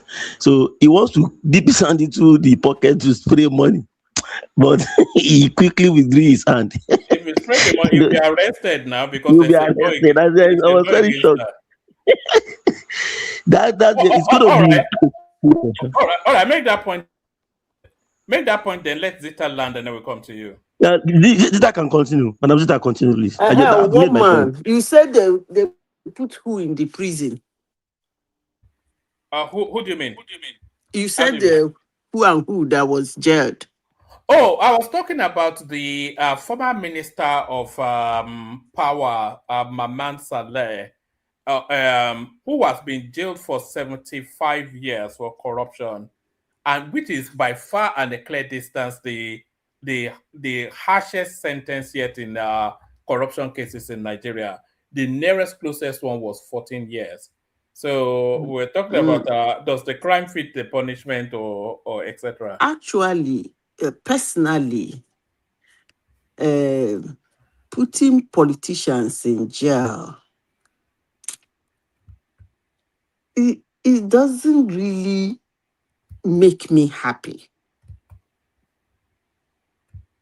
You see, some of these politicians, somebody like Rotimi Mechi, I know the type of car he was driving in those days before he entered his politics. When such a person, I don't want his conviction. I want them to sweep all his accounts. You know, when I talk, people say I'm a very wicked woman. Anywhere in the world he has kept our money, make sure they collect. The one way they do Abacha and small, collect all the money, take him back from where he started, period. I just want to see that guy in the street of Nigeria jumping Okada. That's all I want. Not putting him in prison. This prison stuff, you won't be able to get all the money now. He'll be there good enough. He'll be using the taxpayers' money to feed him again for free. No, that their prison doesn't work. Some of them is ordinary house arrest. It doesn't work for me. Before you know it now, he will say he's sick, his bum is paining him, his eyes is paining him, pulse is coming from his ear. Then they will fly him for medical treatment. I don't want that. Woman, I want our money. Then the next one, remember? You know, a lot of those monies are actually unrecoverable. A lot of Rotimi Amechi's money is in Canada. A lot of what's it called? Abubakar Malami's money is in the Middle East. So a lot of these monies have been moved to. Look at the battle to. Do you remember one of these? Is a minister now that it was Abacha's bad man then. Do you know that when we wanted to recover some of his money from America, we had to negotiate a percentage. He got to keep quite a larger, you know. So the way once they move that money out of the country, it's just you are not getting my point. You get but the ones in Nigeria, yes, you can recover that. You are not getting my point. The bulk of their looting is usually moved out of the country. Actually, if Canada negotiates that we get 1/5 of what was kept there, the only agreement, if I'm the president of Nigeria, is as long as that idiot is not gonna touch that money. No, but you can't do that now. That's the thing. What do you mean by you can't do that? There was a guy, I can't quite remember. I think it was the former governor of Bauchi State, or maybe the present one. Or if anybody remembers, remind me the name of that guy. It was Abacha's bad man, and we tried to recover some of the monies that he looted went to the United States, and ultimately we got a percentage of that money back, but he got to keep a large amount of it. You know, because there are laws also that bind these things in those countries, and because of the vast amount of money that they've stolen, they can afford, you know, you'll just be locked in some legal mire that, you know, once they move that money out of the country, they are going to keep a large amount of it. Somebody like Rotimi Amechi, I don't think he knows where his own. No, his money is in Canada now. Do you know? No, but do you know they said Rotimi Amechi owns an airline in Canada? That's what they said. He might not remember all the. You see, Rotimi Amechi. You see, Wike is a bit smarter. You see, Obasanjo. I don't think those people know all the money they steal. I don't think they still know where they kept them. Where they remember some, but some they cannot remember. Oh man, you don't have idea in what those people are doing to that country. That Nigeria is even standing today is it's a miracle. Let me go back to the one that we irritate people. You said there's a video of Charles and one other guy, right? Oh, you mean the ex-director of Obi campaign? Is it that one? Yes. The guy was telling us that they had no polling agents in all the polling booths, that they had no form EC8, which is the form. Do you know that when they complete the elections at the polling units, so each party agent will then sign that form that the results on that form is an accurate reflection of the vote as it played out there. So that's the form EC8. He said they had no form EC8 in the last cycle of elections and they had no agents. And that was the deputy director of the Obi campaign. But then these guys tell us that they won the election, but they had no agent and they had no return slip from the. You So see, it you see, they said they won the election. They didn't say that one alone. They called the states they won, which include River State. And they tell you the papers and the news agencies that carried it. One man, do you know why I ventured into that topic? You see, what happened in 2023 has never happened in Nigeria before. That Nigerians will go to in front of defense headquarters and kneel down, crying, begging the military to come and take over. It's either they are stupid or they are mad, they are ignorant, or they just want to destroy Nigeria, or all of them join together. Because every Nigerian should be told what the military did to that country. It's actually the military that brought the Nigerian Biafran war. It wasn't a civilian regime. It was the military. Every Nigerian should be told what military. These people this guy, I was listening to him beat by beat when Charles was pushing him. One man, you showed that this thing. Charles said, but you said you people won. What changed? And he kept telling Charles that was then. And they caused all that havoc. Hello? We're listening. We're listening. They caused all that havoc. They wanted Nigeria to burn. They wanted Nigeria to divide. They wanted Nigeria to scatter. How wish Nigeria will divide? That will be the funniest aspect of those 3 countries or 4 countries that will form. Because they will find out that Nigerians. Those people made all that trouble 23 to. They didn't know that Nigeria has first war situation and they didn't break. Cloud, black thick cloud has covered Nigeria several times in their existence and they didn't break. After some time, it will smoke. It will go. Nigeria will still be there. Although they said it's just a little thing that will break people. I'm waiting for that little thing.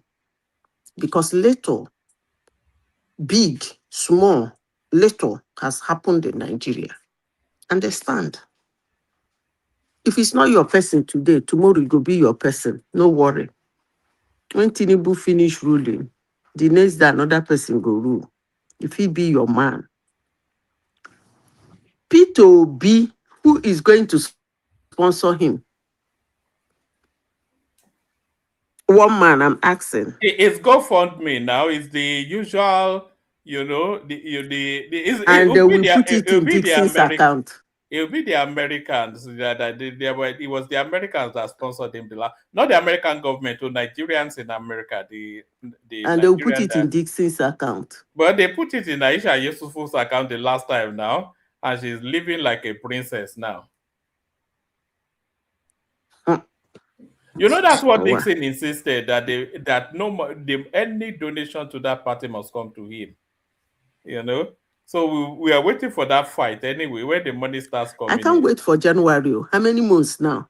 August, September. 5 months now. 5 months. I can't wait for this election to come and go. But the election is still not gingery now. There's no ginger now. It's not ginger because of your brother now. Your brother is a shrewd politician. He don't corner all of them, Abby. He don't corner all of them. Hello, Madam Zita. Can I interject real quick? Go ahead. Regarding the election of 2022, is it 2023? Yes, I know that Obedient Camp continue to maintain that they won the election. And they are claiming that because they can prove it, because they do not have all the Form E-C-8A, or what do you call it, for all the words. So how did you know you won now? Yeah, but I mean, if you look at it, what about Atiku, who came second? Did they have all the Form E-C-8A? If they do have it, who won in all the copies they have? Was Obedient? Was Peter Obi the winner in Atiku's in all the Form E-C-8A that Atiku Camp has or got from the outcome of the election? Because they are also claiming they won the election. So if both of them actually won the election and they went to Supreme Court and they could not produce evidence as to how they won the election. Do you know the argument the Obedience are making? What they are saying is a lot of Peter Obi's votes were attributed to Tinubu. So they are saying if the Obi votes that was attributed to Tinubu actually went to Peter Obi, Peter Obi will come first. Atiku will still retain his second, and then Tinubu will come third. What do they mean by attribution? Please explain. Do you remember when they were going into the INEC server and showing us our forms that were amended, that were TPEX written over, etc., etc.?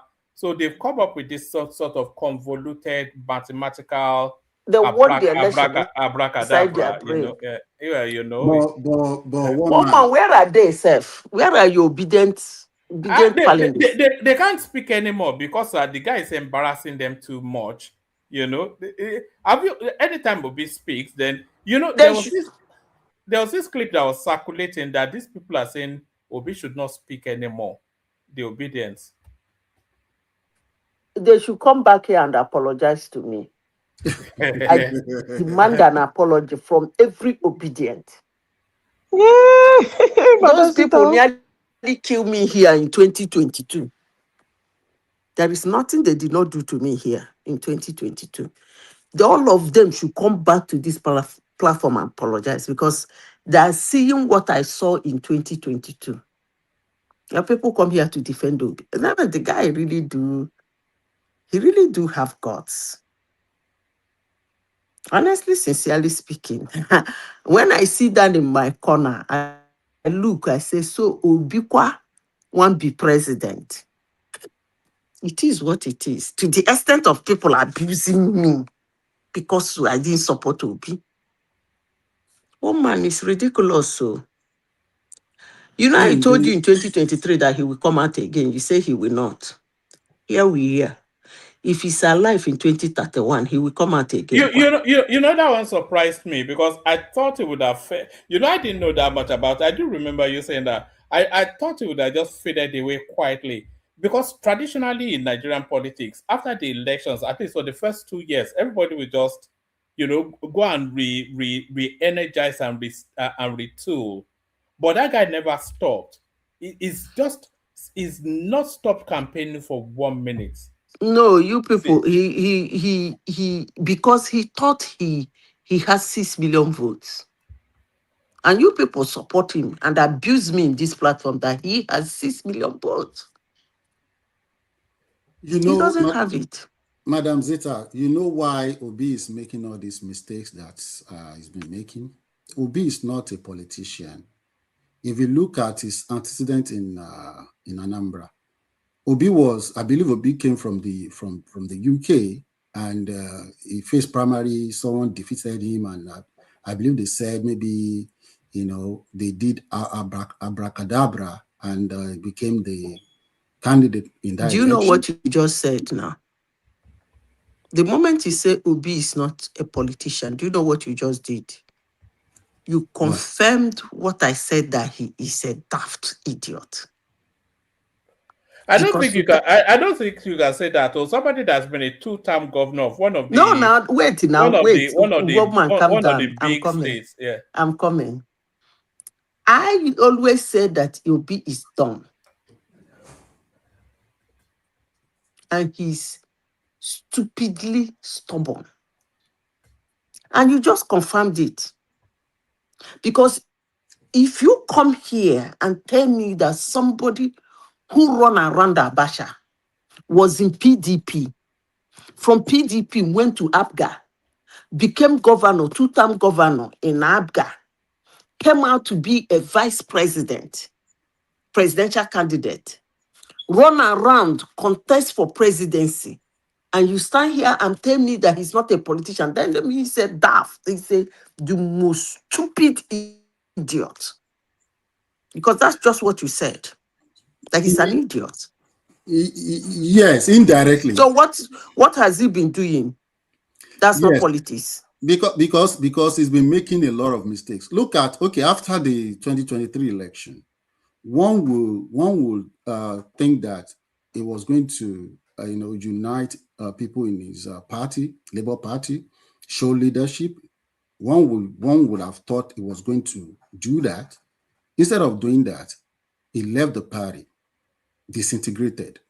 And one would have also thought... They gave an excuse why he cannot handle Labour Party. They gave an excuse why he left AFGA. They gave an excuse why he left Atiku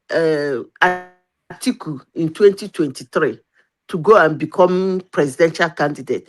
But now, I still want those people to come on to this platform and give excuses for this blah blah boo. Madam Obi is going about doing. Madam Sita, one would now ask a question that why wouldn't he just go and, because he knew he was going to... If Tinubu no flog that guy, see, bros, let me tell you, make una dey hear my voice for this platform.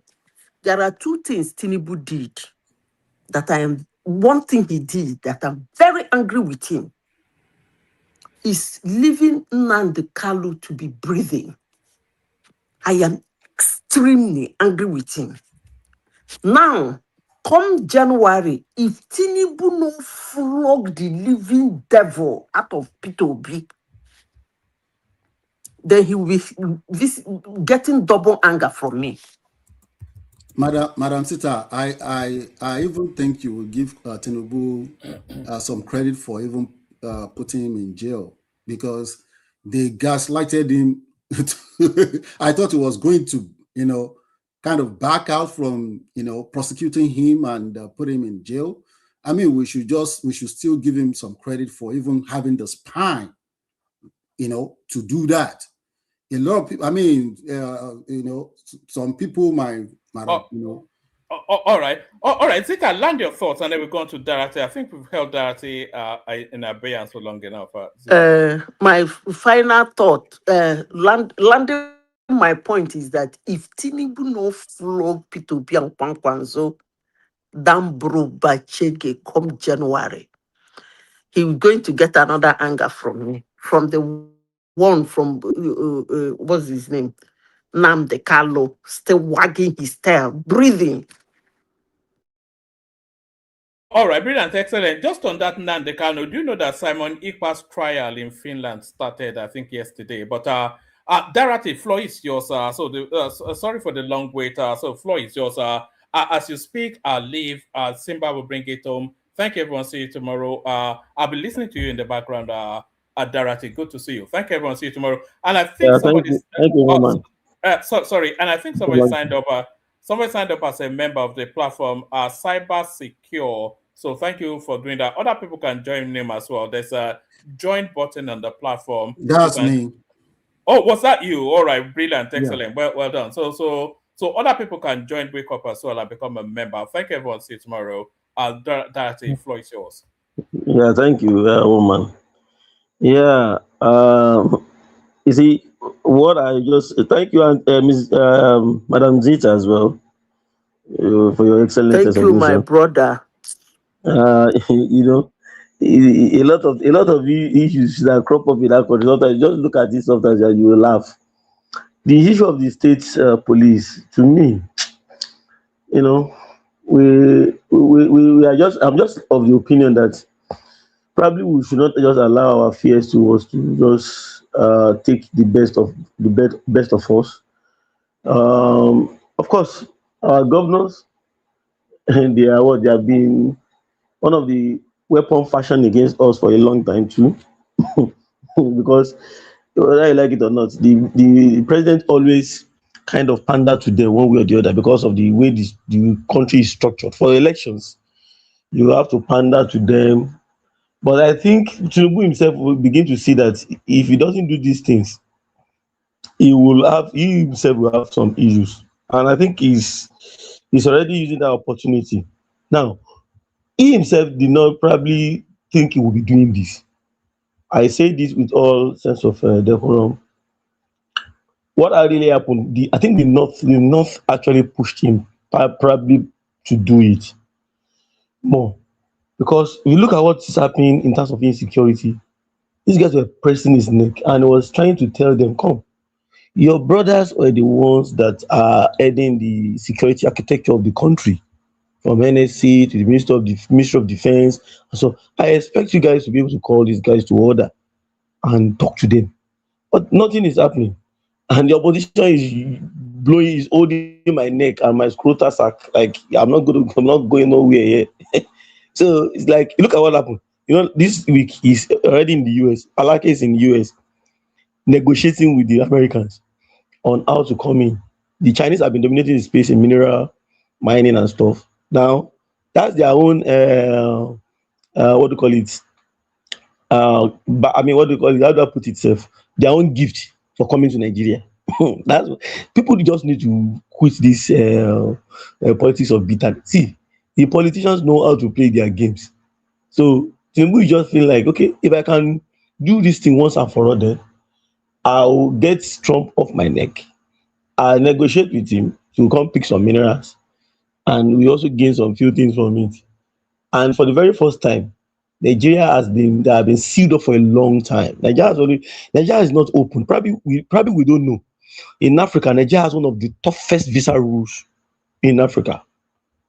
It's not easy to come into Nigeria like that. And you see, Nigeria just open up, and we have been doing our big brother thing on the continent in terms of international diplomacy and international politics in the region. So, and also in Africa, on the African continent, we don't open up. We saw how Nigeria and South Africa team up during the Jonathan period to starve off the Americans from setting up a base in the Gulf of Guinea. So, seeing Nigeria opening up to the Americans, they normally come in, train us, probably we do some little training and some military stuff, but coming in fully like that shows that Tinubu is ready to give him anything to just achieve his own second term ambition. That's one thing about the politicians. They put themselves first, whether we like it or not. Truth or not truth, anybody can dispute that. So I think the state police, we just need to give it a try. Let's see how it goes. And I keep on saying it. Anybody after 2027, Hassan said something.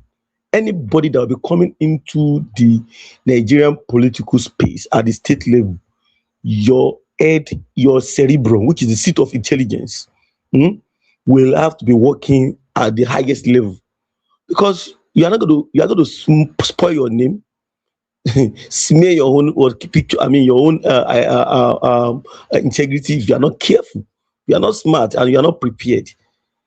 That time, the local government autonomy will come in full-fledged, and which means the free money that these guys have been spending. Look at Orire local government. You saw also what was happening in 4 years. Orire has collected over 6 billion, over 7 billion naira. But does it, what is on ground, does it look like it looks like somebody that's collected 7 billion? So what will happen is that a lot of them, and Lagos State have started doing it. Go and see what Lagos State is doing. The local governments in Lagos, they are doing excellently. They are doing a whole lot of things that they have not been doing before. We know they are all rubber stamped.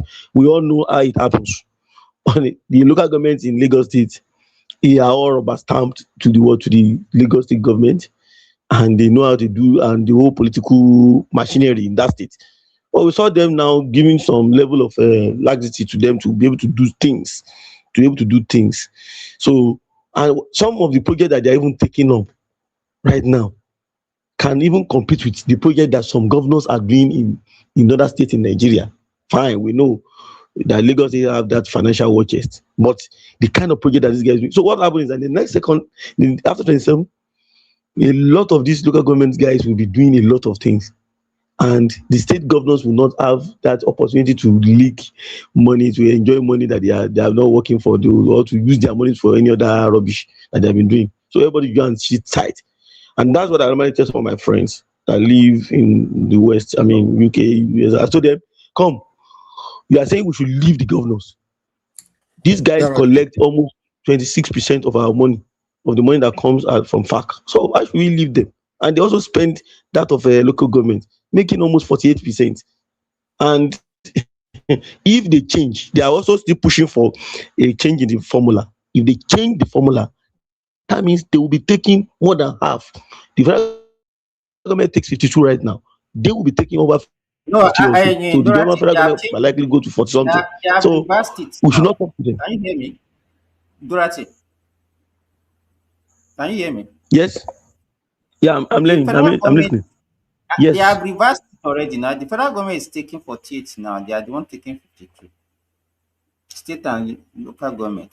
Okay. Oh, probably those tax, VAT, electronic transfer, all those things. You also count because about 90%. You might be right. You are probably likely correct actually, because 90% of the tax VAT revenue right now goes to the what?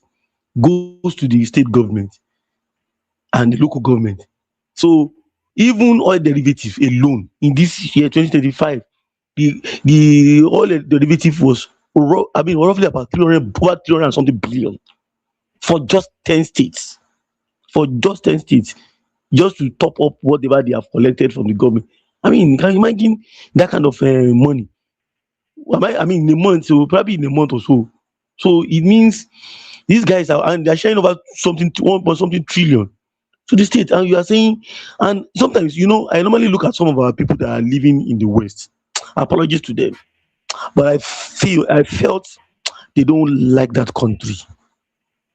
I felt they wanted our pain to continue, in that country, so that we can continue to justify the need for us to move out. That doesn't mean we should not move out. Do you know Nigeria is not even in top 25 when it comes to migration? We are just noise makers. Nigerians are noise makers. 1 to 25 countries, Nigeria is not even out of them. In fact, you'll be shocked that many of these European countries, they have more people doing japa. Germany itself and all these top European, they have more people doing japa. But we still seem not to understand the complexity of the country where we came from. We should also know that we are not going to use copy verbatim the processes of these Western countries, because it will not actually suit us, and the change that we want is not going to be that easy. People should understand this, and our way to the top is not going to be the normal traditional way. The Singaporeans, I read From Third World to First World by Lee Kuan Yew. They didn't just copy verbatim from the West. They did some tweaking, and that was how they were able to get to where they are.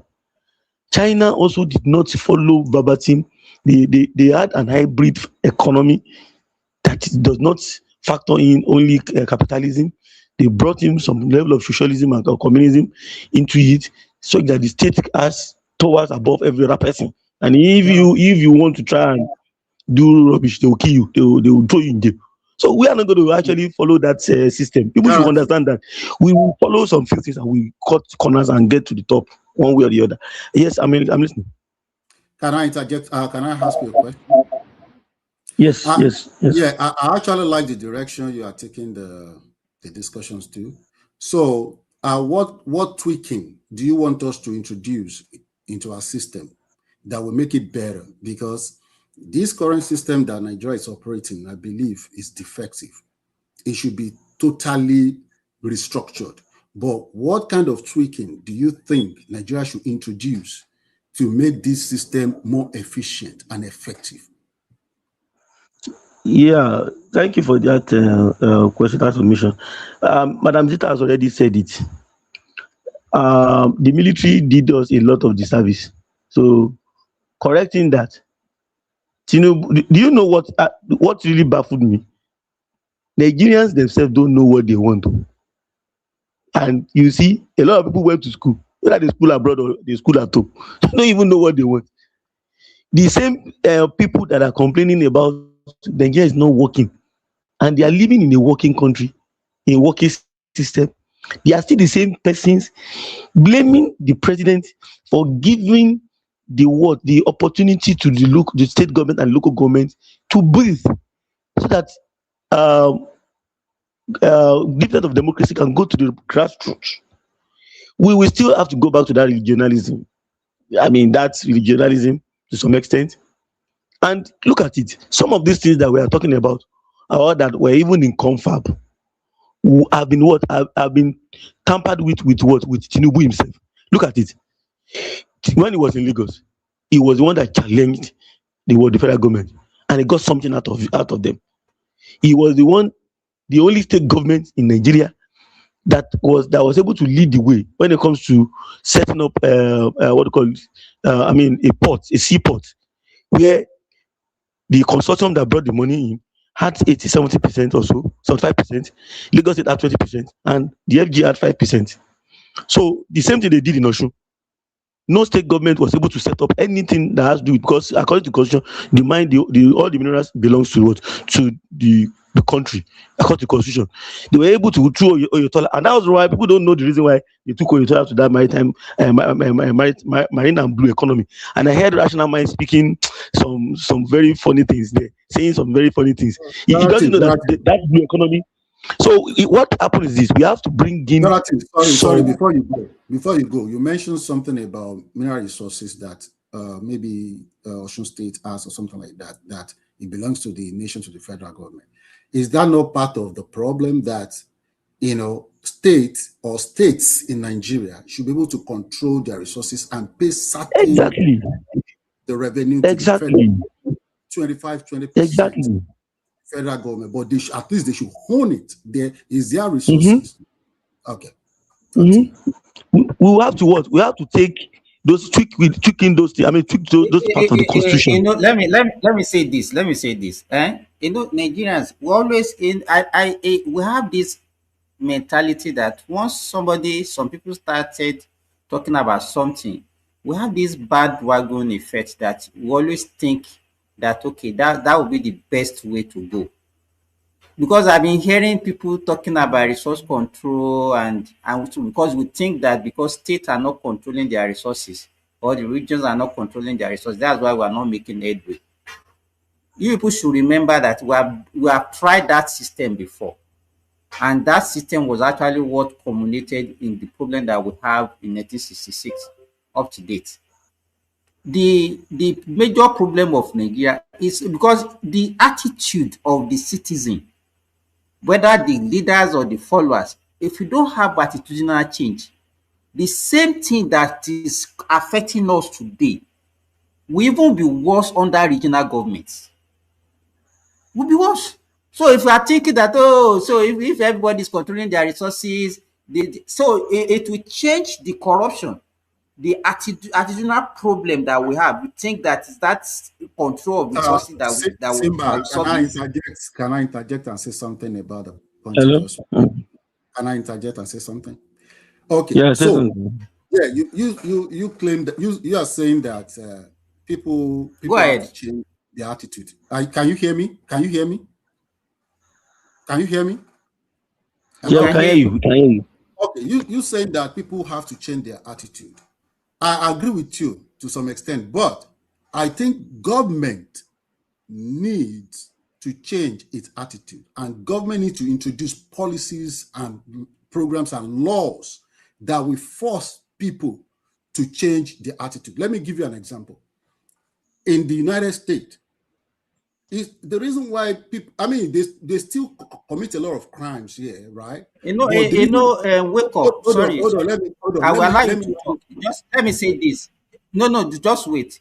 I don't like anytime when want to talk about the problem of our country, and then we start mentioning example of United States, UK, and then that is what we want us to do. Why We can't will we not do have that. something that no, will no, work no, for no, us? that is Why are we not, that always is, looking at hold on, Simba, something that is not for the that point that is I'm in making. America? I want to extrapolate it. I would think that that system. Let me wait now. Wait, let me finish so that we stop all these things that we are doing. Let me tell you, the countries that are thriving in the world today, that we know that they were poor before and they are making headway now. Are they following United States model? They didn't follow. But that is not what I'm Just saying. You they're need to not. let me finish to get the point. That's not No, what no, I'm no. saying. I just don't like anytime want to just make it. We use the United States as if that But is the let me finish. You paradise. will see That is where the I'm only thing going. that can work. You will see where I'm going. Let me finish. You will see where I'm going. I understand what you're saying. I agree with you. But let me finish. You will see where I'm going. In the United States, it's not that people don't commit crime here. They commit crime, right? But the reason why, the crime is minimal or government is able to, nip the crime in the bud, is because we have rule of law, right? So why do we, okay, Nigerians will come to America and they will start complying with the traffic laws or rules of certain rules and certain laws in America, because the reason why they're able to do that is because they know there'll be consequences for their action. If they break the law, they go to jail. The reason why people are behaving in Nigeria is because there is no consequences to their misbehavior. You will see people, running the red light. There is no consequences. They don't take their license. They don't lock them up in jail. They don't send them to maybe psychiatry hospital or something to evaluate their brain. They don't do that. When there is no consequences for your misgiving, for your misdeed, people will continue. So it's control of resources that will ensure that. Is it control of resources that will ensure Now, that? now, you can't just say, okay, let the state control their resources alone. You have to put laws in place, and you have to put institutions that will enforce the law. We are human beings. We can think, right? Okay, let me give you wake up. Let me give you a practical example. This Okay. Osun case that everybody is saying that we are talking about now about the freezing of account of Osun State. Now we are talking about an institution. EFCC is an institution, right? Yes. Okay. And we are talking about strengthening our institution so that they can function without interference of the politician and the government, right? Yes. Okay. Now, EFCC on their own, because what Nigerians are praising now is what they are actually clamoring for, but they are now the one against what they are clamoring for now. They are clamoring for. EFCC said Very funny. yes. Very funny woman being Because that. that is it now. Because as you said earlier, Dorothy, you said the Nigerians didn't even know what they wanted. EFCC said No. this is what they discovered on their own, and they took action. Do you understand? Now they are saying, "Oh no, it's the government that is," and then because of panic and because of the optic that the way it will look, that maybe because the government is the one using them as opposition. Okay, the president himself came out and say, no, I'm not aware. Must he be aware? Okay. If you want institution to be independent, Simba. must he be Simba. aware? I agree Simba, with do you know? you. Let me quickly say this. Let me quickly say this. You know that I want to believe. Let me give you my own opinion as regards that Osun incident. Do you know that the president knew? I can tell you for free. What they did was this. What they did was this. They knew election will start on Saturday. Election will start on Saturday, and Why is it that it was on a Wednesday they started it? They knew that the EFCC had just 3 days to actually do that thing before they vacate the order. Else, they will be running foul against the law. And Tinubu does not Yeah, also want that. wait. So they know No, they can hold them what by the I'm talking jugular. about. Wait, Wednesday, Thursday, Friday. Tomorrow is the election. Dorothy, get to Yeah, my point. Can you hear Simba. me, Dorothy?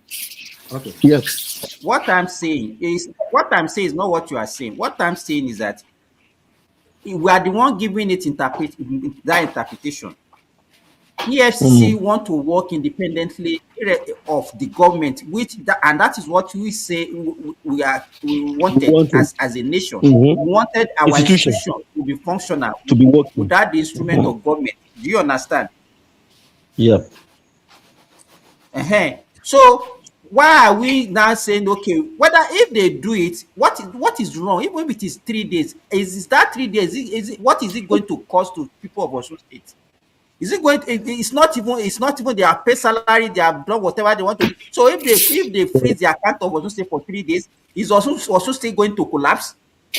Not at all. Simba. So, Not at all. Simba, sorry if I may Simba. interject. Simba. No, let me finish my point, Remy. Nigerians are now the ones shouting that even the president is not even in control. You understand? And you can see the way we think. So EFCC on their own, they cannot function without government giving them direction. Is that so? That's what we are used to. And then in one Exactly. mouth we will say, oh, we want institutional independent. We want this, and EFCC operated Lie, without. lie. Simba. They So, don't want anything. Simba, sorry, wait Hold up on. now. Let me interject, please. Sorry. I was actually going to say something, and I just wanted Simba to learn. You see, Nigerian people are grossly political, grossly uninformed. Uninformed, serious. Uninformed, yes. I don't really blame them in this situation because there's a freedom of speech and expression. They can say whatever they want to say. They have right to lash out. And we have political divides. We have Accord on one side, APC on the other side. So they are bound to, make their own different arguments. That should be allowed. But who am I blaming in this situation? I'm blaming president and I'm blaming the head of the EFCC. Ask me why. President shouldn't have intervened in the first place. He shouldn't have intervened because we are not talking about the contravention of the law here. Does EFCC have power to freeze that account based on the maybe suspicion of illegality? Yes, they do have the power to freeze it for 3 days. And if they want to extend that, they have to go to court to get court order to extend it. So EFCC was acting within its constitutional right. That's number one. And now the second blame will go to the head of the EFCC, who should have stand his ground, and say he is acting based on the Constitution and the mandate of the commission. It shouldn't have yielded to the Mr. President. It should have maintained its independence by not following the direction or the directive of Mr. President. So I blame both of them. The citizen is allowed to. I don't think you have done that. Dorothy, let me interject, please. Okay, you are talking this way if you are talking to a sane society, whereby majority of the people understand the rules and regulations very well. You are talking to a population that even are educated. They are educated illiterate. Say it the way you say it. Educated. That is what many of us are. Educated illiterate. You are talking about an environment even living in the Western world. Does not even know the right to left. So you have to look at the polity itself, the local polity, the people living in that country. Immediately, IEFC did that when they already said, they want to rig the election. They want to do this. Some of them. And you know that majority of Nigeria, because they don't do research by themselves and they don't follow politics very well, they don't even know nothing. They will do everything is just about sentiment and emotion most time in Nigeria, 90%. So that is why the president now have to have died the what EFCC have done is right. But unfortunately, because of the so-called Nigerian people and the way we do our things locally, This multi by Tinubu is Tinubu. Wouldn't they blame that on communication? Wouldn't they blame? Wouldn't you blame it on communication issue? No. No, the EFC does not need the consent of the presidency. No. That is not the point that I'm making. When EFCC, when they took that action, when that action was taken, right, and public, start to make some noise, EFCC leadership was supposed to come out. And they came out. No, they came out. I saw who they came out immediately and they said that this is the Guys, reason. let me call our attention to something that you people are missing out again. Sorry. Go ahead. You people have not addressed what Simba raised. Simba was saying that regional government is it necessary because to me, we are just creating another layer of bureaucracy. So you have president, regional coordinator, regional chairman, then state, then local government. That's another layer. Hold on, let me just finish now. Another layer of bureaucracy. And then when we want to elect regional premier now, maybe it's one former governor that will become regional premier. The fact that he's a regional premier will not change him from being who he is. If Makinde wins regional premier of Western region, it's not going to be different. It's just going to be the kind of person he is. So me, I think regional government will not really make any difference. Rather, it will even make things worse. We're going to just create another layer of bureaucracy. I disagree, but I will let you finish. How can let's just empower the state the more, empower the local government the more, because you are to take government close to the people. We empower local government, not by creating another layer. Anything you want to give the region, you can give to the state. Regional police, you now have state police. You understand? You have state police. If you want resource control, region should control their resources. Let the state do that. Let the states control their resources, and that will be okay instead of just creating another layer. Can I And say because what? let me tell you why. I'll just close now. If you create a regional government, that means you will now have regional legislative, you have regional house of assembly, you have state house of assembly, you have council. You are going to now be paying those people the cost of governance. You are increasing it. To me, that's crazy. No, that's not true. That's not true. Look at United Kingdom model. I don't know why we continue to lie to ourselves that Nigeria is a nation. Nigeria is not a nation. Nigeria is a country of many nations. We have to tell each other the truth. Yoruba is a nation. Igbo is a nation. Fulani, they have population up to 15, 20 million or 10 million, whatever, is a nation. Hausa is a nation. We have many nationalities within one country. Okay? So what I believe, the kind of system that I believe will help us to develop at our home pace is regionalism. Okay? Look at the United Kingdom. You have the Scotland, you have the Highland, the England. Okay, no, let me hold on. Let me drive. Hold on. Let me ask you. Within that region, wait now. Yeah. Because I don't. It's like wake up. Yeah. Go ahead. When I don't know. Maybe your network is not good. I'm here. Okay, I'm here. Yeah. I can hear you now. Simba, go ahead. I can hear you. You said that Nigeria is a country of many nations. Yes, you said Nigeria is a country of many nations. So by the time how many regions are you going to divide Nigeria into? No, it's not dividing. We already have it divided in Constitution, 6 regions now. It's not a region. Divided. What you have in the Constitution is not a region. What you have in the Constitution is not they call it political zones. Political zones, right? So we can just follow that political zones. No, it doesn't work that way. You cannot use illegality So again what to you have, Even the what geopolitical zones are not even in the I'm not no, just constitution. wait now. So what you have in each political zone, wait. The geopolitical zone is not Go even in ahead. the scripture. It's not recognized by scripture and by scripture, by constitution. Pastor. Migration. The geopolitical zone is not recognized by constitution. As for me, The constitution recognizes states and local government, not geopolitical zones. Okay. Exactly. So Geopolitical zone, where did they creation get of the Abacha. southwest? Where they get the southwest, northwest, It's southeast, just, south? it's just, it's just a, They are not even it's just for they are not legal. my They brother, are not that your legally question is what recognized. is destroying Nigeria today. The same people we elected, they don't respect laws, they don't look at the constitution. What they feel that is good for their tribe, they just carry on when they have the power. And that's just the truth. Other no matter, we don't have region. Midwest. Don't let Even us the geopolitical zone is not even a region. It's not. Yeah. And Okay. even But I within, think within the regions, Simba. even if we use the geopolitical zone, they also have nations.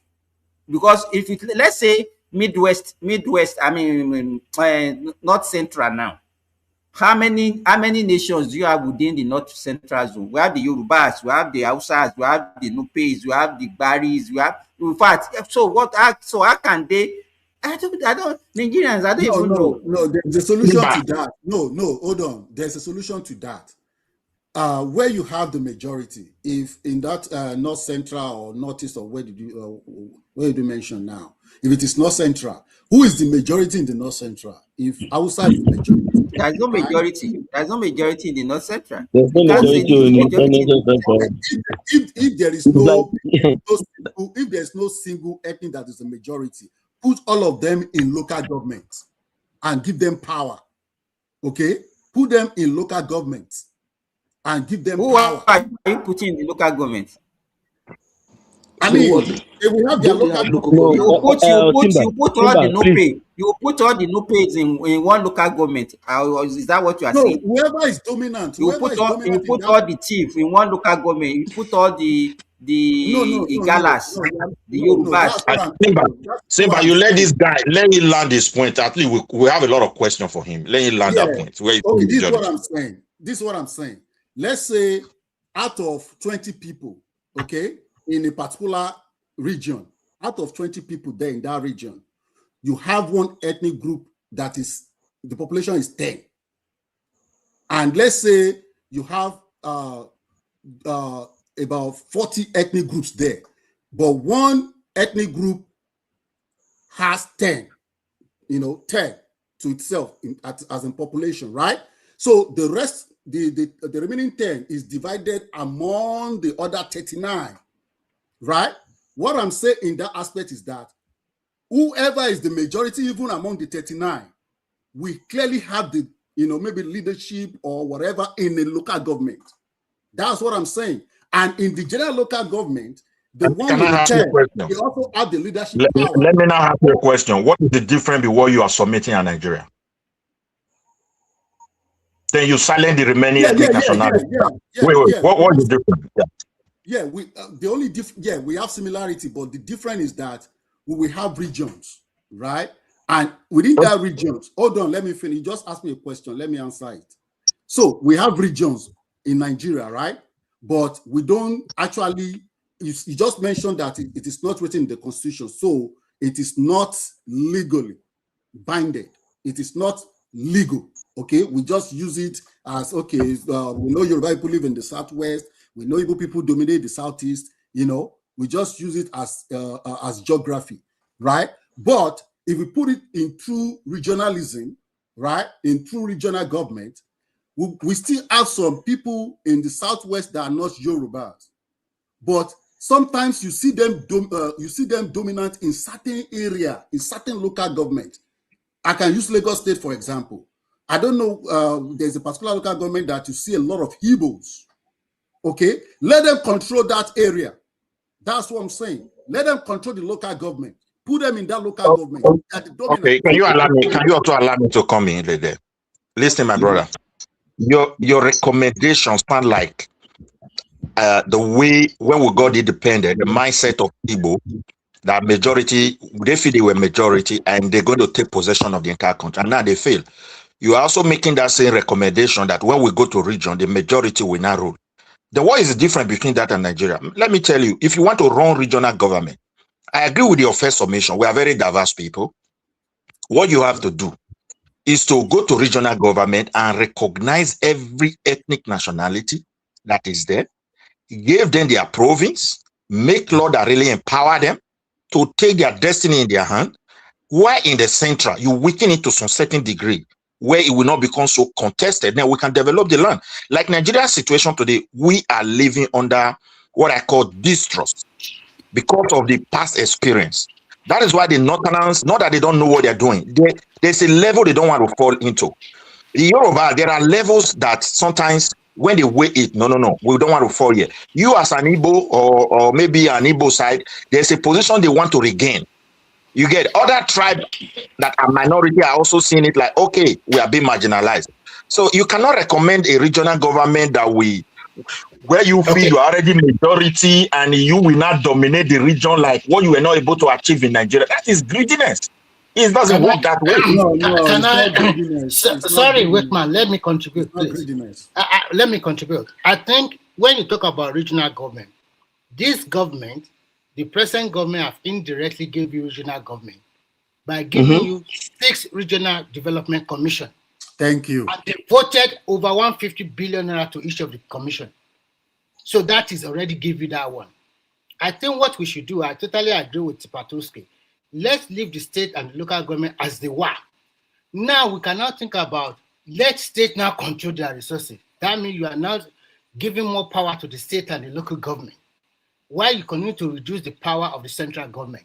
So when it's like that, when a governor that you want to contest for a gubernatorial election is said, the first thing that comes to your head is that no more money from Abuja anymore.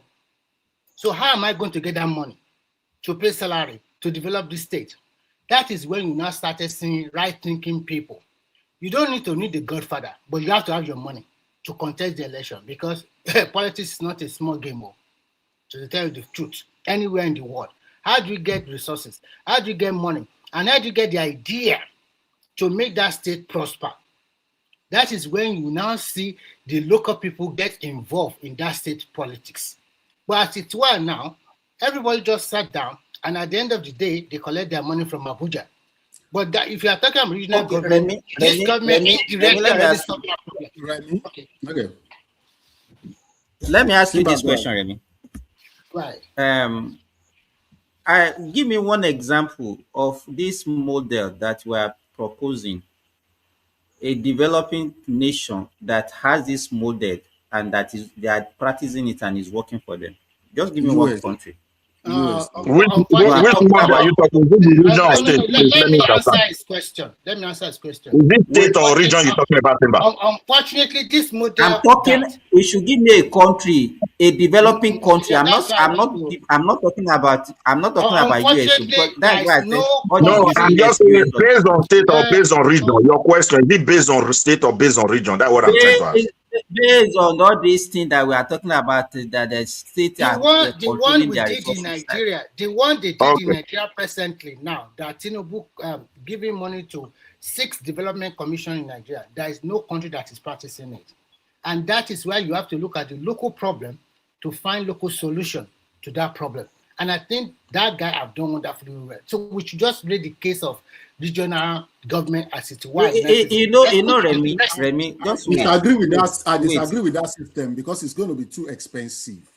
No, the issue here, Nigeria, the problem, when we see problem, we normally look away from the problem and then you will be chasing shadows. China, you know about China. Yes. What did they do in China to make them great? Did they do what you are talking about? They closed it up totally. No, just wait. Singapore, Singapore, they didn't do all this resource control of it before they become great. Go to the Middle East. In fact, they centralize everything in the Middle East and it's working for them. But Simba, and let me tell you, if you look at all this country, Malaysia, wait now, they use autocratic government, autocratic government. Just wait. Forget about whether it's autocratic or not autocratic. What I'm saying is that we can't forget the about only that. thing, that is common, let me tell you, the only denominator of all these countries that I mentioned is discipline. Yes. Yes. It's discipline. But who forced that discipline? Let me tell you, because I know you as you are an advocate of resource control, state control their I'm resources. also an Let me advocate tell of you. discipline as well. I'm advocate of Wait now, let me finish what I'm saying. The resources that is available to, do you think that if you give my governor more money now, maybe he has more resources, at least more money, do you think his attitude will change? It Do you is you think people if of you Osuna approve tonight now, we are claiming that okay, the state are getting, wait now, go for this kind of we are saying now that the state are getting more resources and everything now. Do we see any tangible development that is expected? Simba, And if you go back, wake up. If you go back, maybe you don't know. Wait, let me say this. If you go back, maybe you don't know what happened during the regional government, and that's why you are still referring to it. Let me tell you, during that time, Nigeria, there was no peace in Nigeria. All the nationalities within those regions, the northern region, the western region, the eastern regions, all of them were clamoring to have their own region.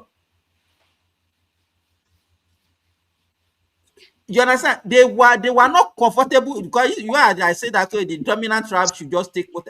In fact, that time the people, the chief people in the north, they were asking for their own region. The Midwest people in the western region, they were asking for their own region. And then the Niger Delta people also in the eastern region, there were agitation. So I don't know why you people have this euphoria as if everything was rosy and everybody was living well. Simba, Simba. Sorry, Simba. let me quickly say this. Okay. Let me say this, and you comment. Simba, you should also understand what is on ground today. What is on ground today is about tribalism and some people coming to your land, want to usurp your land, talking rubbish. So you understand the feeling and the sensitivity of each tribe now. That we There don't is want nothing that Remy, there is nothing that is happening today that is new. It has always been there. But this is too much. Okay? Yeah, but it's not too much. You are not there. Wait, Remy. You are not there then, so you can't say this is too much. Remy. I mean, Simba. Let us look at this issue critically. The system I'm advocating for is that, okay, if you want to practice democracy, let's adopt American system. Let's devolve power to the states.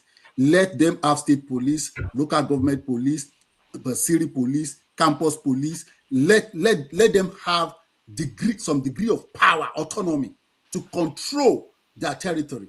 That's all I'm saying. If you want to practice federalism, let it be the way it is, is being practiced in the United States. If you want to practice regionalism, let us adopt the prime minister kind of system that they are practicing in the United Kingdom, where all the regions are actually. Let me give an example. Please, Mona, let me ask. This our brother make a statement before. You use Lagos as a template, and you mention some area in Lagos is like predominantly Igbo, and they will make that place a local government for them. Is that land Igbo land or it's a Yoruba land? When you are coming from the angles of recognizing that ethnic nationalities among us, our nations as a people, you're going to use another people's land for other tribe or what? No. That is okay. I want you to, like now, if we move from federal system to regional system, okay, you can just send all the other ethnic groups who have been living in certain area. You can't just send them back to their regions. Okay, what I'm advocating is that you let them continue to be part of that community, and you give them, let's say, in that local government, they constitute about 90% of that local government. Let them have maybe their leader who's going to be, administering resources in that area. But they will be hold on now. Wake up. Let Don't me mix. finish No. now. Wait, no, you cannot Simba, finish. wait, Let me tell you wait. this. No, Simba, because I what beg you are now. saying, we are talking about ethnic. Wait now, you are talking about ethnic nationality. You cannot talk about migrant and see them as an ethnic nationality of a place now. No, Simba. Let me tell you something. We have gone beyond the level that you can say everybody should go back to their tent. We can't send everybody out of Yoruba land or out of the northern region. We can't do that. What I'm saying Okay, is, let me ask you a question. Hold on now. Hold on, brother. Hold on a little bit. You're talking about people, ancestral land here, well connected. Their own forefather lived there. They might have some places they said this place to we, it is spiritual. Nobody should go there. They have some festivals. They have their way of life. Maybe 500 years. Because of Nigeria, others have settled with them. And because we want to go to region, they legally now, they should become the owner, the settlers should become the owner of those ancestral land. And you believe, hold on, you believe that we settle well with the indigenous people of that place? No, I'm not talking about owning the land. Okay. Right now, don't you have one person who won House of Rep in a particular local government in Lagos that is a federal honorable? So what is the aftermath of his action? That is different entirely. It's quite different. Hold on now. What I'm saying is that if you put Nigeria back in regions, the Yorubas can say, okay, this is how we want to govern our territory. They should have their. I mentioned the template of the United Kingdom. You can't if you live in England, okay. If you go to Scotland, they might have different rules, they might have different laws there, and you have to abide by it.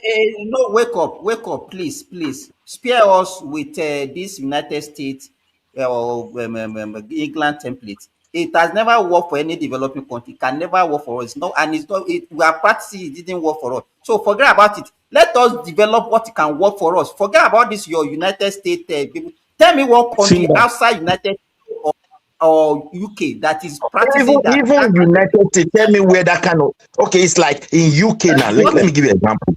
Wait. Okay, I don't know why we are so brainwashed with all this United Kingdom, United States. So, my dear brother, you see globally. Simba, if you are saying that we should stop referencing United States, United Kingdom, then why did you take their concept of federalism and democracy from them?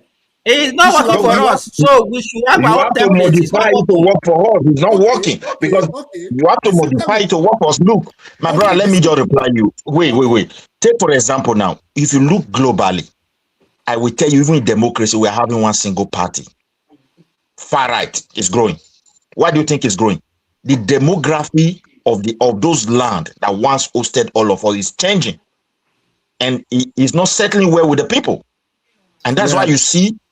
When you see them, they are campaigning, they are not talking about foreign. So that is to say, if you dare try that in any body land, that's a recipe for more than even crisis. It can lead to civil war. Yeah.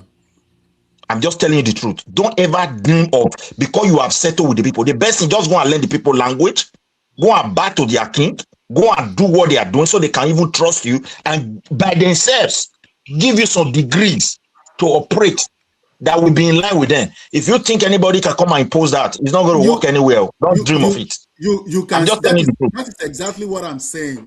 Midwest. That's exactly what I'm saying. If hold on. Let me finish this point. If Yoruba peoples, because we know we have Yorubas. If Yoruba peoples are controlling the Southwest, right, and they have their own law, they can even say Yoruba is their official language.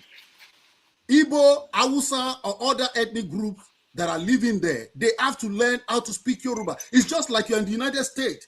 The language of trade here is English. Whether you are Spanish or you are a French person, you have to speak English and you have to follow their laws. That's exactly what I'm saying. But you cannot send the Igbos who have settled. They have to learn Yoruba. They have to learn the language of instruction. In Lagos, they have to go to Yoruba school. They have to integrate themselves into that system. They have to become, not forcing them like now, you can become an American. I mean, you can become a citizen. You're not an American. Okay, it's okay. You can Wake up. become a Wake up. citizen. It's okay. So you can become Dorothy, a you want to say citizen something? of Western Yeah, region. It does not, it doesn't have anything to do you with taking see, the land. Nobody's taking uh, the land in the United States, but you own land, you own house, you own homes. You're not taking their land, but you got to follow their wait up. law. That's all I'm saying. Follow the law in the Southwest. Whether you are Igbo, Hausa, Fulani, you got to follow the law. Whatever the law that the governing authority put in place, you got to follow it. Yeah, what you said make a lot of sense. Your last summation, I think that will go a long way to help us as a people. But if we miss that, my brother, we don't define that very well. Forget it. That's what I'm saying. That's what I'm saying. And that's why I'm using the term. That if you go to United Kingdom, if you're English person, you go to Scotland, you have to follow the law I there. don't want a situation whereby some people will dominate some other people because all of us didn't have this thick They voice. cannot dominate. If you No, come no, to no, no, no, United no. I'm talking about the Kingdom, platform. Dorothy wants to say something. Dorothy, can Yeah, you yeah. make your I want to say this that um, I would just say that's regional government of a thing. I'm not saying we are going to follow it directly. Because I think probably I was the one that actually talked about it, or it's a wake up that spoke about that regional thing. Because he was asking yes. for a particular way or how to tweak the constitution. So I think I will still go with that. The way Tinubu is doing it, at least let us go with that state government. I think uh, government, the state government, the local government. Then let's look at the gaps that may be in between the federal, state, and at least let's use the development commissions to actually bridge those gaps, at least where people can actually come around and voice their word. Okay, this area, we need this area, and we can also unify the regions so that at least they can actually come up together in terms of development. So a development agency that will charter a common course, in the area where that region has how do I put it, advantage, comparative advantage, either in terms of resources, either in terms of their transport system and any other thing that they can use. So I think that will be better so that we will not complicate things. The country is already complicated one way or the other. So okay. that I want area, to change. I want to change our topic of discussion. Let me give you why are we entertaining religion so much in our politics in these days? it's one of the problems that we have now, right now. People have become so, I don't know, addicted to religion today that they cannot even think. Look at the way state police, they are saying, no, we don't want state police. The northern oligarchs are using. Hassan said it here. Hassan just finished saying it here now, that we have that religion part of our politics, ethno religious component of our politics is really disturbing our life. And that's why anytime anybody speaks about any issue on that country, it is always from that point of view they will speak. Look at, did you see what happened where the bishop of Methodist was even talking about Bishop Onayekan too, that, oh, the matter of 2023 has died down. Why is he raising the issue, going to Arise News after he went to the president with the bishops? Why is he raising it? I think this government, I'm a Christian. I'm not just a nominal one for that matter. I mean, I can say it from every sincerity, form of sincerity, that Tinubu has what has actually. I mean, I knew that he's a detribalized person, and I know that he is also somebody that doesn't really carry. And in Yoruba land, we don't carry religion in our head like that. We have that tolerance level. So I know he will not do any rubbish when it comes to religion, and he has not disappointed us. I mean, everything has been normal so far, so good. Everything has been balanced so far, so good in terms of his governance. So the major thing we should do is the right person at the helm of affairs, building our institutions, the institutions that we like, that we are talking about, because institutions is what built those countries that we normally like to compare. But you see, when Nigerians even see those institutions, you have said it similar that when they see the institutions working, they will still complain. You have to explain yourself, experience, because we are very, very conversant with this monarchical way of thinking and authoritative way of thinking, where we project one person, that this person must be the one that must be the one that must give all the orders, whereas everybody now is not subject to his whim and caprices. We know you are the one that actually promoted the person to that space, or you appointed him, but let him do the job to benefit the state. So in a situation whereby he wants to do otherwise, let the law take its course.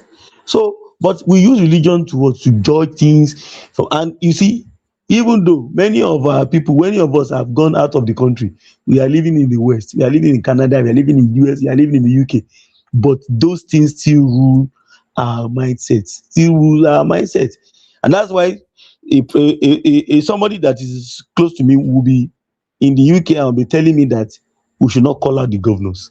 Can you imagine that? That we should not call out the governors. So we should not do this, we should not call out anybody. So that's just it. Until we put those things, those two things out. Because people believe Dorothy, that the only religion that can do things for them. There's what God will do for you, and there's what you will do for yourself. I Simba, normally let me also tell come in. Dorothy, Simba, let me Dorothy. speak to that space, I beg. You see, Okay, religion, just eh? wait. After wake up, wake up. No, just wait. Okay. Let's arrange it Please like check this. your back. It's Wake like up. somebody want to come in. Eh? You check. Yeah, It's Wait, like some just people want wait. to. Now Midwest. Listen to me. Wake up. yeah, After wake up, make your hand. Then Midwest. yes. So we can take religion out of politics. They do the same thing here in the United States. The evangelism, people always want to, each party, always want to get their vote or their support, endorsement. So you can't really take politics, you can't divorce politics from politics. You can't divorce religion from politics. But what the Archbishop or Cardinal, I forgot, I don't know his name, Oyenekon, or what's his name, what he did by going on Arise News and start talking about the president and start talking about the administration and start saying president is determined to win the election, at all costs. That makes him political. Okay. He even It's, said that the president is angry. He said he's angry. yeah, yeah. It was supposed to be, that organization is supposed to be apolitical, right? Not having any interest, right? But by him speaking like that, he is telling us that he has a leaning towards maybe obedient or whatever, or he has a political maybe choice. I mean, like a candidate, like a candidate of his own, of his choice in the election, you know, but it was supposed to be apolitical, supposed to be neutral. So, but I understand, President, the way he handled it, he handled it well. But the presidency, I think what's his name, Boala, shouldn't have, addressed the issue the way he addressed it. He made it, to get out of hand because people are so sensitive with religion in Nigeria. They are so sensitive. Okay. Wake up. Wake up. Wake up. You know. Sorry, don't feel be with us. I still don't like a situation whereby we'll be using United States, UK as our benchmark. the way they practice religion in UK and US is totally different. And if you look at the so-called US and UK that you're talking about, it's a predominant Christian nation where people they don't use religion where with the sensitivity of religion in Nigeria. If it is like that in US and UK, I'm very sure they will have even cancelled the participation of using of religion in politics. Yes, Timber, you know why we So can't stop? We can't. you can't be using Sorry, you can't wait, man. say wait, you cannot say because the churches maybe make some kind of this thing in election or whatever politics in US, and the same reason why we should allow it in Nigeria, knowing that in Nigeria is so sensitive that it can even lead to war. But Simba, but look at what is going on in Nigeria. Some people are sponsoring people to Hajj. Governors, they are doing that. They're The not supposed to be Christian doing side that. is also the Let me tell you, Christians are are they also not doing the same sponsoring thing. wait now, are they not Hold on. sponsoring people to Jerusalem? That's what I'm Yeah. saying. They are not supposed to be doing that. That is why I Okay. said we should stay away from religion. Okay, but Exactly. exactly what I'm saying that Can I It's not also come exactly exactly what in? I'm because you are saying that justifying it. Simba, can I quickly come in? no. I'm not Sim- justifying it. I'm just saying it's a reality. It's a uh, reality because you wait, see wait, state man. governors sponsoring people to Jerusalem, sponsoring people to Hajj. They are not supposed to be doing that. They Yes, have we totally invited agree. religion into We politics. totally They agree. are the one But doing it. So you can't wait, blame the man. cardinal, you can't blame the Muslim or Okay, the Christian, being political Sorry. sometimes Yeah. because governors are the Okay, wake up. politicians. Okay. Wait, let me quickly say this. Midwest. Like, No, wait, Remy, wait now. I will structure it. Is Midwest as supposed to Thing. after Midwest you talk, Thank please. you. The thing I okay. want to say is this. You see, in every society, time do change. In the past, religion was also like the prominent dominant influence in the whole of Western civilization, Europe Yes, as a theocracy. whole. They do Yeah, so theocracy. in fact, the Anglican, the King of England was nominated to defend that faith. So Spain, according to brief history, you can't even hold a Bible in your hand. It's only the priest. They can, if anybody is caught with Bible, they just by the person. That's just the law. So, but as time progressed, this same Western country, they have churches and people don't go to church anymore. And Yep. however, if you look at other religion that is growing in their midst, like Islam, has grown to a point also where it's not a concern for them. We can't take that fact away. But in our own country, we have this both religion like Christianity, Islam, and the traditional religion that was once at least I can say that across the entire country, that's indigenous religion, historically, we also have them, and they are all embedded in us already. And these two religion has influence, you understand me, over the people. So all these politics that we are playing, that tendency of being devoted Christian, you try to bring it into the religion. That tendency of devoted Muslim, you will try to bring it. That tendency of traditionalists, you try to present it as well. If the society it support you to also parade huge numbers of people. So that is the situation we find ourselves. There's no way at this junction we can take it away. And the danger is that since these religions are indigenous, it will get to a point. Religion always back. So if you carry the two books, you see back everywhere. We will get to that point. That's just the truth. Yes, Midwest. Okay, One sorry. example. No, You wake see, up, please. oh, Sorry. okay. Let Go us ahead, have a go ahead. structure, please. Okay, all right. Remy. Remy, are you there? Okay, wake up, continue. Yeah, you see our president praying in public. Sorry, I'm back. I'm back. So I think one of the things I want to say is Midwest already said it. Like even in the Western culture, they don't believe in religion anymore. I am trying to say that most of our activists or people that always say they are fighting for the people, why can't we just eliminate religion in Nigeria totally? If we can do that, that country will have peace. Orisha Fulani, Orisha Fulani. If you talk like this, they will say you are a Satan. Yes, okay. The people that they say they are holy, what are they doing? Both Christian and Muslim. Are they not as corrupt as anything? Nigerians are religious, but they are not godly. No, they are not godly at all. They are very wicked people. Very, very wicked. See the way. Thank you very much for that word. Thank you for that word, my brother. Thank you. Yeah. Amechi came out and said, "Oh, I'm a Catholic. I want to defend the Catholic. The Catholic, even the Catholic Archbishop are bigger than governor. Catholic has 35 million population. You see, because he sees it as an opportunity. Yeah. Mm-hmm. He sees it as an opportunity. Simba. So who is doing that? Our politicians. Sorry. I've not finished. I have the floor. If I have my way, I would have suggested that we should change some of this constitutional democracy, that religion is totally put a bit. You cannot force the traditional religion. They never come on board to say one interest or the other. They just worship their own God. They don't care about other people. But it is two religions that is destabilizing that country, both Christianity and Islam. Orisha. Because, forget the Orisha. Orisha are not doing nothing. Your name. No.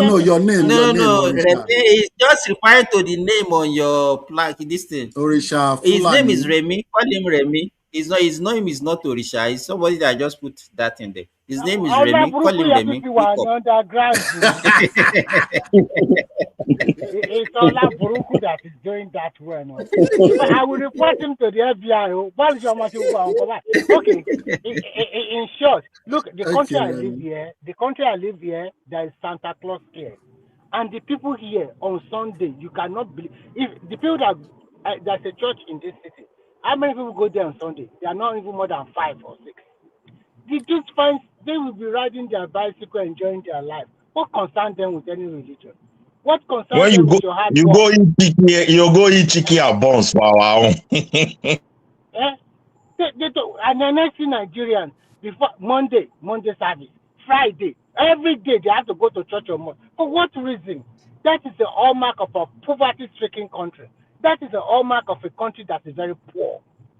When you go to China, you see an average woman working 26 days in a month and still continue to go. Before the age of 28, she already bought her first house. She already gets everything by herself. She's not relying on any man or any family. Remy, do you know what happened with that? Can I interject? So let me just conclude this. So sometimes when we talk about religion influence, it shows, oh my God, it's still like we still at cake age. We are still in the 18th century. We are in 2026, for God's sake. What concerns that on a Yekon or whatever his name might have been? What concerns him? It's political. Now another set of Catholic bishop already came out, and they also said categorically on TVC yesterday they are supporting Tinubu. If that's the card you want to play, so you can see. And at the same time, what I fought in that man is this: everybody that call themselves they are very holy is a lie. They are not God. After you met the president, you quickly went ahead. A 80-year-old man went to the TV station and divulged whatever you have discussed with the president to the public just like that. Who are you? Come on. That means you also want to set the country ablaze. It's totally unfair and uncomfortable. I will stop here so that you can intervene. Very irresponsible. Very irresponsible of him there. And you know, some of our people are even ailing him. They are ailing him. You shouldn't do that. You just have a fruitful discussion. Whatever you discuss with the president was in the public domain. I mean, through the media that were present. And we saw the clips of the president addressing some of your thoughts. I mean, the thought that the communique that you guys put together as bishop. So just leave it. You give him the honor of being the president. Is it not this same man that I was saying that he was not going to appreciate? He was not going to. Take the president to be. He will not accept the president as the president until he has been cleared by the Supreme Court. Until after the Supreme Court judgment.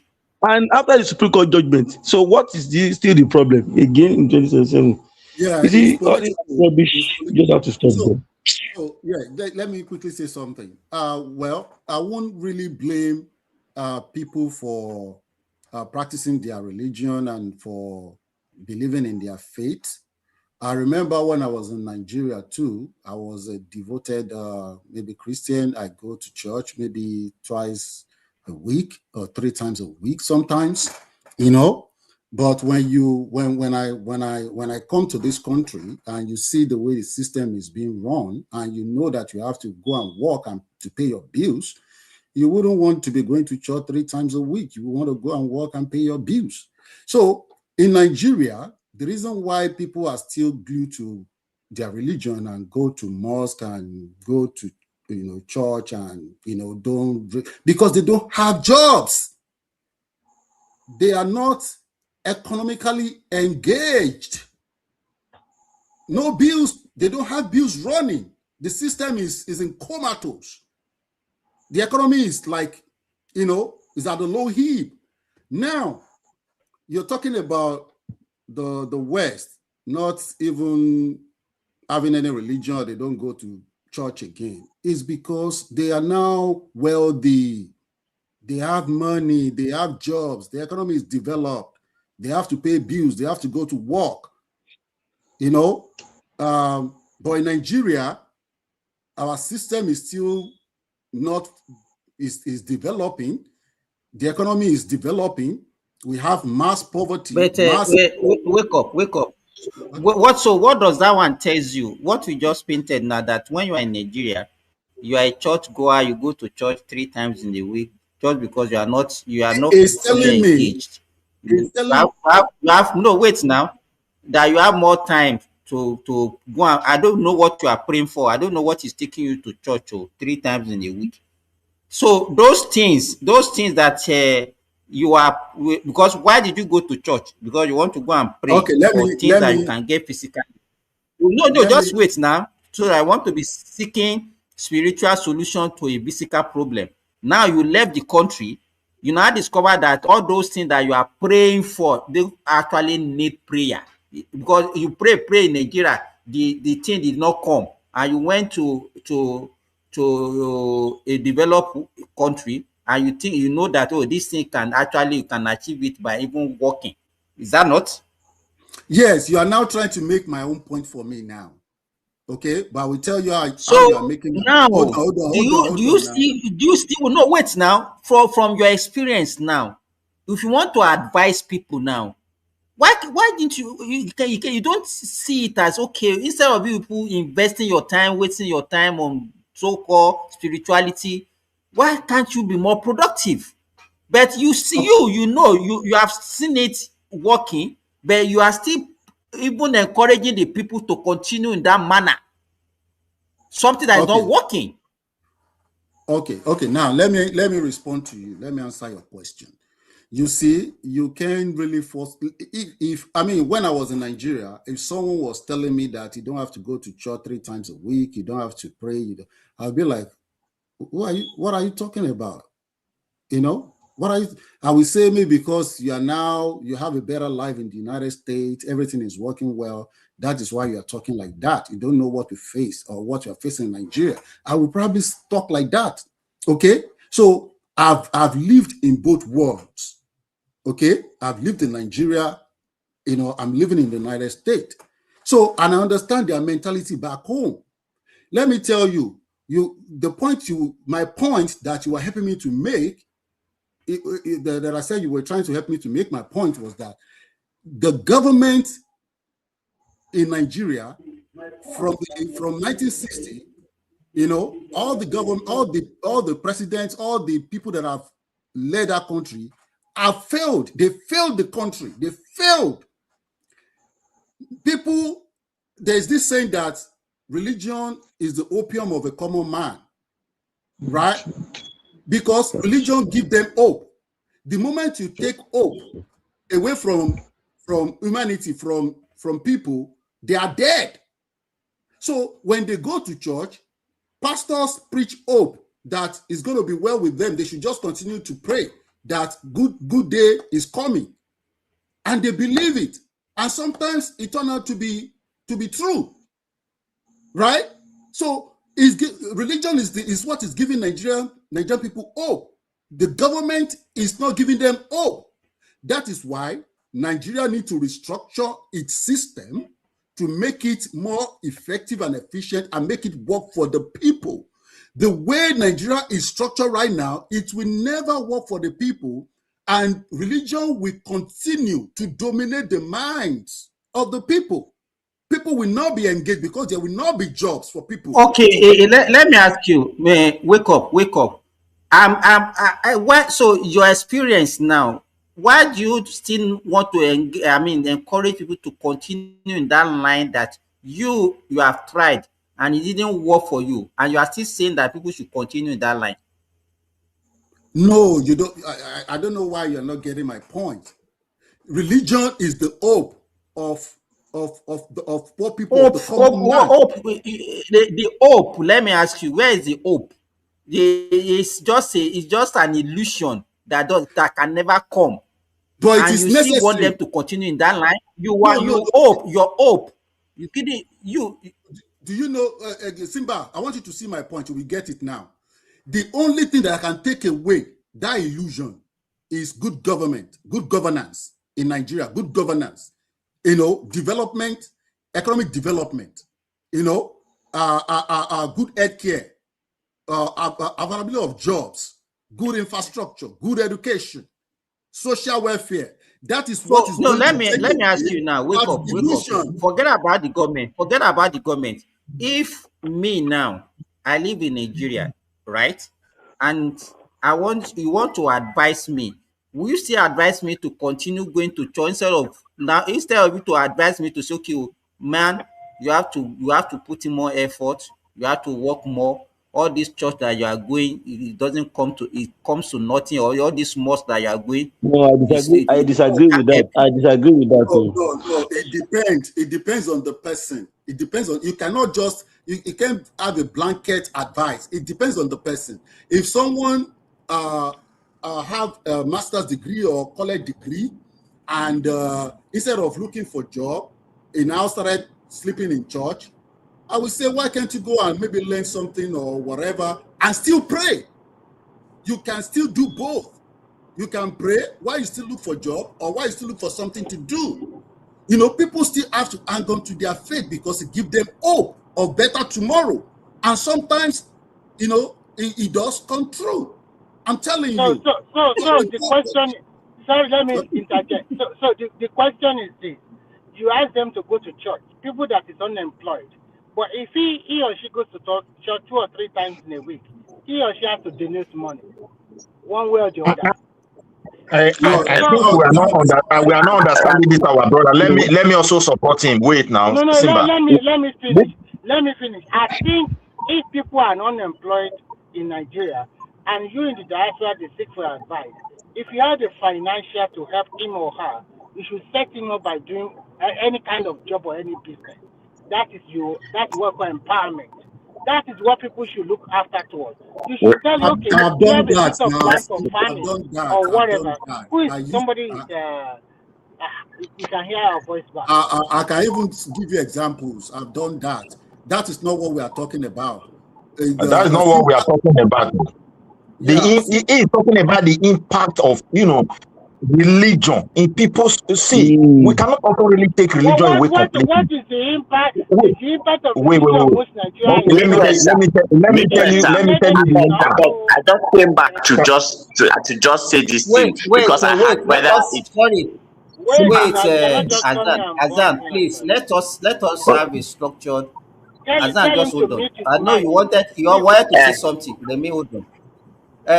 Please, just wait, Azan. Midwest, just hand up your thoughts. Azan, look at the little impact Awaro put there. Just look at our society generally. Christianity gave me hope when I was young, believing tomorrow will be great, and that hope healed me a lot. When I look at my surrounding, you can't take it away from people. The Europeans are not attending church today because there are industries everywhere. That is how they abolish it gradually. Nobody forced them out of it. And this, my brother mentioned bills. So at the end of the month, you're going to finance yourself. From 17 years, every European citizen understand they have a responsibility from next year. Either you are in school or you're going to start your own life completely. So with that bill, you have to work Monday to Friday or sometimes Saturday, Sunday to cover up. So you don't have time for the church. And if you go to church, it's not like our home. They don't tell you God told them. Nobody, you can't try that here in Europe. God told you to tell anybody anything. No, it doesn't work that way. They don't. Same Nigeria, God bless. We have people that are leaving their job to go to church and go to mosque. It is time. Listen, if you work from morning for 12 hours, in most places, it's going to be just once or so in a week, or maximum of 2. Can you hear me? Yeah, I can hear you. No, please let us. I said after Midwest, Azan will talk so that we will not just be talking. Okay, I will wait for Azan should not talk for the whole 10 minutes. No, I won't talk for long. Just few brief minutes. I want to talk indulgence, please. I was listening and I was on my way going to work and I heard something that is either Simba or Remy said, but it's probably more Simba because it's more like his personality. Somebody said that in Nigeria, Nigerians are religious, however, they are not moral. That is very, very true. The whole of experience of my life, that is what I have observed. We teach our young ones, our children, the way we behave, but then we do a lot of going to mosque, church, anything that is ritual, we are very good at it. But anything that is rooted in the philosophy that you use as the glasses that you wear in order for you to be able to see and decipher the world as it is, you are blind.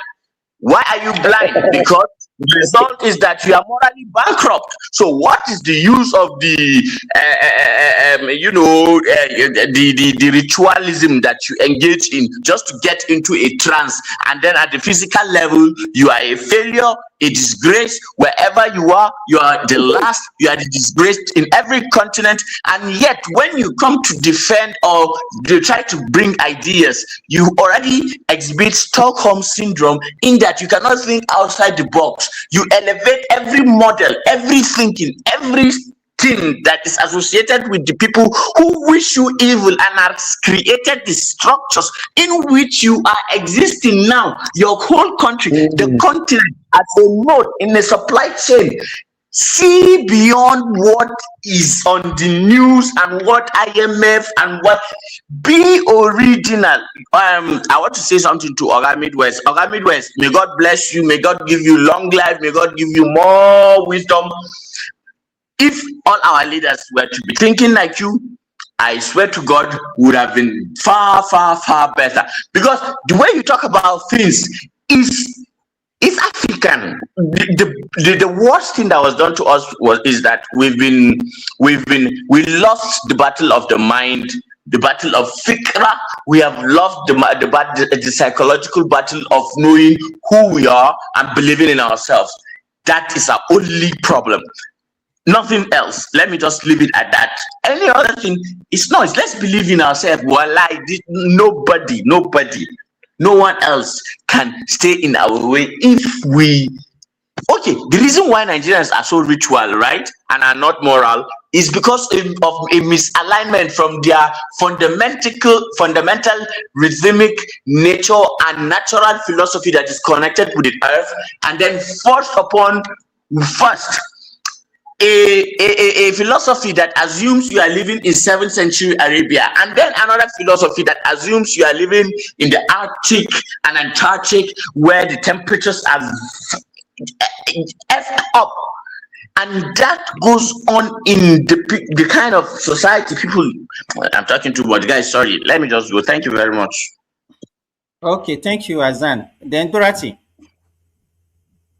Yeah, I just want to say something. You see, the way religion, the way we practice it, is the problem that we are having. It's not a bad thing. You see, every human being is a creation of obedience. Whether you like it or not, you are obeying something. Whether you like it or not, you are obeying something. The people in the West that are not going for what they are not going to church, or they are still they have a lot of the world itself is spiritual, But one thing I keep on telling people, I'm a Christian and a practicing one for that matter. I tell people there's no substitute for hard work. There's no substitute for hard work. If there's what you think God can do for you, He has already given you the potential to actually do it yourself. The only place you actually need God sometimes is just sometimes you might actually, because some certain things might go beyond your capacity. These are spiritual things. We even see it among the world leaders. People they go into, we heard that many of these world leaders are in occultic groups. Am I lying? That they even, many of the wars that you are fighting up and down, these guys orchestrate it by within among themselves, just because they wanted to stop somebody. So just some people want to protect their own interest or expand their own interest. Ask you, because you have done this, we know we have your clip, we have your this, we have this that we can use to blackmail you. It's either you do it or you get messed up. So everybody obey to one thing or the other. But one thing is that do not allow it to get into your sense of reasoning and good sense of judgment. And that is where I have problem with the way we practice religion in Africa. Apostle Paul said, show me your faith and I will show you my faith with work. I normally tell that to Christians. That the book that you are following says, show me your faith. Okay, good. And with works. So many of the time when people go and be praying, if you don't have a job, you don't have a business, standing somewhere and be praying, you know where to pray. And probably what somebody was saying the other time, that what also gave us this opportunity was because we do not create a lot of opportunity or employment opportunity in other places. But even as worse as Nigeria is, do you know that if you don't have a job, you can go and do you can go and do a construction job. After all, we all travel to all these countries That and is go what and do I this wanted to, construction job. let me tell you this. It's not good for us to say because there is no job in a year, that's why people are going to church. I know, let me tell you, I know people that have work and they will leave their work for religious purpose. Yeah, I know them too. But you know So there are still a lot of it's people that not are because of lack of job. not because of lack of job. It's just a thing of the mind. People are stuck to it. So now productive hours, you now want to go and use it. Dorothy, the first question is that religion are used to capture your mind. And once they capture your mind, your physical body is gone. That is why you see a lot of people, that's what the preachers do, both imam and also the pastors and the rest. Once they capture your mind and they now started to direct you north, south, east, and west. I go to So that church is and the problem. I don't play with my job. So I go to church and how The many people play with my people job. like you?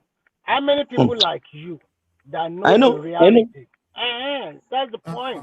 I You know. may I know. stand up That's and why that's the you thing know that I the got to. funny thing, the people that Rami, hand over the religious to us self, they are not yes. doing it the way we are doing it. We are doing Thank more you. than God what bless you. they even gave us. God bless you. Exactly. How Exactly. can you say? How Our own can too you? Rami, much. Rami, Simba, Sorry. Simba. I don't want you to. I don't want to believe that it is only the poor that are going to church. Middle Of class, course. rich people are going to Well, church. The nobody, no, rich, don't take us We are that not way. saying that we We are are not No, talking saying we don't generally. say poor. that. Nobody is talking about poor or rich. No, no, We no, are no, just no. Nobody, saying There are that nobody many has people religion that made know needs to that. that capture situation. you. but what I'm saying is that even we have seen people that used to be very poor before and used to go to church and later become rich, or maybe when they find something to do. What I'm saying is that religion to many people gives them hope. It's hope for them. It gives them assurance of better tomorrow.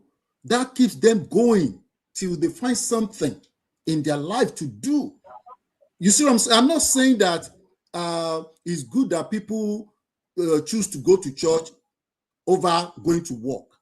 There are some people who are so lazy that will end up becoming a pastor that don't want to work and just want to be collecting maybe tithe or offering from Yeah, people. my brother, look at it. In those days, when they broke Christianity, He gave us hope, better or because we were moral based on the tradition of the land, not even the Christianity himself.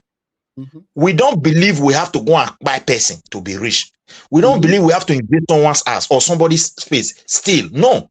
But now that we have eroded that tradition, the Christianity itself, I'm just talking about Christianity, the Northern have their own, has now gave us, it has succeeded in giving us a generation that are very immoral. They are ready to burgle person's house, and if they succeed, they go and give praises to God. You can see the negative effect. Midwest, do you know the pastors, 80 or 90% of the pastors of today are pastors because they understand that they can use brain to dig into people's pulse and root out their words. They don't give a fuck. Yes. So in the northern part of Nigeria, those who led also the other major religion there have succeeded to raise bunch of generation that when they see somebody trying to attack their own immorality, they will tell those young people that person is insulting God. Oh yeah, let's go. Everywhere, boom. But do you know? You can see the big problem. That is because they already captured their mind. Yes, because they captured their mind. You hear what Tinubu is doing right now? That they want to stop Alimajiri system. That anybody that they should even that they are even going to get to a level whereby they will be picking up parents or their parents or anybody. I don't know whether it will work because you use culture to build people. That Amajiri school, if you want it to continue, go and develop proper school for them, teach them how to do carpenter, while they recite their religion, teach them moral life, teach them how to do mechanic, while they also recite their thing, give them how to study mathematics and English, and don't want to go to university. Go to university. It's not by forcing people out of their way of life. It has never worked in any place. No. That's what they want to do. That's what they want to do. They want to say this. They are saying, government is saying that you are coming to, okay, this is what you're going to do. Mechanic, auto mechanic, this. Go and learn this. We are going to prepare. You remember that these guys during the one protest that they did, you remember that there is a particular workstation that the Ministry for Digital Economy and Communications they put in place in Kano. Do you know that they buggled the place? They collected all the computer, ran away. We saw all of them on social media. During the riot, yesterday I saw something. I saw something that made my heart bleed. You know why? Under the bridge in Lagos, do you know that this what do you call them? These people that used to pick. I saw the video too. Oh God. They started. One man played it today. Now, one man played it several times today. One man played that video. Now, because I told you, I'm telling you, it's high time. Sorry, Dorothy. It's high time we started profiling people. See what they did. That can cause a big accident, and a lot of people will lose their life. What are you talking accidents? A multi-billion naira project, and some people because of few naira that they are going to get. Who is buying the steel from them? Who are those who buying those steel? If I say what I want to say now, people will say some people are wicked. It's to me, they're supposed to be just eliminate anybody that is seen doing that kind of thing. Because they are dangerous to people. To court anymore. Just eliminate them, because at the end of the day, if you release them, they will continue doing that thing, because that is business, and some people are still buying it from them. How for God's sake? Is there a way the engineers can rectify? They can rectify that kind of thing. I think that is an engineer. We should ask him. I'm not an engineer, but I want to be the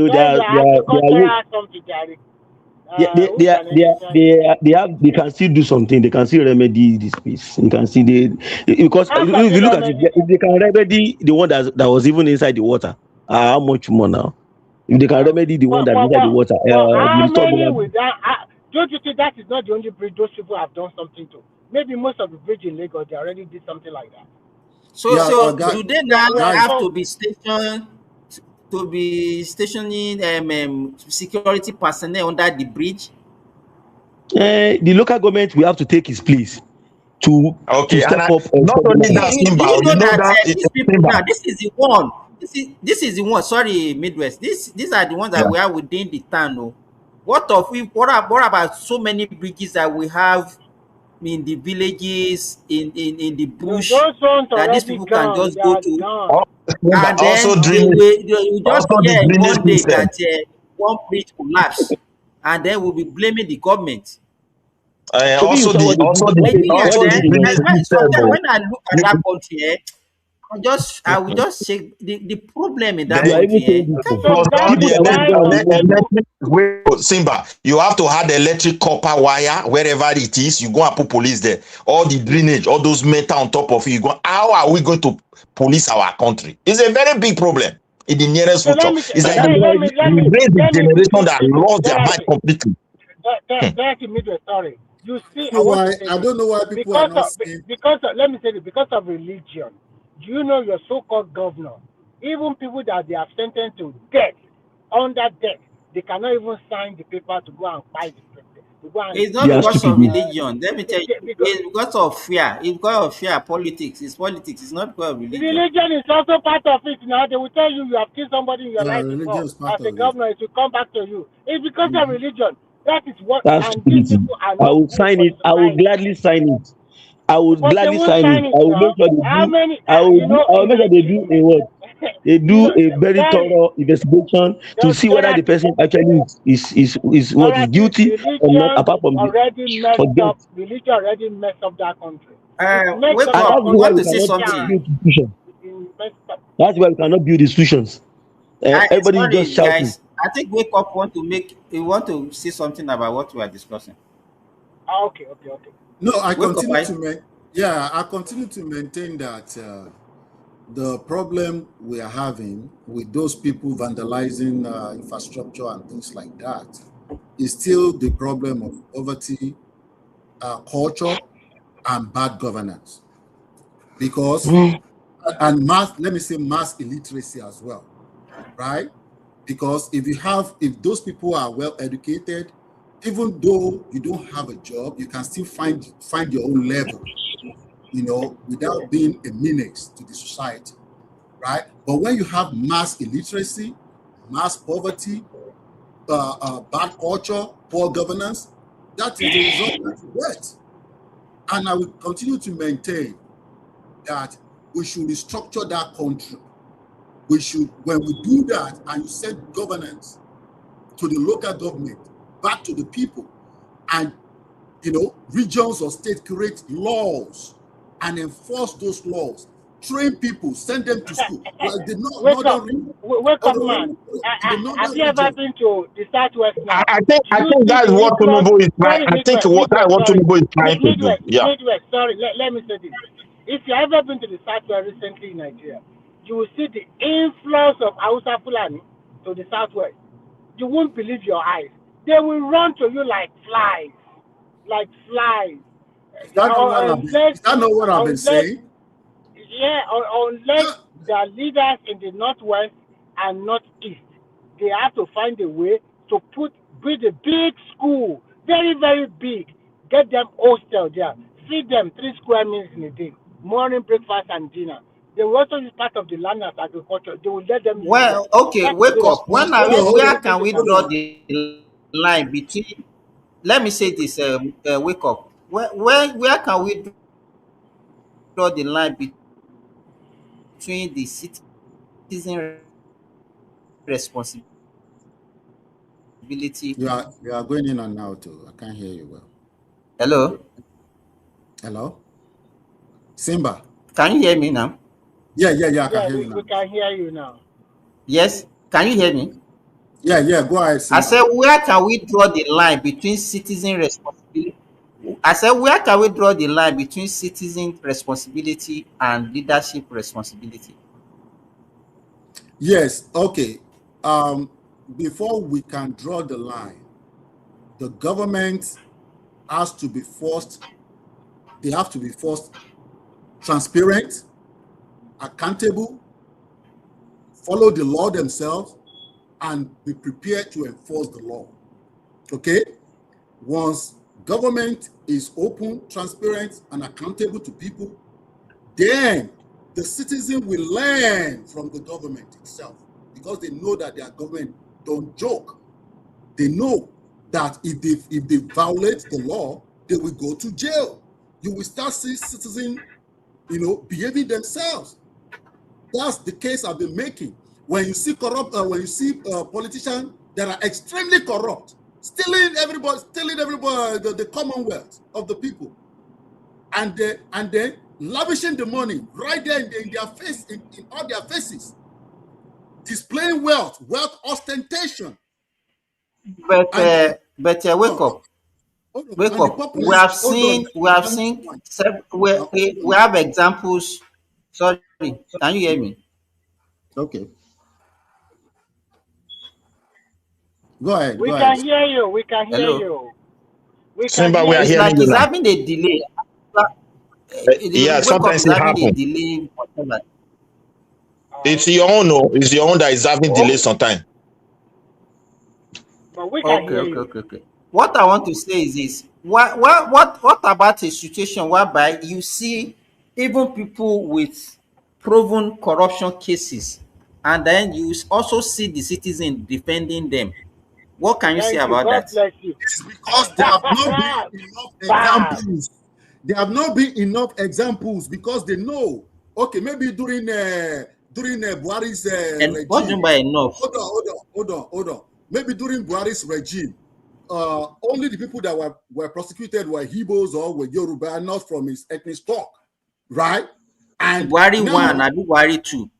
Are you talking about Buhari 1 or Buhari 2?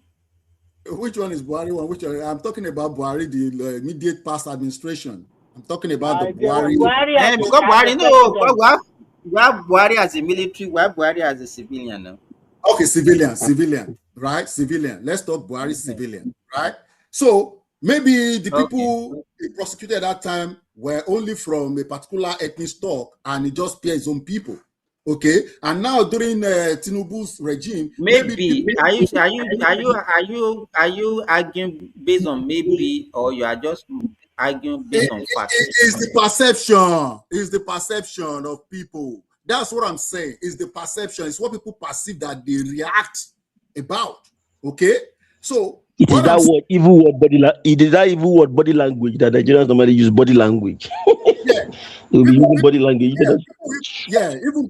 Even citizens even read body language. Yeah, like I mean, I agree with what. But what I'm saying is that if all the administrations that we have had, if they have been forthright with the people, and they themselves, if they have been following the law, and they are not violating the law themselves. I remember. Wait now. I remember. Wake up during Obasanjo regime. In fact, most of the people, Tafa Balogun, he's a Yoruba person now, and Obasanjo is a Yoruba person. I remember that one. IG. It was not during Jonathan regime that this guy was jailed. Orji Kalu. He's not an Hausa person. It's not. You know. So to me, it's not that. It's like, Nigerians that you are talking about, that you are praising, even though an ordinary person in Nigeria is corrupt, and Thank the you. Nigerians only God talk bless about you. corruption. Well, the Nigerians only talk about corruption when the thing doesn't come in their favor. Yeah. That's the only time they are against it. You're right, but what I'm saying is that if we have restructured the country, and the people governing the southwest are the Yorubas, and the people governing the southeast are the Igbos, they won't accuse anybody of impartiality.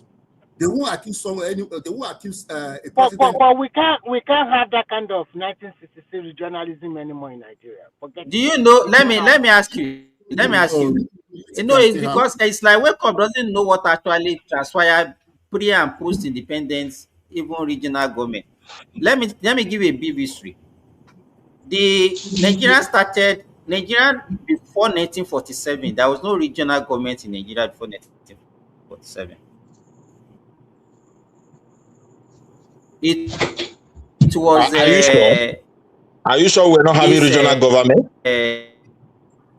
We're under the colonial power now before power Nigeria. that time. But it was still under region. We were having west, east, we were No, they having north. use native people. It's not region that time. They still use native people. They control What do you mean everything. by region? I don't understand you by No, they use, that is why we call, they use two systems for Nigeria. I think the self-rule. indirect and the direct Before, rule. wait, Nigeria was just northern protectorate and southern protectorate before 1947. No. You Before understand, Midway? 1914. Before 1914. Before it was 1914 they gave us 3 regions. Amalgamation. Yeah, when they amalgamate us, they now split the south into 2. That was when it started. Though. They have to separate the east from the west. He said, Simba is saying the same thing. He said before 1947, before. Say we didn't No, have... since 1914, the western region have started existing. And I think that 1914, they also created eastern and north region. You understand me? Yeah. Because it's not about what you think. I'm giving you, wait now, Midwest. Don't argue on something that you don't know. Amalgamation was what took place in 1914 between the northern and the southern protectorate to form a country called Nigeria. Nigeria, yeah. You understand? Yeah. So and they we're came out with existing 3 like regions that. there. No, not 3 regions. There was no 3 regions in 1914. Go and check. It was in 1947 that we there was no regional government. Yes, regional constitution came on board then. It was in Richard Free Constitution of 1947 that established the regional government and divided us into northern region, western region, and eastern region. It was in 1958, 1959, in the eastern region. Go and check. Zeke was accused of corruption of like £855,000. That the money that belongs to the eastern region money that he mismanaged. So this issue of corruption, people stealing money. If you remember, even Aolo was also accused of corruption. You know what they call the coca what do they call it now? Panel. Commission of Inquiry. So commission, yes, the coca commission. You understand? People use government money anyhow. You know, let me tell you, the issue of I remember I saw Abat Macaulay campaigning one campaign slogan in as far back as 1944, 1945, that you are saying that if they voted them into government, they will eliminate corruption. Think the problem. It's a joke. If we don't change our attitude and the way we behave, the same thing that we've been experiencing under this type of government that we are practicing is what we are going to carry into regional government again, and it might even be worse. No, think back. Look at the difference. Look at the difference here. Because the problem we have now, they over-centralized everything, and that's where they messed up everything.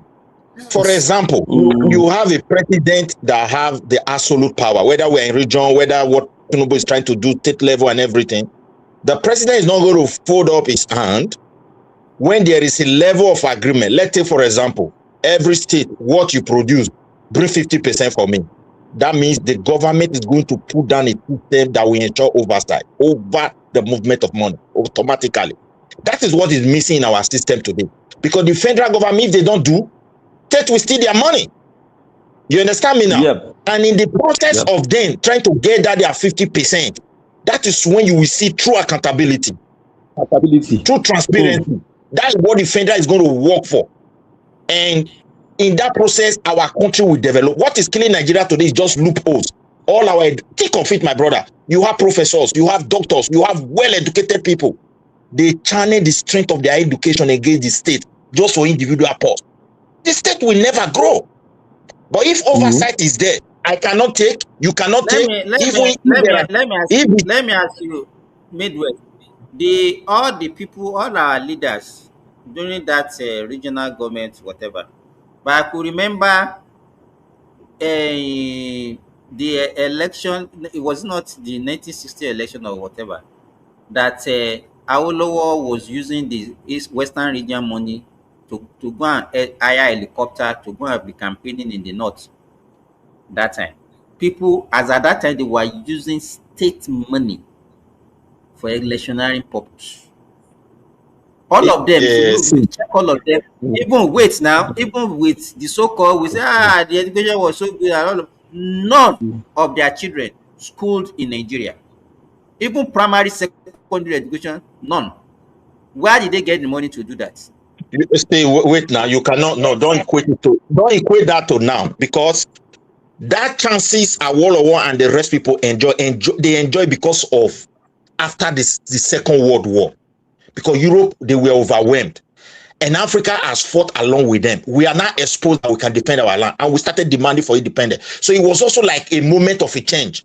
The pressure was too much for them. So they have to now come down to a level where they now said, okay, let us elect the local people to handle. That's why you said regions started that time. Yes, but the regions were already there. They were using it to govern us. They have managed us as West. They've managed the other side as East. They have managed the other side as North for a very long time before we got that opportunity. And before then, all of them abroad school. The British were in charge of everything. So they always take us out of the place. So that is why some of them were sending their children, and they were now falling to, okay, go and study in abroad because the opportunity is there. Even the local school that the British gave to were managed. Because I grew up to meet some of my grandfather brothers who went to school that time, my brother. If they write something, you stay clear. It's like drawing, very neat, so you can understand that school were also good. So I don't think those guys were like, you can't compare it to now where we use our own hand to collapse the entire structures of education that you have to be, looting and be sending out the way. Of course, I would say they were not perfect. Like the way where I live today, even I live in advanced country. That does not mean I don't get. Wait, Midwest. I don't know why you are giving the excuse for them. No, I Do you agree know with you, that West, to an was extent. it was August or this last July 29?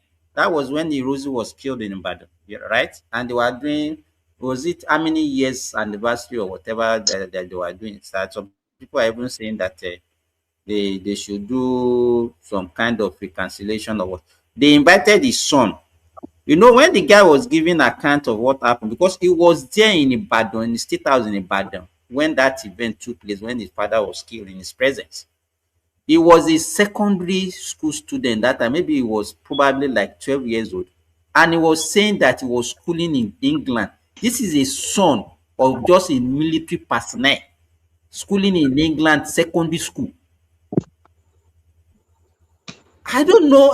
You people just, it's like the way you people are looking at everything that is happening now, as if everything is new. No, Nigeria is always, we have been like that right from that was inception. Our foundation was That time wrong. is different. Truly, that time is different from now. Okay, That Simba, time, we just think just of got it at that independent. time. If you school at London and you school in Nigeria, the certificate, they are equal. If you are a doctor in UK, you are a doctor in Nigeria, you can work in both countries. So I don't think anything was so. You It's can't Special not as compare so it compared to to different. now. It that. has never been, Yeah, Midwest, the problem that you have is that you always base some of your discussion, you base it on assumption. is You that so? understand? You cannot be Yeah. a doctor. You cannot, let me tell you, if you train as a doctor in Nigeria, that has never, you cannot say you want to go to UK and practice. You have to do some exam and you have to do some licensing. You understand? And vice versa. even if you Even stay let in me the tell UK, you even today, if you stay in the UK, you also have even to if you do some. stay in UK, if you stay in UK with Nigeria, they believe will that their education scrutinize is you. no better than What do you our own want in to Okay. normally Nigeria, think Nigeria if is you Okay. not want to Mona, come Mona, and educated? Mona. practice in May we not Nigeria, to may we If not you to are, the if you like argue. be an Simba, American, go Simba, and get your please, MBBS. You are we going to need be to go and scrutinized make for life. we need to Don't go go to and Nigeria. we need to go and make a research about that time, not now. I'm not talking about now, because educational system, it can most of never Nigeria, be. When I was way talking about the regional government arguing with me earlier on, what see we should do here. during the Let's days of forgive. Wait. Midwest, yeah. wait. When somebody says something and you are not so clear about it, don't argue about Yeah, it. we Just have go to and make check. research about it, but I strongly believe at that time, most of the graduates from It's not abroad, from about United your Kingdom. belief. It's about facts. It's not about what you believe. Okay, It's about okay. facts. I never knew that they relegated our educational system at that time, or during Agui, during all those early stage of our It's not country, about we were having those relegation. kind of things. It's you that see it. Wait. It's you that see it Yeah. as a relegation. It's not about relegation. Let me tell you, if you okay, say, do we relegate American education now or British education? No. Everybody has a law that govern their own country. If you want to come and practice in Nigeria now, you can't just take a certificate in England and say you as a No, doctor and don't bring train in England. now. We'll do Don't bring Etikan now. exam. Let Etikan look at exam. that time very Etikan well. Not Let's now. move on. It Let's has move always on. been like that. Let's move on from that argument, please. Is there any Okay. other topic? Let's move away from there. Yeah. Simba, is So, there any other in topic? essence, what I'm telling you guys today, let me tell you, our foundation has always been wrong, and that is why we are where we are today. I don't blame The people. politics of ethnicity, wait, the politics of ethnicity, the politics of religion, nepotism, tribalism, and everything has always been what our forefathers started with. That's why. It's true. That's why I said we are not a nation. We are a country. That it will continue to be there. That's why we need to go back. We need to restructure the country, go back to regionalism. Let Igbo control their space. Let Yoruba control its space. Let North control their space. Let them have their own laws. If they want to have Sharia in all the northern states, let it be so. Let it be so. It's like we want to have one system for diverse people that have its own, different cultures and their different belief system. You can't force one system on everybody. There will be fighting back.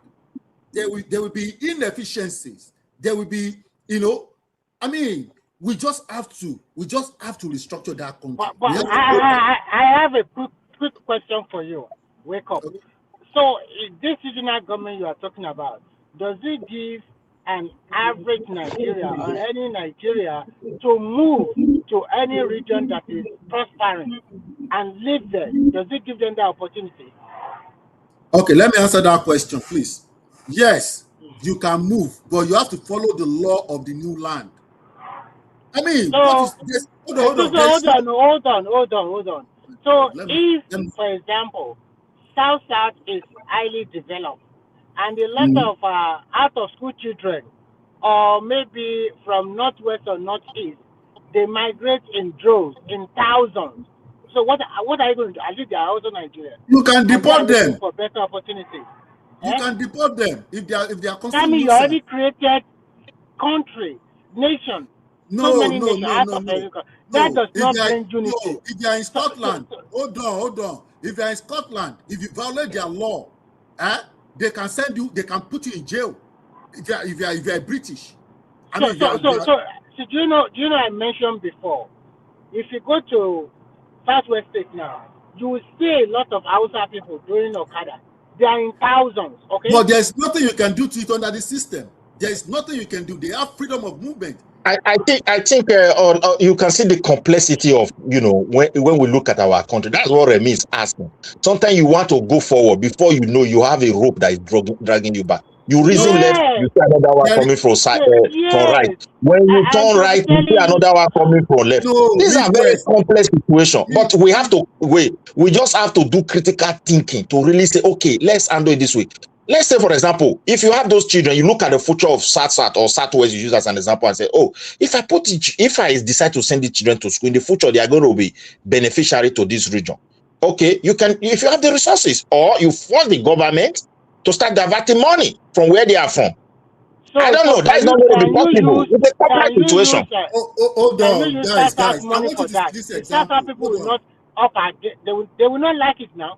Immediately They will rise up. the governor. So it's a very complex, one of the most It's one of the most complex places in the world. That's the way I see my best country. thing we can do is to No, add the it's not. Northwest It's and not Northeast to complex cage their now. people. It's Okay, not go ahead. complex now. It's because of the You system guys, we are running. can I say something? I can't really. I know that Simba, I can see the NCNC shining through in you. Yeah, I'm a NCNC, so we know that you don't like Don't our mind law. him It is now. Don't mind so. him. He continue to But do like I this. think we should not avoid one thing. I think in all this, what's most important is civic responsibility.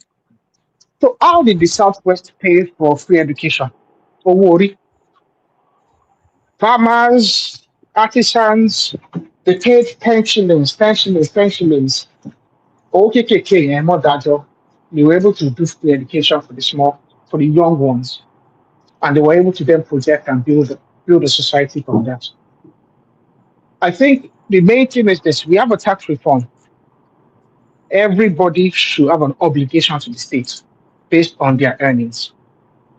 Okay, a rising tide. Arogi, the guy, you're making me laugh. Do you think a local artisan in Nigeria can pass it as little as 1,000 naira worry? Do you think they were able to pay? They will not tell you we are already poor. You are making us But no, poor no, again. but that's what I said. I was going to say that a rising tide, what's that statement? A rising tide floats all boats, or whatever they say. Inevitably, we know that the new tax reform does not obligate individuals below a threshold from personal income tax and other forms of taxes, of income taxes. But ultimately, as they gain more wealth, they'll be able to make their contributions. They make their contributions. Everybody, things improve for everybody equally. And but I think civic responsibility is important. People need to be told and made to understand that they need to contribute their fair share. Because there's this whole idea of wow, it's no. The world has gone past that. People need to understand that they need to contribute their fair share, and they need to wake up in the morning and go out there and be productive for the main intention of building a society. Society is built by productive individuals. Gidigba, I disagree with you taxing the poor. It's never done.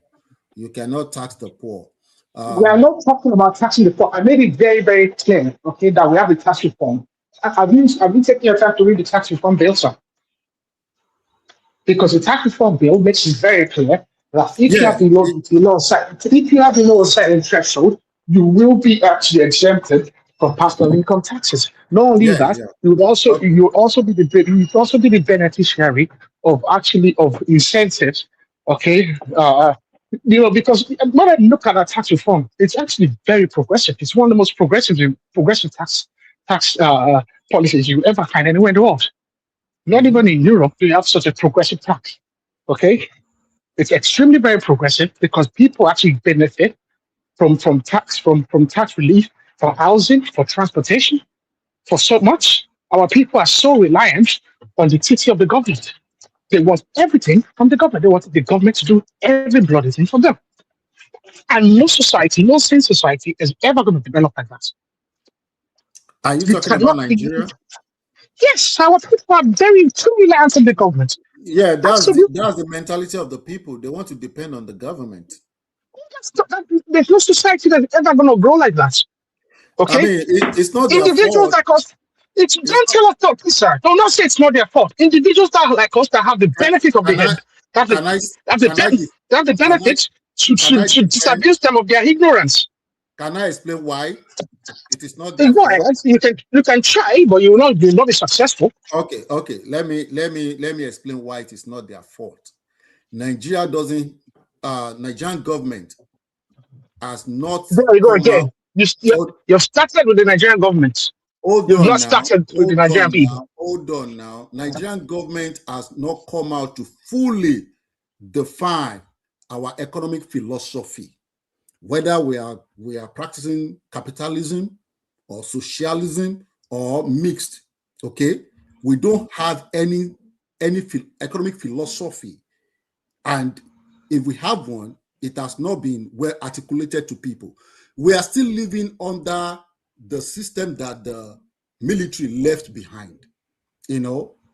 Military was trying to just, maybe take care of everybody, there was no system, no economic philosophy. So, because I used to have this debate with my friend in Nigeria, who always think that, government, when government maybe take certain land, it was supposed to be, allocated to some state workers, civil servants, or the price was supposed to be low so that civil servant can. I said, why do you have this mentality of government must, do everything for the citizen? I mean, where is the place of citizen even helping the society to develop? You see what I'm saying? But the problem is our government has failed to actually define what kind of economic system we are running and educate people the benefit of that system. Now, look at the three major presidential candidates that we have. They are not articulating any economic philosophy. What Peter Obi is saying is we're going to move from consumption to production. But that's nonsense, because his philosophy is absolutely socialist. It's literally just open the central bank and give it and share it to the people. That's yeah. And if you look at this guy, his business model is been importing all kind of finished products. We can strike Peter Obi off as someone that does not even know what he's saying, because it's not articulate. Whatever he's saying does not match. It doesn't. It's chatting nonsense. I don't even think he understands the concepts that you're talking about. So I don't think we can write him off. So it's incoherent. Let's go to Atiku. What was he advocating for? I know Atiku, when he was the vice president, I know he did some privatization, but it was a flawed. You can't call it privatization. Just call it theft. Just to try the wealth transfer, wealth capture. Just call it state capture. Just call it state capture. Don't call it privatization.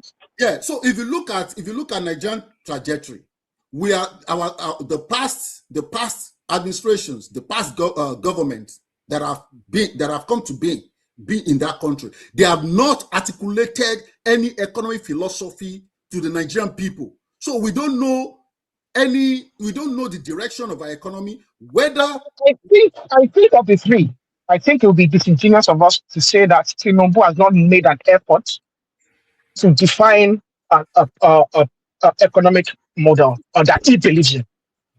Tinubu. I think of the three. I like Adewale Adebayo as well, in a way. He's rather articulate as well, although he's not had the opportunity to maybe express himself on the public stage as much as he can. I used to like this guy, this former CBN guy, Mogalu. I think also he lost his way in the whole obedience cloud. I think those are the two victims. Those are two big victims of this obedient movement. Adewale Adebayo and Mogalu. I think they were otherwise somewhat brilliant individuals that had some understanding. But those guys have been lost in the obedient way. Those guys don't really have a huge voice. They don't have the political. No, they don't have the political standing, and I think they are people that they don't have the political sagacity. Yeah. So, but I can agree with you to some extent that Tinubu to some extent has been able to define his economic philosophy to some extent, but the problem is he's not articulating it too. He's not. I don't think. I'll tell you what the problem is. Okay. The problem is that the political system and the government itself is a victim of the people. Mm-hmm. The PIA Act, the Petroleum Industry Act, existed in the Senate, I believe. So I think we're in the 10th Senate right now. And so I believe that was passed sometime 2022. Are we in the 11th? Okay, so we're in the 11th Senate now. So that means the Petroleum Industry Act was passed in the 10th Senate 2022. Mm-hmm. Okay, by Buhari. That Petroleum Industry Act was first introduced as far back as the 7th Senate, sir. If that is no, sorry, she said no, not 11. So that was no Obasanjo. So Jonathan, that's David Mark. There was Saraki, and then there was I think it was introduced under Ayim Paros Ayim or thereabouts. That's a long time ago. That thing sat there for more than a decade. Ultimately, we passed this thing. We passed it, and we made NNPC into NNPCL, a limited liability company, for which the Nigerian government was also a major stakeholder. It was the same model they've had before, but they just tweaked it a bit towards the Saudi Aramco model. Fair enough. So that we can actually have an entity that actually made profit sorry, and was productive. Tinubu already said that they are going to float. Sorry, they are going to float NNPC in the stock. Yeah, okay. Fine. Yeah. They're gonna do the full Saudi Aramco, full IPO. Fair enough. But what I'm saying is this: within that also, we also add the fact that Jonathan gave the refinery licenses. Remember, only Dangote and now Bua and maybe one or two other people have been able to actually. All of them are just building tank farm. Including this former senator that passed away, I think in America, that went to do cosmetic surgery. What's that guy? Now, there was also the issue of the removal of subsidy. That was one of the things that was intrinsic in the PIA Act. We passed the bill. Remember, 10 years it was there. All these people that call themselves lovers of the common man, they sat there. We all applauded this bill, and it was signed into law. And then you have nuisances in 2026 complaining that fuel is expensive and the people are dying and they should bring back subsidy. And no, they wouldn't have removed subsidy, they will remove it in a different way. By law, we all agreed we are going to remove this thing. And we all sat there, passed a law. We sent representatives to the Senate and the House of Representatives. We elected them. Those people deliberated. They did public sessions, and it was agreed, and the president signed it to law. For only for idiots and nuisances in 2026. I'm sure next week Obi is still going to go on TV and say something stupid about the subsidy. Oh, they could have removed subsidy one way or the other. That guy is so dumb. And then the populace are going to be out there saying Tinubu. The fact of the matter is the government itself is a victim of the people. Because the government wants to match on, but the people are absolutely not willing to match on. Since Daddy comes on this place and he says something. Arrow, let me say something. I think Nigeria is increasingly becoming too toxic. You know why I'm saying this? In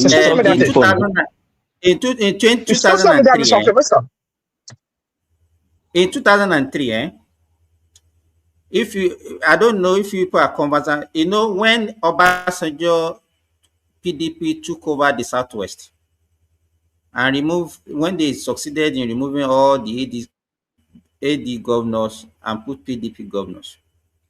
February that year, before that February, Obasanjo stopped allocation to all the 5 states: Oyo, Ogun, Ondo, Osun, and Ekiti. He didn't release the allocation until June that year, after the handover. He claimed that he doesn't want the AD governor to mismanage the money, so he stopped giving them allocation for.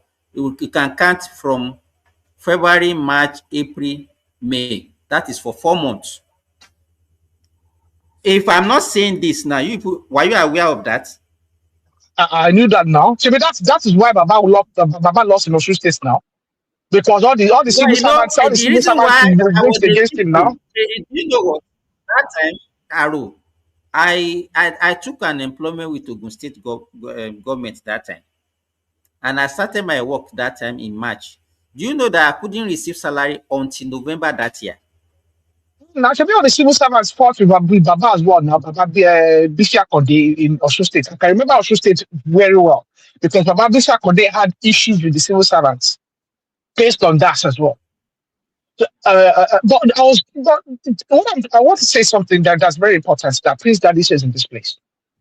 That because some people say things in this place that some of us fail to actually go over. Zita and Simba and Baba and and Bishop and people like that make that say things that are very intrinsic because they have living experience of Nigeria. Nigerians are not willing to pay the price. We talk about Europe, we talk about America. We forget that the Europeans had the Great Depression. For more than a decade, Europeans were rationing food. Mm-hmm. They were rationing metal, they were rationing everything. People were queuing up to receive like a cup of rice. In this same Europe, in America, they were rationing fabric.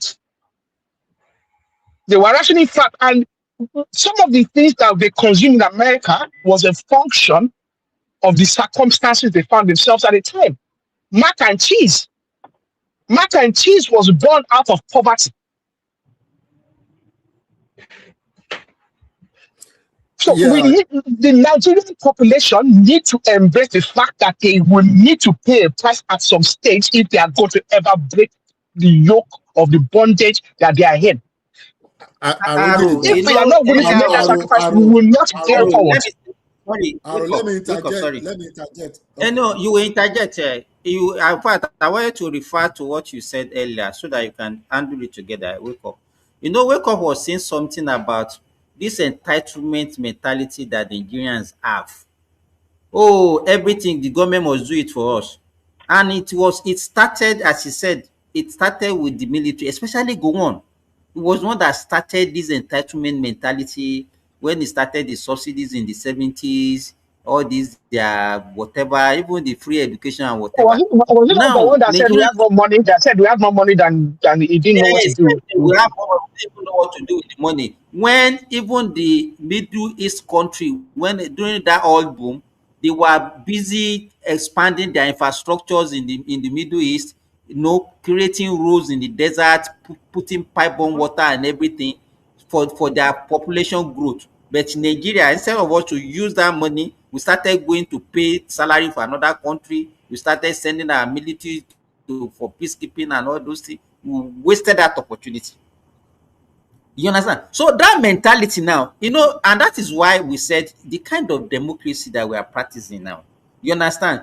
And that is why when you see Obi will not say this is what I'm going to do. He knows the mentality of an average Nigerian, that when you talk as if you are nice to them, then they will buy into whatever you are saying. Oh, That was I will be 2023. visiting That was secondary school. 2023. Oh, we cannot do it again. They won't. He's still doing it, and some people will still come for it. Let me forget about that. It's not everybody that can say. But not like majority of, not like in 2023. Some will He's still allowed to do what he's doing. I mean, but that's not going to take him. But what was there? Just wait. I'm just saying this.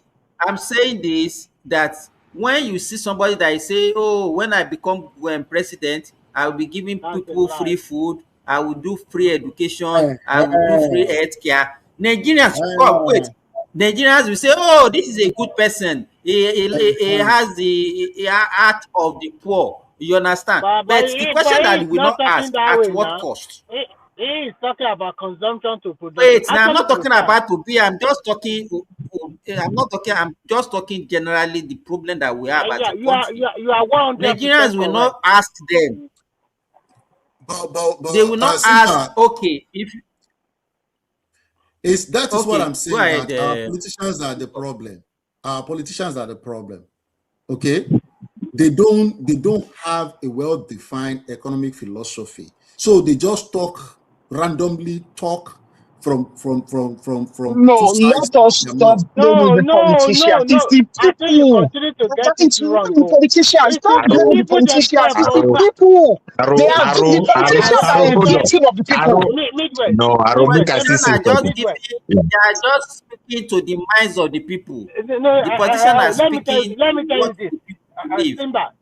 Simba, let me tell you this. The present crop of leaders we have today, in 1991, 1999, their average year would be from 20 to 25, or maybe 20 to 30 years old. And they were followers that time.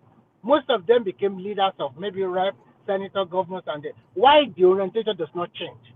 That means we have problem. Our people we are the problem of that country, the people themselves. So when you talk about your leader come from this pool of people. The mindset of Nigeria is that once you get there, it's our turn to eat money. Then your relatives and your friends It's not even that. It immediately is they the will general swarm. population. The general population Yes, believe in the national cake. The yes. So politician that yes, comes to Nigeria now and tries to reform the society in Nigeria will be punished. yes, We they do will be punished. we do not reward anybody that tries to reform in Nigeria. So And I see that I see that is why it's a when they general hold problem. position, but let me conclude this way. That's why when they find themselves in that position, they already know the mindset of you people that you want to punish them. They will also use everything to remain in power. That is what is going on in Nigeria. And you And can, we see, and yes, now bring that. Let me land with this statement. We look at ourselves and we compare ourselves to some countries. And we do not realize the fact that those countries were built by reformists that were dictatorial. yes. And the reality of this is this: we have embraced democracy in Nigeria, multi-party democracy. Unfortunately, we have gone past the state where we can have a sit-tight president that is going to reform and break our backs. Nigerians, their backs need to be broken because the average Nigerian is not financially responsible. God will bless you. But See, Aro, make a my Unfortunately, yeah, we can't have that. We can't have that. We can't have that advantage anymore. Was what This way. I told one of my friends Wait, now Dorothy. that was Dorothy, are you getting me? Okay, you will talk now. Hello, Aro. After you. Aro. Oh, I'm done. Thank you very much, Silva. So Dorothy, wait. Dorothy, you talk now, followed by me. yeah, Then I followed can by. hear you.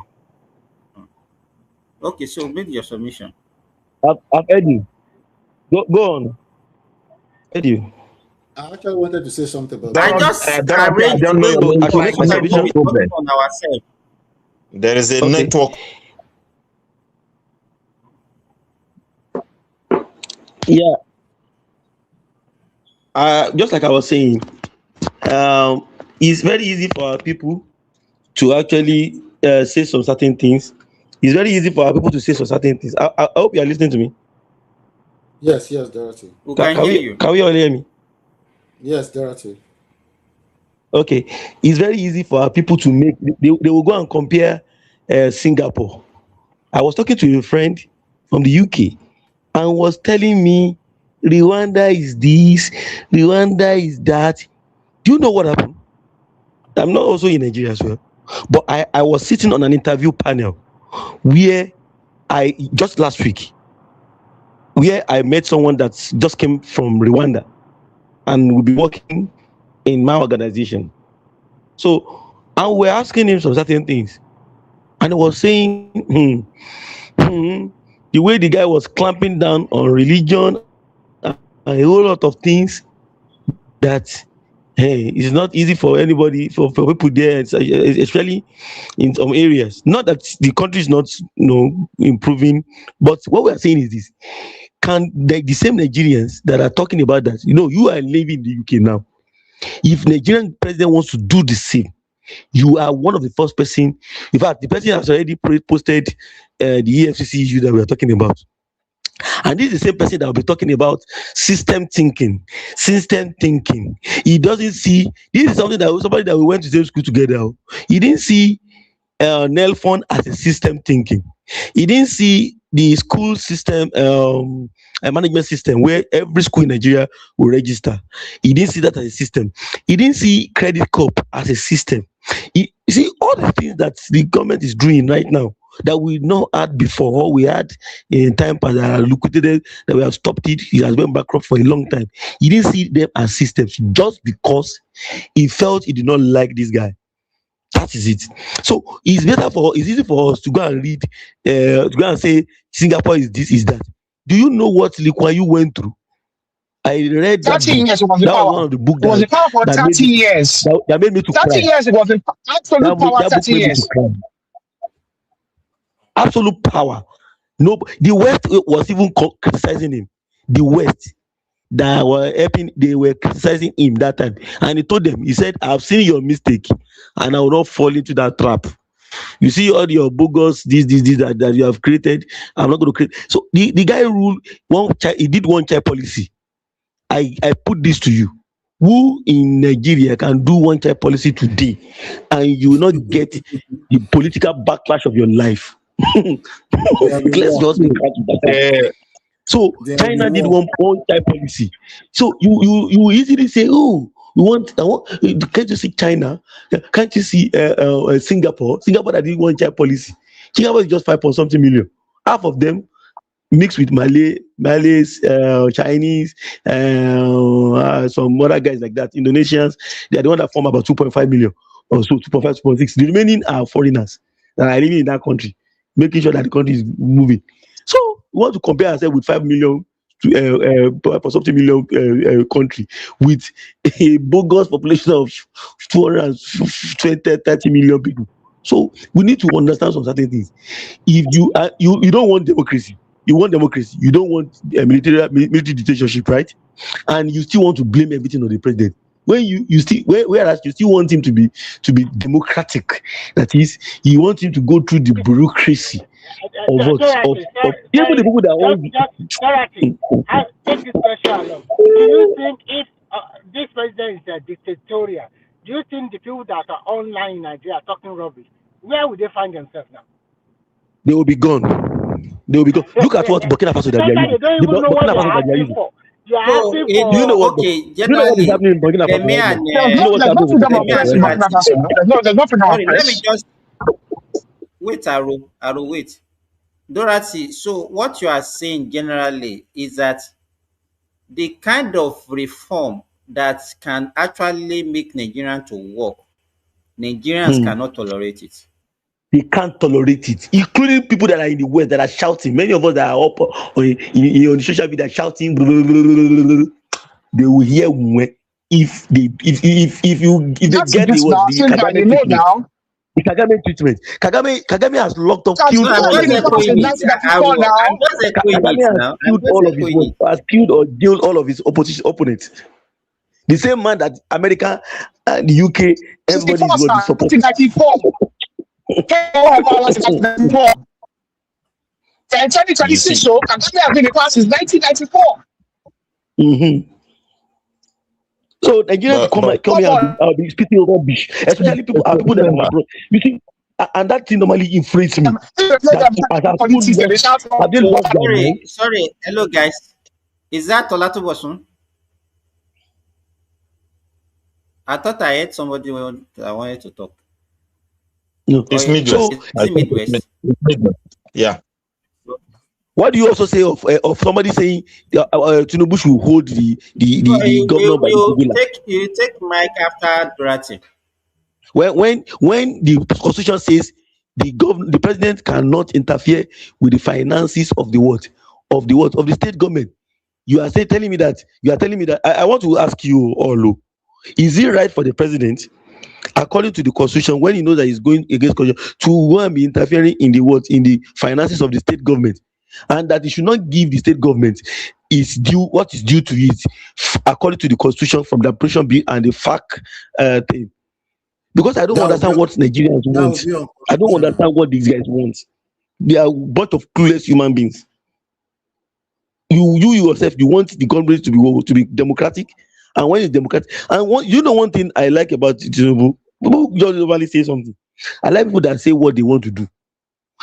It was on this platform exactly 4 years ago, 2022 January. I mean, not exactly 4 years, 4 years ago, exactly January 2023. I came on this platform when Tinubu had the NESG presidential debate, where all the presidential candidates were there. Everybody said what they wanted to do. I tell you, we are following this guy. What he says he will do, we saw him doing it.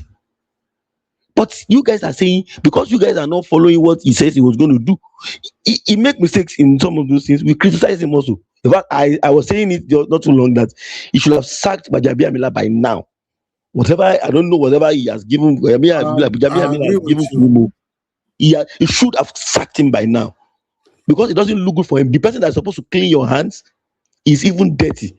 Then you know that you are going to be in serious soup. Even not because the opposition they have been decimated to some extent. I want to be maybe the wicked somehow. It's something that should even get him into the problem. I mean, get Tinubu into problems. Your chief of staff is the closest part to you. He cleans. If you kill somebody like this, the chief of staff will clean your hand that you are a saint, that you are an angel. We watch it in movies. So if he's now being faulted left, right, and center, he did this, he But did that. you are taking us to another discussion. You are taking us to another discussion. Yeah, I'm just saying that. Is it right for? I'm just saying, is it right for people to say the president should intervene in everything? Yeah. Let me. Midwest. No, just wait, hold on. Okay. Midwest. Yeah, thank you, Simba. The thing is this, I've listened to so many submissions. I agree with a lot of them, but sometimes if I want to navigate the other part, it's as if I disagree with all. But no, that is not true. Because if you look at it, yes, the government is a victim of himself, not the people. Because as an institution, you're supposed to have a system that actually work as oversight over the entire movement of money in a country, and that is how a country functions. If the president of the country is now asking governors, I beg, don't try now. A lot is coming to you people. That is an evidence that there is something that is lacking in the system, because if those who actually capture the GDP of the country, the expenditure of the government and everything, are allowing state governors to come to them with any record they like, or if there's even any record of how they are spending the state money, I think those institutions should be held accountable for everything. Because that's what I felt is missing. Midwest, the problem we're having is the Midwest. Can I ask you one question on that topic? Yeah. I would have loved a situation Mr. Remy, let me interrogate Midwest against the backdrop of what we are going on. Do you understand the reason that the EFCC attempted to arrest the funds of the state government? To arrest to block their account, is that what you mean? Yes. Do you know why? I think it's as a result of corruption, movement of money. Okay. That looks suspicious. And one of the money they were moving was the ecological fund. At the moment, the Oshobo Grove, there is actually a World Heritage Center. Is actually suffering from a lot of how would I call it? The water is in a very bad shape. In Osun State, between the Ife and Lesha axis, there's a lot of erosion due to illegal mining, which Adeleke Ademola cannot claim that is ignorant of. Individuals have even accused their of being involved in it, of not being involved, but being knowledgeable of some of the people involved in illegal mining. There's a lot of Chinese individuals involved in large-scale illegal mining between Malaysia and the axis, and it's causing a lot of erosion. The ecological fund is meant to fight some of these problems. It's meant to look at some of the issues we have with waterways and the pollution of the waterways. We have arsenic pollution that is very, very dangerous. Especially also some of the tributaries actually affect a lot of rivers and streams. Give us a number of how much is being taken away. How much is it from the ecological fund? How much is being taken away? It's billions. It's a lot of money. It's a lot of money. It's ridiculous money.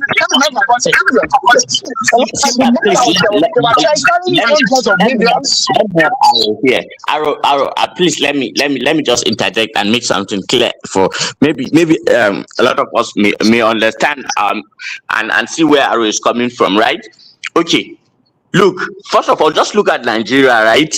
When we compare Nigeria with the United States, Canada, England, Australia, and all that, yeah, that may be good, say 20 years ago. But right now, in this world that we live, it just shows how brainwashed our people are to be, thinking of economic models that, only serve the West. Okay, if you look at where Nigeria is situated, in the supply chain of the world. We are just a primary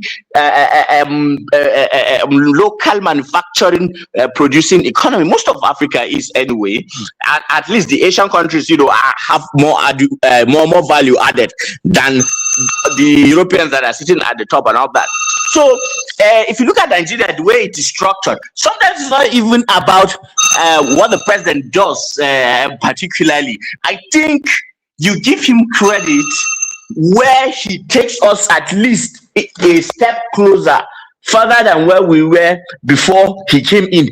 That would be good enough. The forces against us is our mind. We have lost the psychological welfare where it was fought on us for over 400 years. We cannot just change it today. However, we are not hopeless. Look at what and there are blueprints. The Asians did it. Now it's our time to do it, but it's not a job for cowards. That is just it. And if as individuals we are not cowards, and we can face the mirror and see ourselves as truly what we are and confront it, then we will not raise children who will still repeat the same mistakes. Right now, what I'm hearing is too much of self-blame, and at some point it is warranted. But I tell you this, and I'm very, very sure to the 93rd percentile agreement that majority of Nigerians are corrupt. Majority, that is the whole 200 and something million of us, and most. If you look online, if you look online, look at the online and look at the obedience. And don't you think that we are cowards, the children that we have? Plainly, it is hypocrisy and cowardice. Very, very ritualistic. We do ritual, but we are not we are morally decadent. We like to go to church and pray in the mosque, but our habit every day speaks of a hollow, morally bankrupt idiots. Why? Because we have not been teaching our own natural philosophical underpinnings in the way in which we understand every aspect of life, from the political economy, the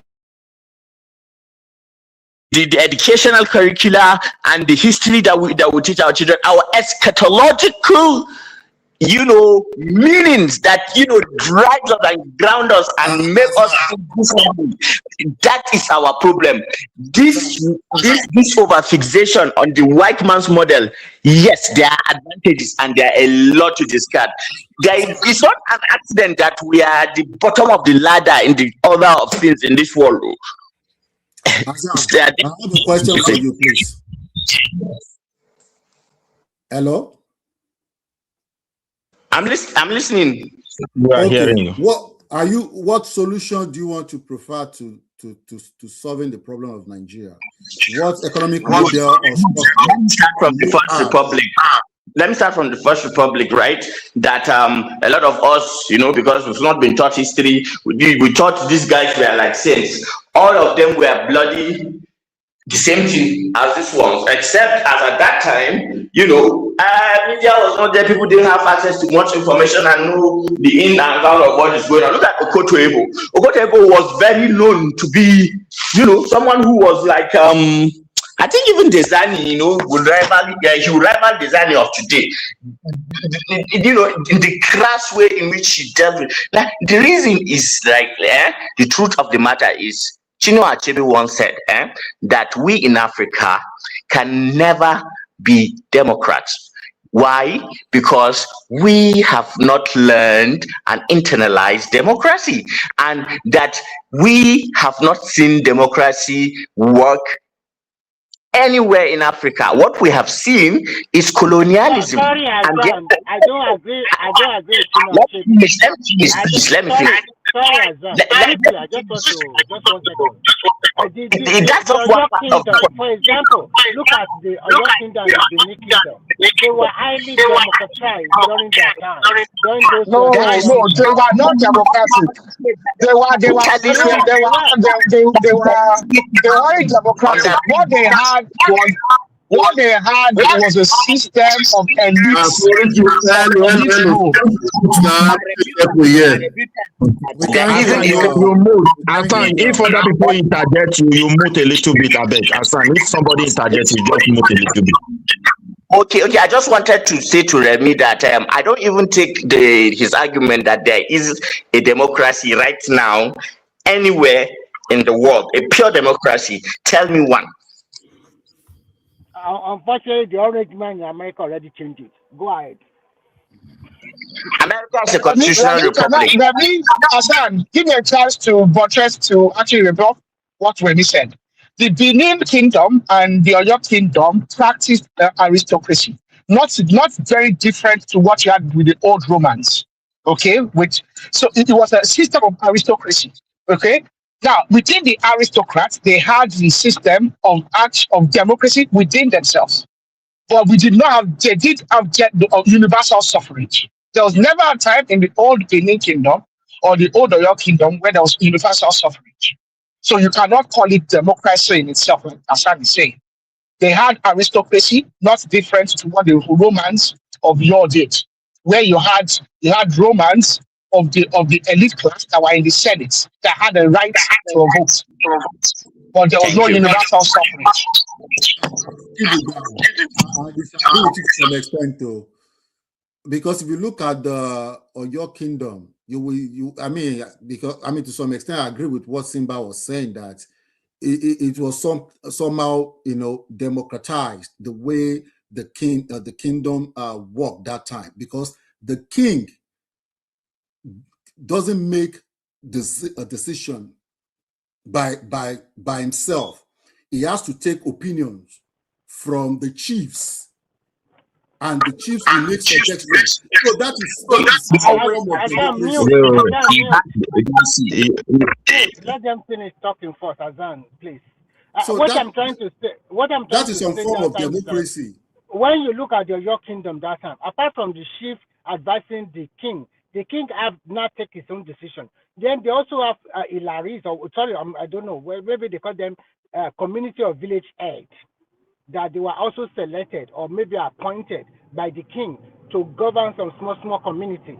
And those ones are the representatives of the king. It's a form of democracy when you look at it critically. Because when something happens in that community, then the king now call for that person to come in and tell him what really happened. So when you look at Oyo Kingdom and Benin Kingdom during that time, I think if we have followed that kind of system, it's a form of democracy. If you look at it critically, I think it's a good thing. But unfortunately, we copy the white man's democracy. And not even the kingdom. At the time, they became an empire, because that is what is what really matters a lot. Nigeria now, like my brother say multi-ethnic nationality. Now trying to put us together, we lost the trajectory. But those days, these people were able to bring everybody together, and they were moving forward. They also have problems, like every other country has their own, but they were able to be living peacefully before the Europeans now decided to descend on them. Frankly speaking, we have to be honest with that. Even the Kane Bonu they are talking about, the Kane Bonu run their empire, and it wasn't like this foreign religion that the people try to describe as if it's the one that they were using. No, it wasn't. More than 1,000 years old, no problem.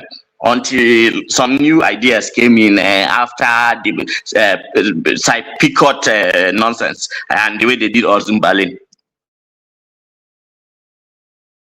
Look at what I want to say. My submission is this: both the government of Nigeria is a victim of a system, and that's what we are discussing anyway. And that system has affected the leaders, and it has also affected the citizens. Also, except we have to look at that system. Where is this system not really putting up a shake-up, not really putting that oversight? And if you look at the entire structure today, it's like people have been able to. I have a question for total resource control. Just go ahead with total resource control. Every state control their resources, and then they make law for their state by themselves. And those ones that is too powerful, the federal government law will supersede it. It's as simple as the federal law has to but if look, my brother, it's not easy. Look what Tinubu is doing. To me, the few understanding, because it's not every time I worry about. If I look at Nigeria today, I'm already tired of saying I want to support one Nigeria. Because frankly speaking, this guy has introduced so many things. Unfortunately, I realize a tree can never make a forest. So the people you trusted, you throw this policy to, some of them are just doing different things entirely. It gets to a point where it will benefit the country, they will pause. Because now the major problem of Nigerians are the state governors, and they are the most powerful. Remy, they are also the system, because what I want is this. No, they are the one governing majority of the people now. So they are under them. They are very powerful. Remy, Midwest. I wanted to ask.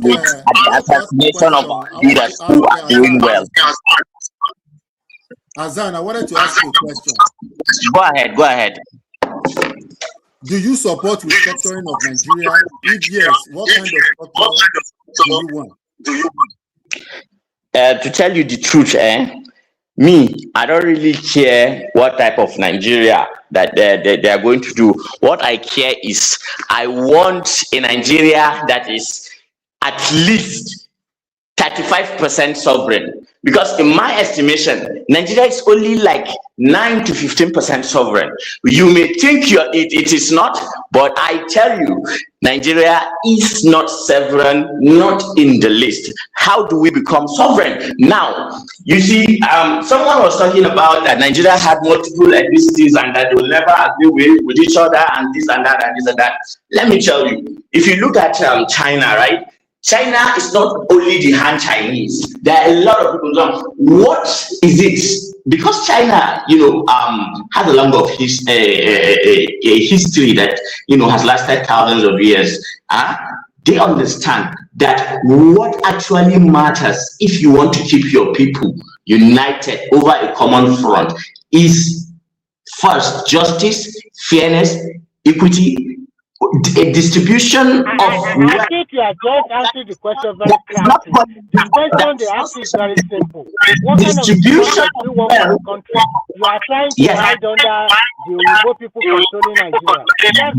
That's what you are talking about. What to benefit. Do you want Chinese structure?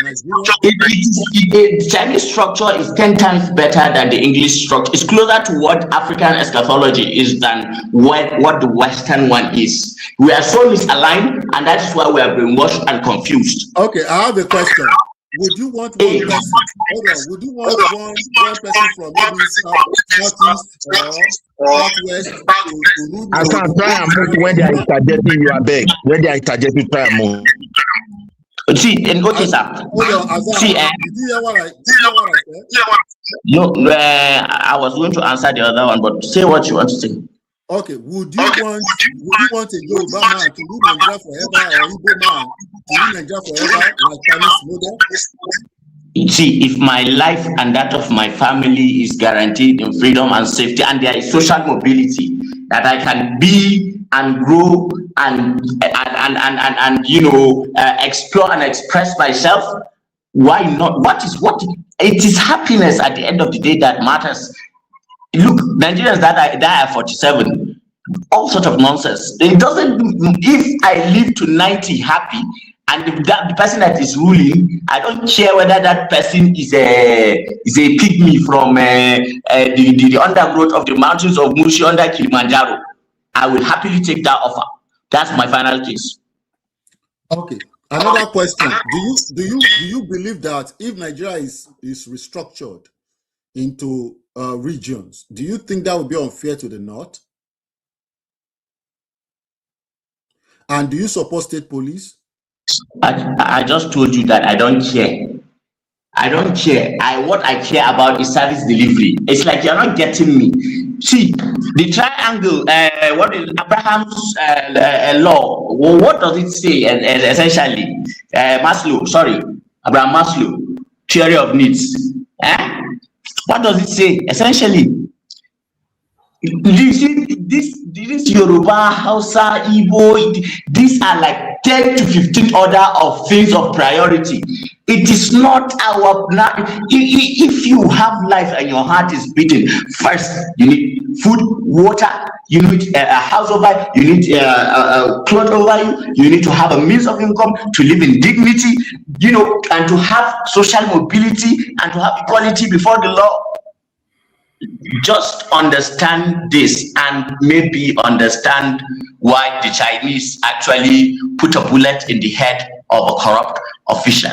First things first.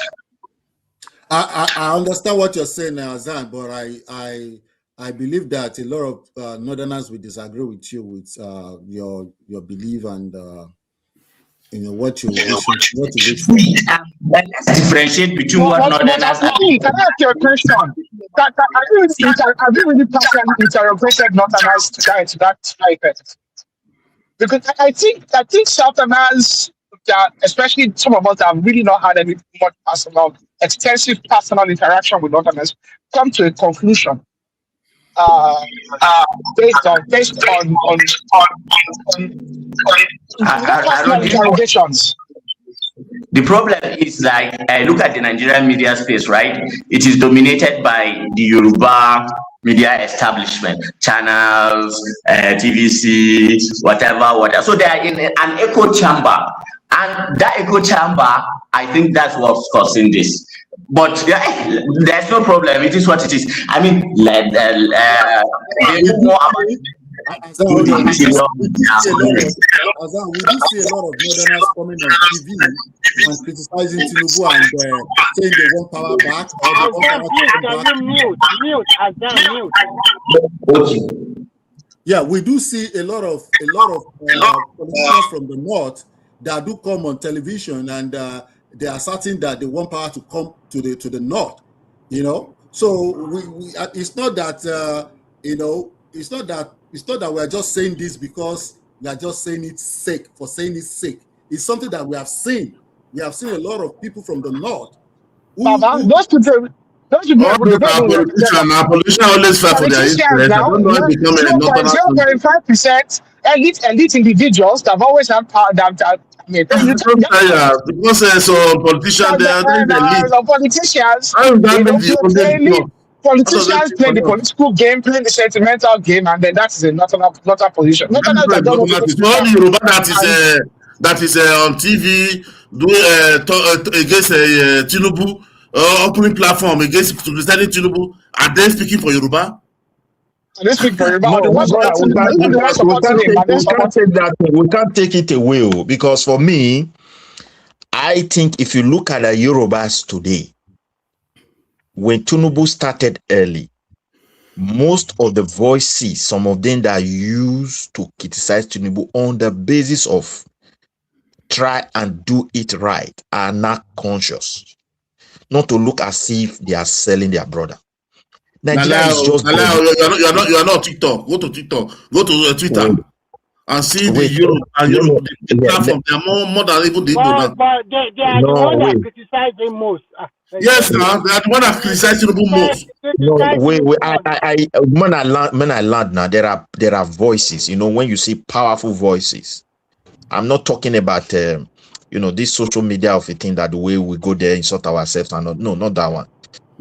They are becoming, some of them that I know, they are becoming either they are quiet or trying to talk to the president in a quiet manner, because the more we go, the more we divide. If you are telling your brother that Midwest, let me tell you something. No. You didn't allow me to land this point. Wait now. If you look at it very well, when you are criticizing Tinubu today and somebody is saying we need power in the north, and you are a Yoruba person, no matter what Tinubu is doing that is wrong, you have to evaluate the situation different from, things are not really working well. I'm just telling you the truth, and that's what I'm speaking to. Also, when Sunday Igboho was shouting Yoruba nation, do you think he was doing it on his own? I don't talk about Yoruba nation. I am talking No, about. you have to understand. So you don't understand what I'm saying. You see what they are using to be sending that message because why you brought in Yoruba. Igboho never said power must go to West, so he never said that. You are not getting my point. I say when he was doing Yoruba nation, do you think he was just doing it for fun? But a lot of Yoruba That's a different topic entirely because I don't want to. You have to look deeper. That somebody was still using him, as you have said, maybe to be sending message that power must come to the southwest. I don't think so. I didn't think that. Oh my God! I will not see the picture today. Let me say this. Sorry guys, let me say this. Actually, a lot of Yoruba people do criticize Tinubu. The reason why the Northerners, if they talk, that a lot of Yoruba people are very angry with them, that we just have your brother ruling us for 8 years, and all of us in Nigeria, we supported him to win twice.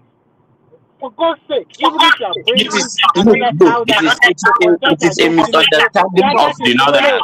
Let me tell you something. Let me tell you now, so that you understand. If you finish and you forget, it's important. It's something you do every time. Okay, finish. Can you mute? After me, you say your own. What I'm trying to tell you is very simple. Buhari already ruled us for 8 years. Now it's the turn of the South. If you Northerners say you don't like Tinubu, but you pick up another Yoruba or Igbo or whatever, and then you support him, it's quite understandable. Remember, in the year 2019, that election was between Atiku and Buhari. And all the other Southern people, they supported both of them, and Buhari came on top. You cannot rule for 8 years, and then you have a new president from the southern part of Nigeria that has just ruled for 1 year, and you're already craving for the power again. It's like you people sometimes think you are the lord of Nigeria. You are not. That's exactly what I was saying. It's like I don't want to say weak people, but Remy, it's like the Yoruba section of people like you, are the reason why Nigeria is the way it is. I'm telling you the truth. You people are let me talk now. You've talked already. Remy, please move a little bit. Mona, move tomorrow, not a year. Maybe should come of Sokoto. If you get issue with them, go to Impala. Nnamdi Kanu says no, they far from. But me, make I tell you now today, it is a fundamental misunderstanding of the Northerners and how they play politics that is making you to come to this conclusion. And I'm telling you now that because you are looking at things from a dimension, maybe a two-dimensional, we are looking at a 7-dimensional game from a 2-dimensional perspective. There is no way you are going to decipher what is happening because you do not have the capability to look at it that way. What you know is to accuse and counter-accuse. You are caught in an echo chamber of. But let me tell you this: at the time when it came to the crunch of the matter, when Buhari and whoever it is in the APC were trying to sabotage Tinubu, who were the ones who stood for Tinubu, who put everything on the line for him? Okay, can I respond back to you? And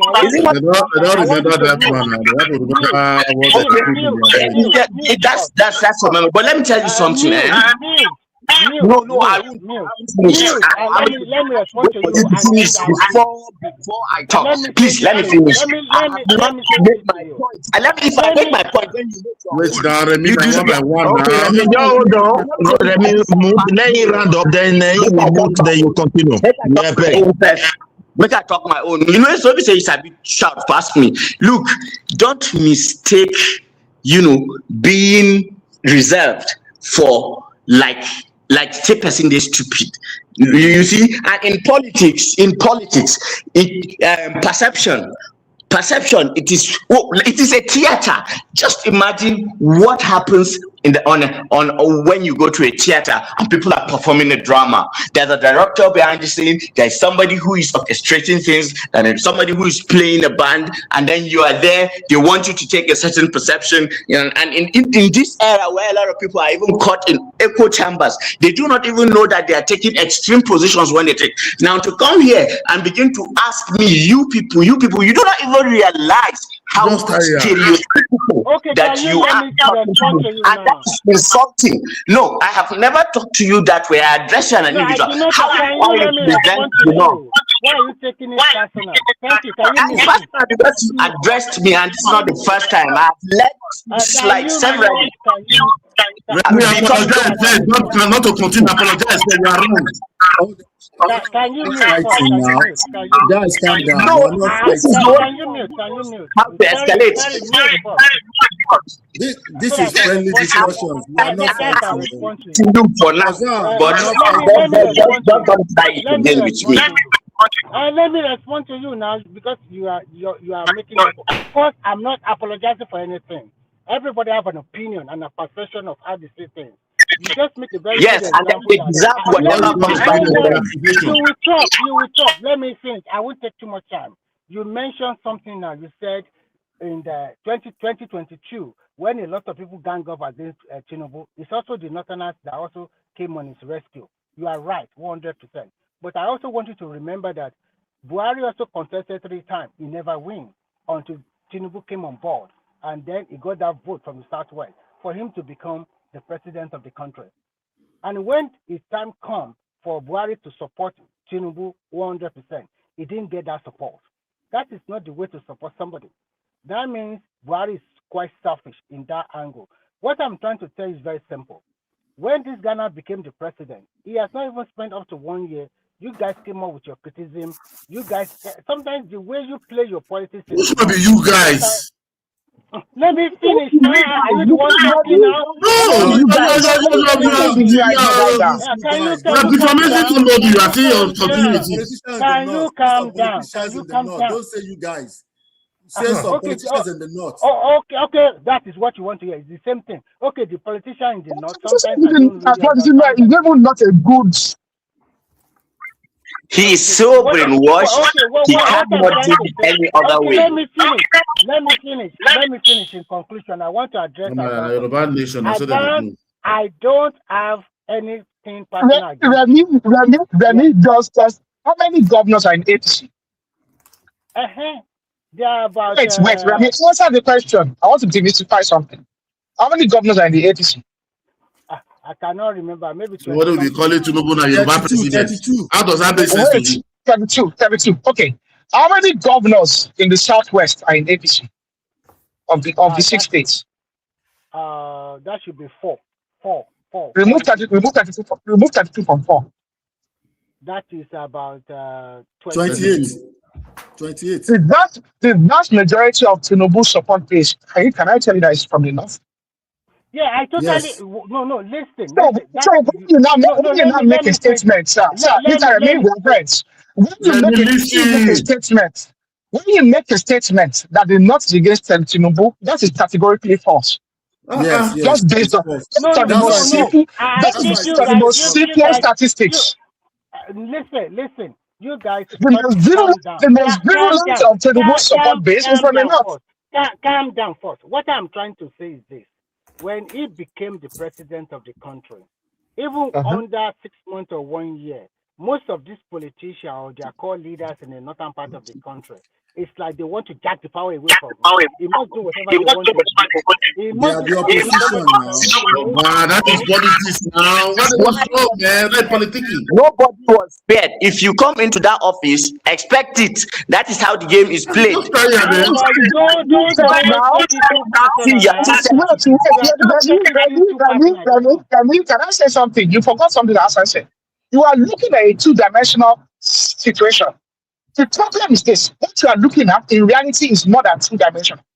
Vested interest I and vested understand. interest. These are individuals, but that have a vested interest. You have a Republican president and vested I interest. understand. You I are understand. looking at vested interest and concluding that Listen. No, it is sorry, the entirety of the. I did not. Listen first. Listen. Look, when Buhari became Nigerian president, Your conclusion is erroneous because Buhari had the same problem with vested interest. I've not really concluded. You guys we are just talking. I'm just giving you my own perception. My perception or opinion might be wrong. Fine. But what I'm trying to say is that the It is Buhari got that flagrantly wrong. Let us start. It is Buhari got flagrantly that wrong. support. Buhari got that You support. repeated it more than 3 Buhari times. didn't get that support, though. I took Buhari all the way in 2019. So when you tell me Buhari got that support, I don't know what you mean. No, what I'm Elite trying are to say. fighting. You are making it to become 2019. elite are fighting. You are making it to become tribal people, tribe to tribe. I'm not Wow. talking about trying to tribe. Who is talking about trying to Article tribe here? get wearing No, I say a you are red making it to look like turban. tribe to tribe that you people. What I am As if trying the to say. northerner is against those are elite fighting themselves. That is what everybody will do. You can't say they are you people now. It's like you are painting all of them with Okay, one brush. okay. If that's the word you people, that is what is making you people No, say uncomfortable. some I will. politicians. Even the word, even the word, I will even try it. not the I word, but will the try it. sentiments, I the withdraw it. I sentiment of the withdraw it. yeah, it's I withdraw that statement, that particular phrase or I say whatever. sorry, sir. Good. I say So sorry to me, sir. I will not apologize. I will not No, you apologize for it. I withdraw it. you don't I will not apologize to the apologize. header. You have to apologize to the header in the platform. If not, we'll seize your So who voice. is the other? So you are the other now. Okay. So I don't. What I'm trying to say is this. What I'm trying to say is that people should understand that we have to rub each other back to make that country to progress. Whether Yeah, it's not written, Augusta, Azan, can you mute? Oh my God, can you you've mute? been talking now. Let me just say one thing now. Just one thing. Let me Just finish one this thing, and you come. please. Just give me 1 minute and then you come in. You are not always finishing. That's the I problem will now. finish. It is you that you always not finish. Just 1 minute. Thank you. Mr. Moderator. What I'm trying to say is very simple. At the end of the day, the country belongs to all the regions of Nigeria. Let us, for God's sake, say this is the turn of the South, and let's give it to the South because the North already used their 8 years. Final conclusion. Thank you. Okay, now if you are okay now, thank you very much. Please, one second. If that is true, Remy, let's go for a donor to the president. Good. You see, this whole idea somehow that Hausa Fulani, Yoruba, and Igbo are the exclusive people who are somehow special, who can now choose for people who will become president and who will have influence. Come on, come down from your high horses. First of all, if I am in the midst of people and I have been corrected about something over and over and over again, I will take that correction because I'd rather take the correction than go elsewhere and express myself like that and embarrass myself. But everybody has and control his own will. You are bound to do what you like. However, you are not immune to the consequences of when people come back at you and tell you your place. You have a very narrow view of how things work, and that is it. If you try politics, hey, they can't beat you where they will beat you, eh? Sorry, emotion too much for your decisions. I'll just leave it like that. Move on to another thing, please. He has withdrawn that statement, that word. So where we are coming from, which is really the and someone mentioned something earlier on about economic policy, about the country having an economic policy.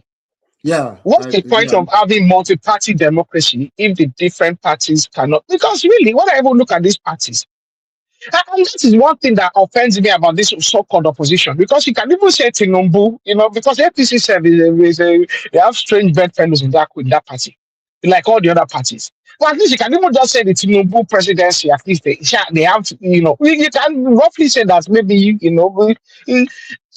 everybody that knows Tinubu had an idea of some of the things he was going to do if he ever became president.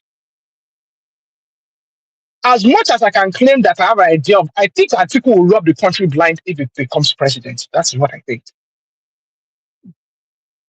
But I can't really tell you that I know what Obi or Atiku will really do in terms of economic policies if they become president. I can't tell you that I know. My brother, none of them have any idea. Any president who have come to even governor, local government doesn't have idea.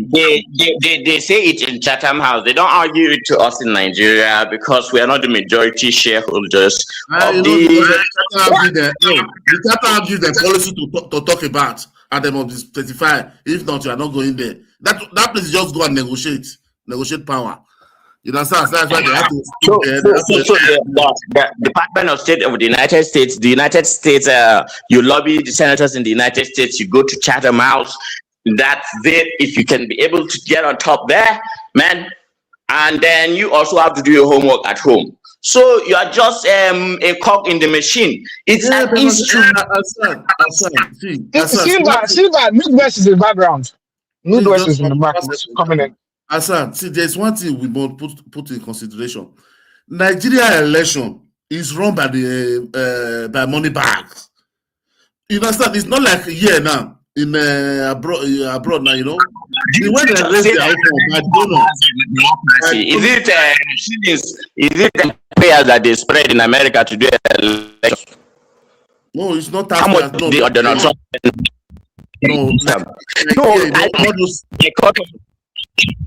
Of keeping us at a standard that does not really make sense. No context, no nothing, and you people say it with such conviction, and you make us look as if we don't know what we are doing as black people, as if we are inferior or something. Yes, some of our minds may be colonized, but yes, we can cut ourselves some slack and our leaders some slack in the way in which they look. Let me even tell you something. You see, Tinubu's war, and what he's fighting right now as president is not even inside Nigeria. It's a delicate balance of what is happening in the international geopolitical repositioning, because there's an undercurrent of a superpower war that is brewing. All of them are caught in Africa. People are making deals here and there. And America does their own with throwing bombs, and China does their own strategically with embedding their systems into your infrastructure, and then try to get leverage from there. Now, that is a very serious direction. And Nigeria is a node. Nigeria is a treasure. And Hassan, you know what? I feel pity for that guy. If Tinubu was not there as the shrewd negotiator, imagine we had a donkey like the other man that talks with madmen. What do you think would have happened? We'll have a run over. Obi could have run away. They said, no, he said he run from problem. He doesn't stay and set this thing. He could have run away. Obi could have come out and said it. He will have been getting advice from a man. Hassan, Nigeria dodged the bullet by not electing Obi. If Obi had become the president, I think we'll be in a civil war at the moment. Nigeria will be in a civil war at the moment. Do you know what it took to dance around diplomatically around these monsters? Okay, look, the United Arab Emirates, right? Doesn't know the battle. There are people fighting for them. All they just know is the price of rice and gari finish. That is what we understand about Nigeria.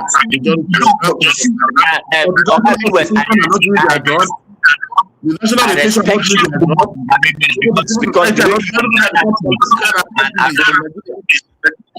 it's just so, and when we come here, I expect a certain standard, like, right? But I don't keep feeling as if I'm in the market and, arguing politics with market women.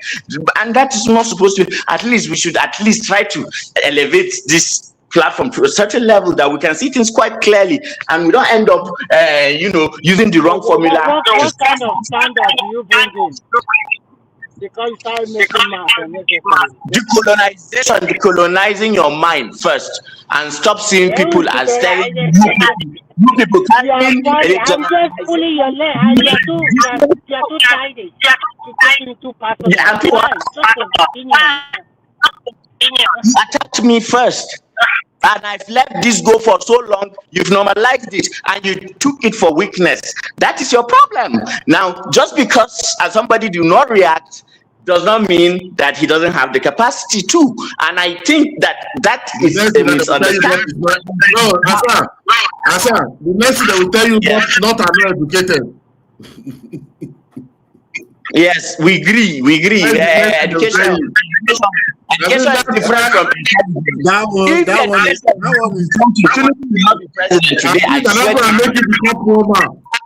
When another person not make money, okay, you said Nigeria not educated. That is what makes you a poor. You went to abroad again and you land in prison. So is it not that it's not educated that make you to land in a prison abroad? I bet Nigeria will start blaming people for our misfortune. She's serious up, but you say not your problem in Nigeria. You come to abroad, then you don't land in prison. where something is working, why are you not a good citizen there? Why are you in prison? Why are you in prison? Is it not that he come and tell them there that because they are there, they should put you in prison there? Niger man, our people like shortcut. Our people not like all shortcuts too much. Nigerians are in prison. No, not all Nigerians are in prison. Our people like shortcuts. Our people No, like is it all shortcuts Nigeria too that are in much. prison in Nigeria? Is it all Nigeria that are suffering in Nigeria? But you know, we are blaming people that they are our problem. To Niger man, don't We take still it leave like that that. What we are Nigeria, we trying are to still in the say. same problem. No. Listen. What we are trying to say is that if we are holding our leaders accountable, then we must say the truth. When I talk about the Southwest leaders, I also blame them because the quality is already very low. Also But in the Southwest. the Southwest that is educated, they are taking votes to vote for election. Let me think. People are educated, though. I've been listening to you. In the Southwest, that is not what we are known for. The standard is already extremely low now, and that is not good. And when we talk about other people's Now education was during the Mawolo was during the white man, not today. It's not. That is not the first time we are getting. Not every person is era now. not every person is well educated in the Southwest now. We don't have 100% literacy.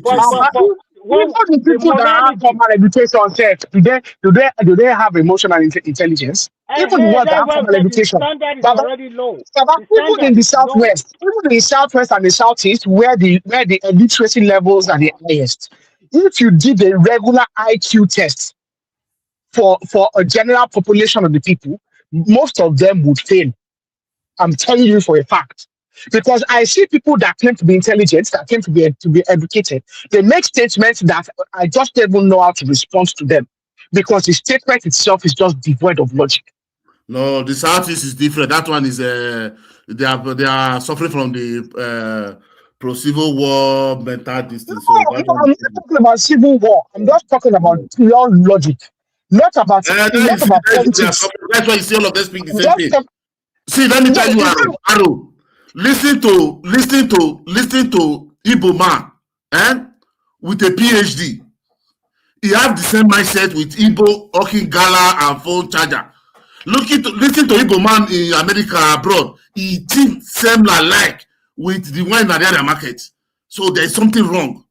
Even the elite said it because from that post civil war, if you look at that to and there's a report, it said 2 million are mentally retarded. That they need psychiatric, three psychiatric in each state. So exactly, Nigeria, that's what we are trying to say. That one don't say that. How can you say that? How can you say that 2 3? Come on. No, it's there's a report. Now it's not me now. What are you talking about? Don't you see it? Don't you want to put up on it? Who are the opponent? But from our analysis, it's not by me. So when we look at everything, I believe Nigeria when we look at everything in totality, so that is why some people are not saying that we should go regionalism. That's why anybody is talking about regional. They're not thinking of the. Everybody has factors. I don't care about regionalism. I don't care about regionalism. What I care about is resource control. I don't care about regionalism. Regionalism cannot work anymore in Nigeria. I'm not talking about regionalism. I want resource control. That is resource control. Yeah, God bless you. Resource control. That's what I'm craving. That is what I want. State resource control. Control your resources. I support you 100%. Resource control. There's some places in Nigeria that resource control will cause wahala. Okay, look at Warri now. Warri local government. No, I said by segment. If I have 12 a year where. How many is my local government? That is what I would take. So I'm not going to take what is your local government. Baba, that new Warri local government that they are fighting about, how big is it? You know, big percentage, you know, big part. No, he drop people and insecurity people. He drop people and insecurity people any day now. They don't find each other finish. See, that's what more money for them. Arrow. See, you know why there is problem there? If it's resource control now, is that state? Because when those people want it, because of the derivation, because it's going to federal direct everything. If it's not state, what should be happening? It's not state. Midwest, the fate of South Sudan. The fate of South Sudan is what will happen. It's not as if this thing has not happened before. If there is no decolonization, anytime an African country is split, it's going to be chaos. There's a grab for power. Yes. We are not splitting now. Nigeria is not going to split. So regional government cannot work now. What happened in regional government? How long does it last? That even Akintola and Wolowo, don't you read their history? One led Wolowo to prison. Federal match was still there with him. Then we are fighting Operation Wet here. Do you guys forget? It's because two of them was battle of power. So it's because we don't have a lot of people with exposure that time, and we still have a lot of people. No, Baba, don't talk that one. No. So you want to tell 6 governors now in the southeast in western I'm privy to the Akitola and Golowo conflict. Forget that we didn't have elites. There were elites and there were people that were in. The problem was that it was a fight of ego. Akitola and Awolowo's issue was based on ego and based on the fact that Akitola had gone to the central government and it was being instigated by the central government. And there was also a perpetual fear. The central government, they were Azik, had a perpetual fear of Awolowo because Awolowo was an absolutist as well. Awolowo was a no compromising person. And even the British had a perpetual fear of Awolowo because Awolowo does not know how to compromise.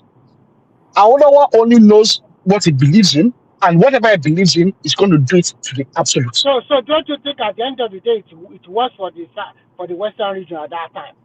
Because if it was for the then that standard and quality. We talk about the Western region at the time.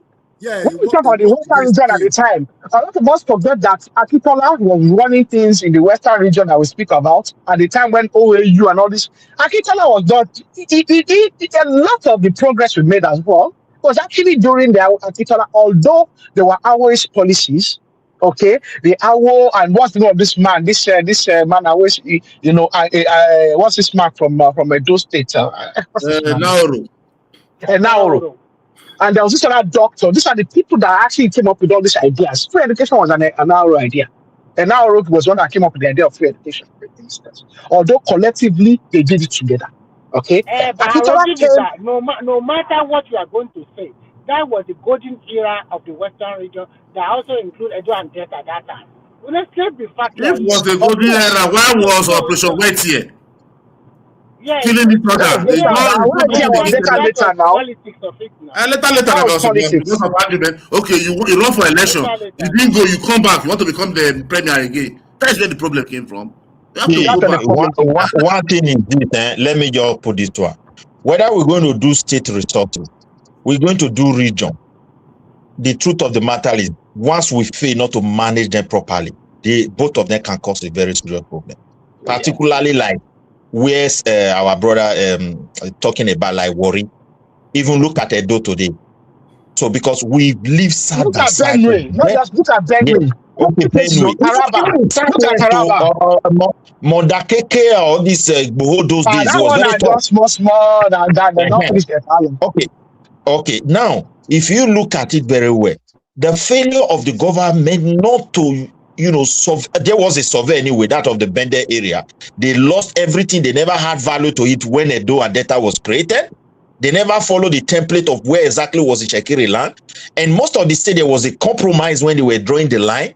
Now, the population has grown. And because of that, those who once settled in a particular place, perhaps they were born in that place, they were raised in that place, but those people are now saying, look, this is our land. And they are not calling it a land based on their ethnic affiliation. And those who actually hosted them are now saying, no, you don't hold this land. You can see the situation we find ourselves. So most of these things, I think we are in a country, if we really don't want to avoid bigger problem for the next generation who has discovered that has already lost everything. They don't know where they are coming from, no history. They don't have respect for anything. I think this is the time we just have to sit down and start solving our problem on our own.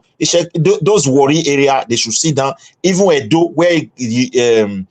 these job people are trying to lay claim to. It need to be discussed properly. Documents have to be presented before then. We can coexist. But if you want to take this land and name it after a job, we are not going to tolerate it. The Shekiri as well. Yeah, the Shekiri can also tell them. Yeah. I want you to superimpose that statement against the current move by the Deputy Speaker of the House of Representatives to remove indigenized he wants to withdraw and and to redefine what indigenous means. I think Now, what people want be that? That will cause war. That will cause war in Nigeria. Those people But you know that bill has been reintroduced again. He has reintroduced that bill again. As one of my brothers said. But it's not going to sign it. It's not the one signing it. It's Tinubu. Tinubu's not going to sign that kind of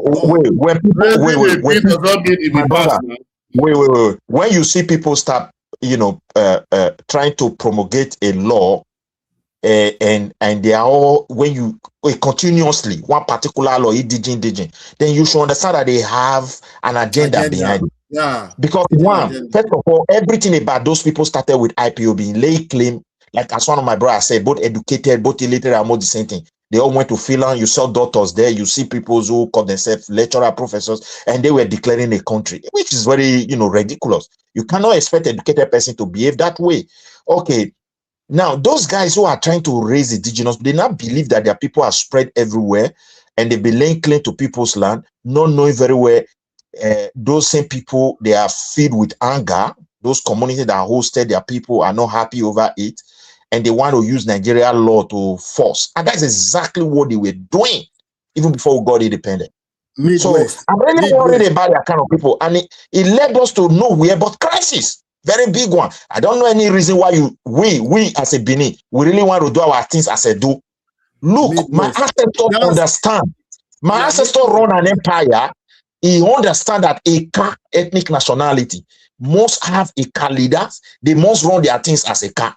Or else, there is no way you're going to govern the place. Esan must have their chiefs and they must live as Esan. Where we cannot live to, yeah. You are making my point for me now. That's why I continue to mention or say we need to regionalize the country. That is when you can have all these, maintain your culture, your belief, and you can control your territory. You can, I mean, when we have, regionalism, like I said earlier, Southwest can make their own laws. And you will have to. Yeah, but if they will come together now, because the last time that barrister was in data federal research, but what is her name now? That is going with that bill of regionalism. Founder. So I don't know if I pronounced it. I forgot the name. Founder or something like that. The people in the Lagos, you see the newspaper, you see the protest. No, they are not going. They are not Yoruba.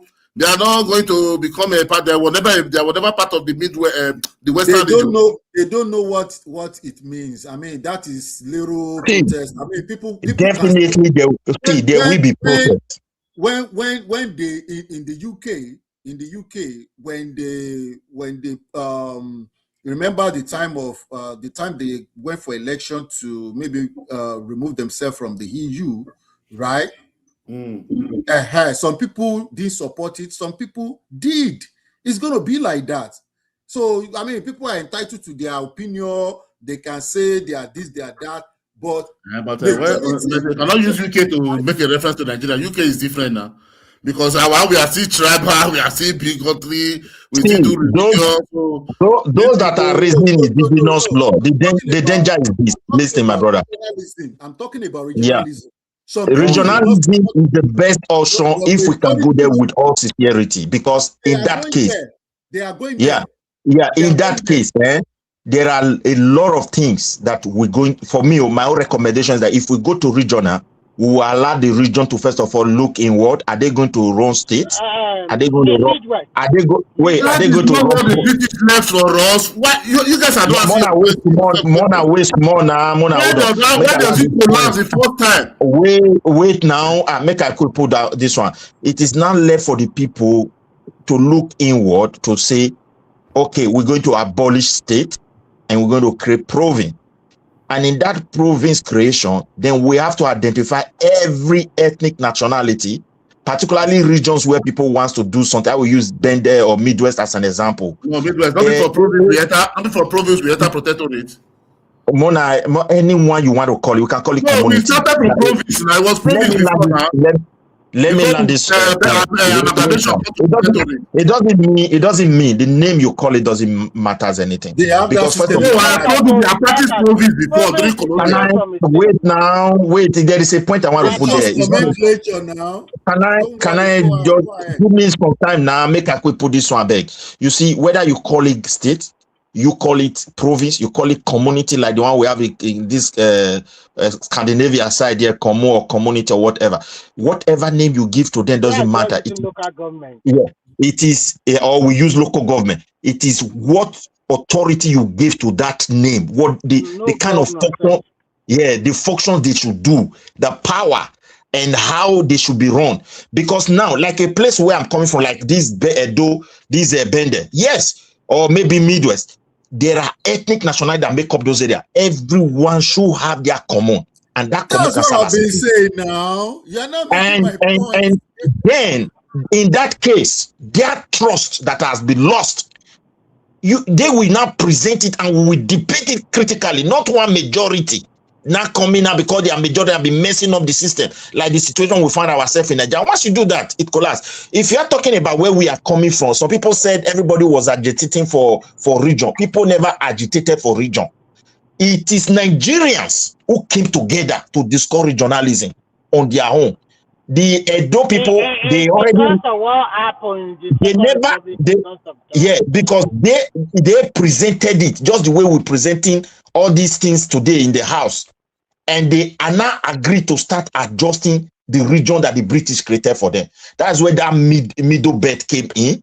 The Midwest region came in, the core region came in, which is now like Port Harcourt and all those south of the eastern part of Nigeria. You understand me? So they already agree, but in the federal level, and I believe the same people that are calling for this indigenization, we have to check their DNA. They were the one that was careful enough trying to bring politics, smartness into those agreements. I'm telling you the truth. When we got the Midwest region, before they could address the remaining two, they strike. No. And up to today. No. You are saying no. Midwest, wait, please. There's misconception here. If the West regional government was good, if it was very good, Cameroon go before we get independence out of Nigeria. If it was good, just me. If it was good after independence, 1963, Midwest break out of Western region. So why are they still when you use the word breakout, for me, I don't know, because breakout is, I don't know how to read. But they have to create a Midwest. Wait. Western region. Sorry, hold on, Midwest. We have done 7 hours, so we'll go to background now. Anybody that wanted to come and I'll put the link in the comment section. Thank you, you guys. You really tried, though. Wake up. Thank you. At least I think you are coming for the first time. Yes. Yeah. Wake up, you. I've been listening to this. You are welcome, my brother. Welcome, my brother. Thank you. Yeah. So we'll go to background. Can continue your discussion. You came to wake us up from our slumber.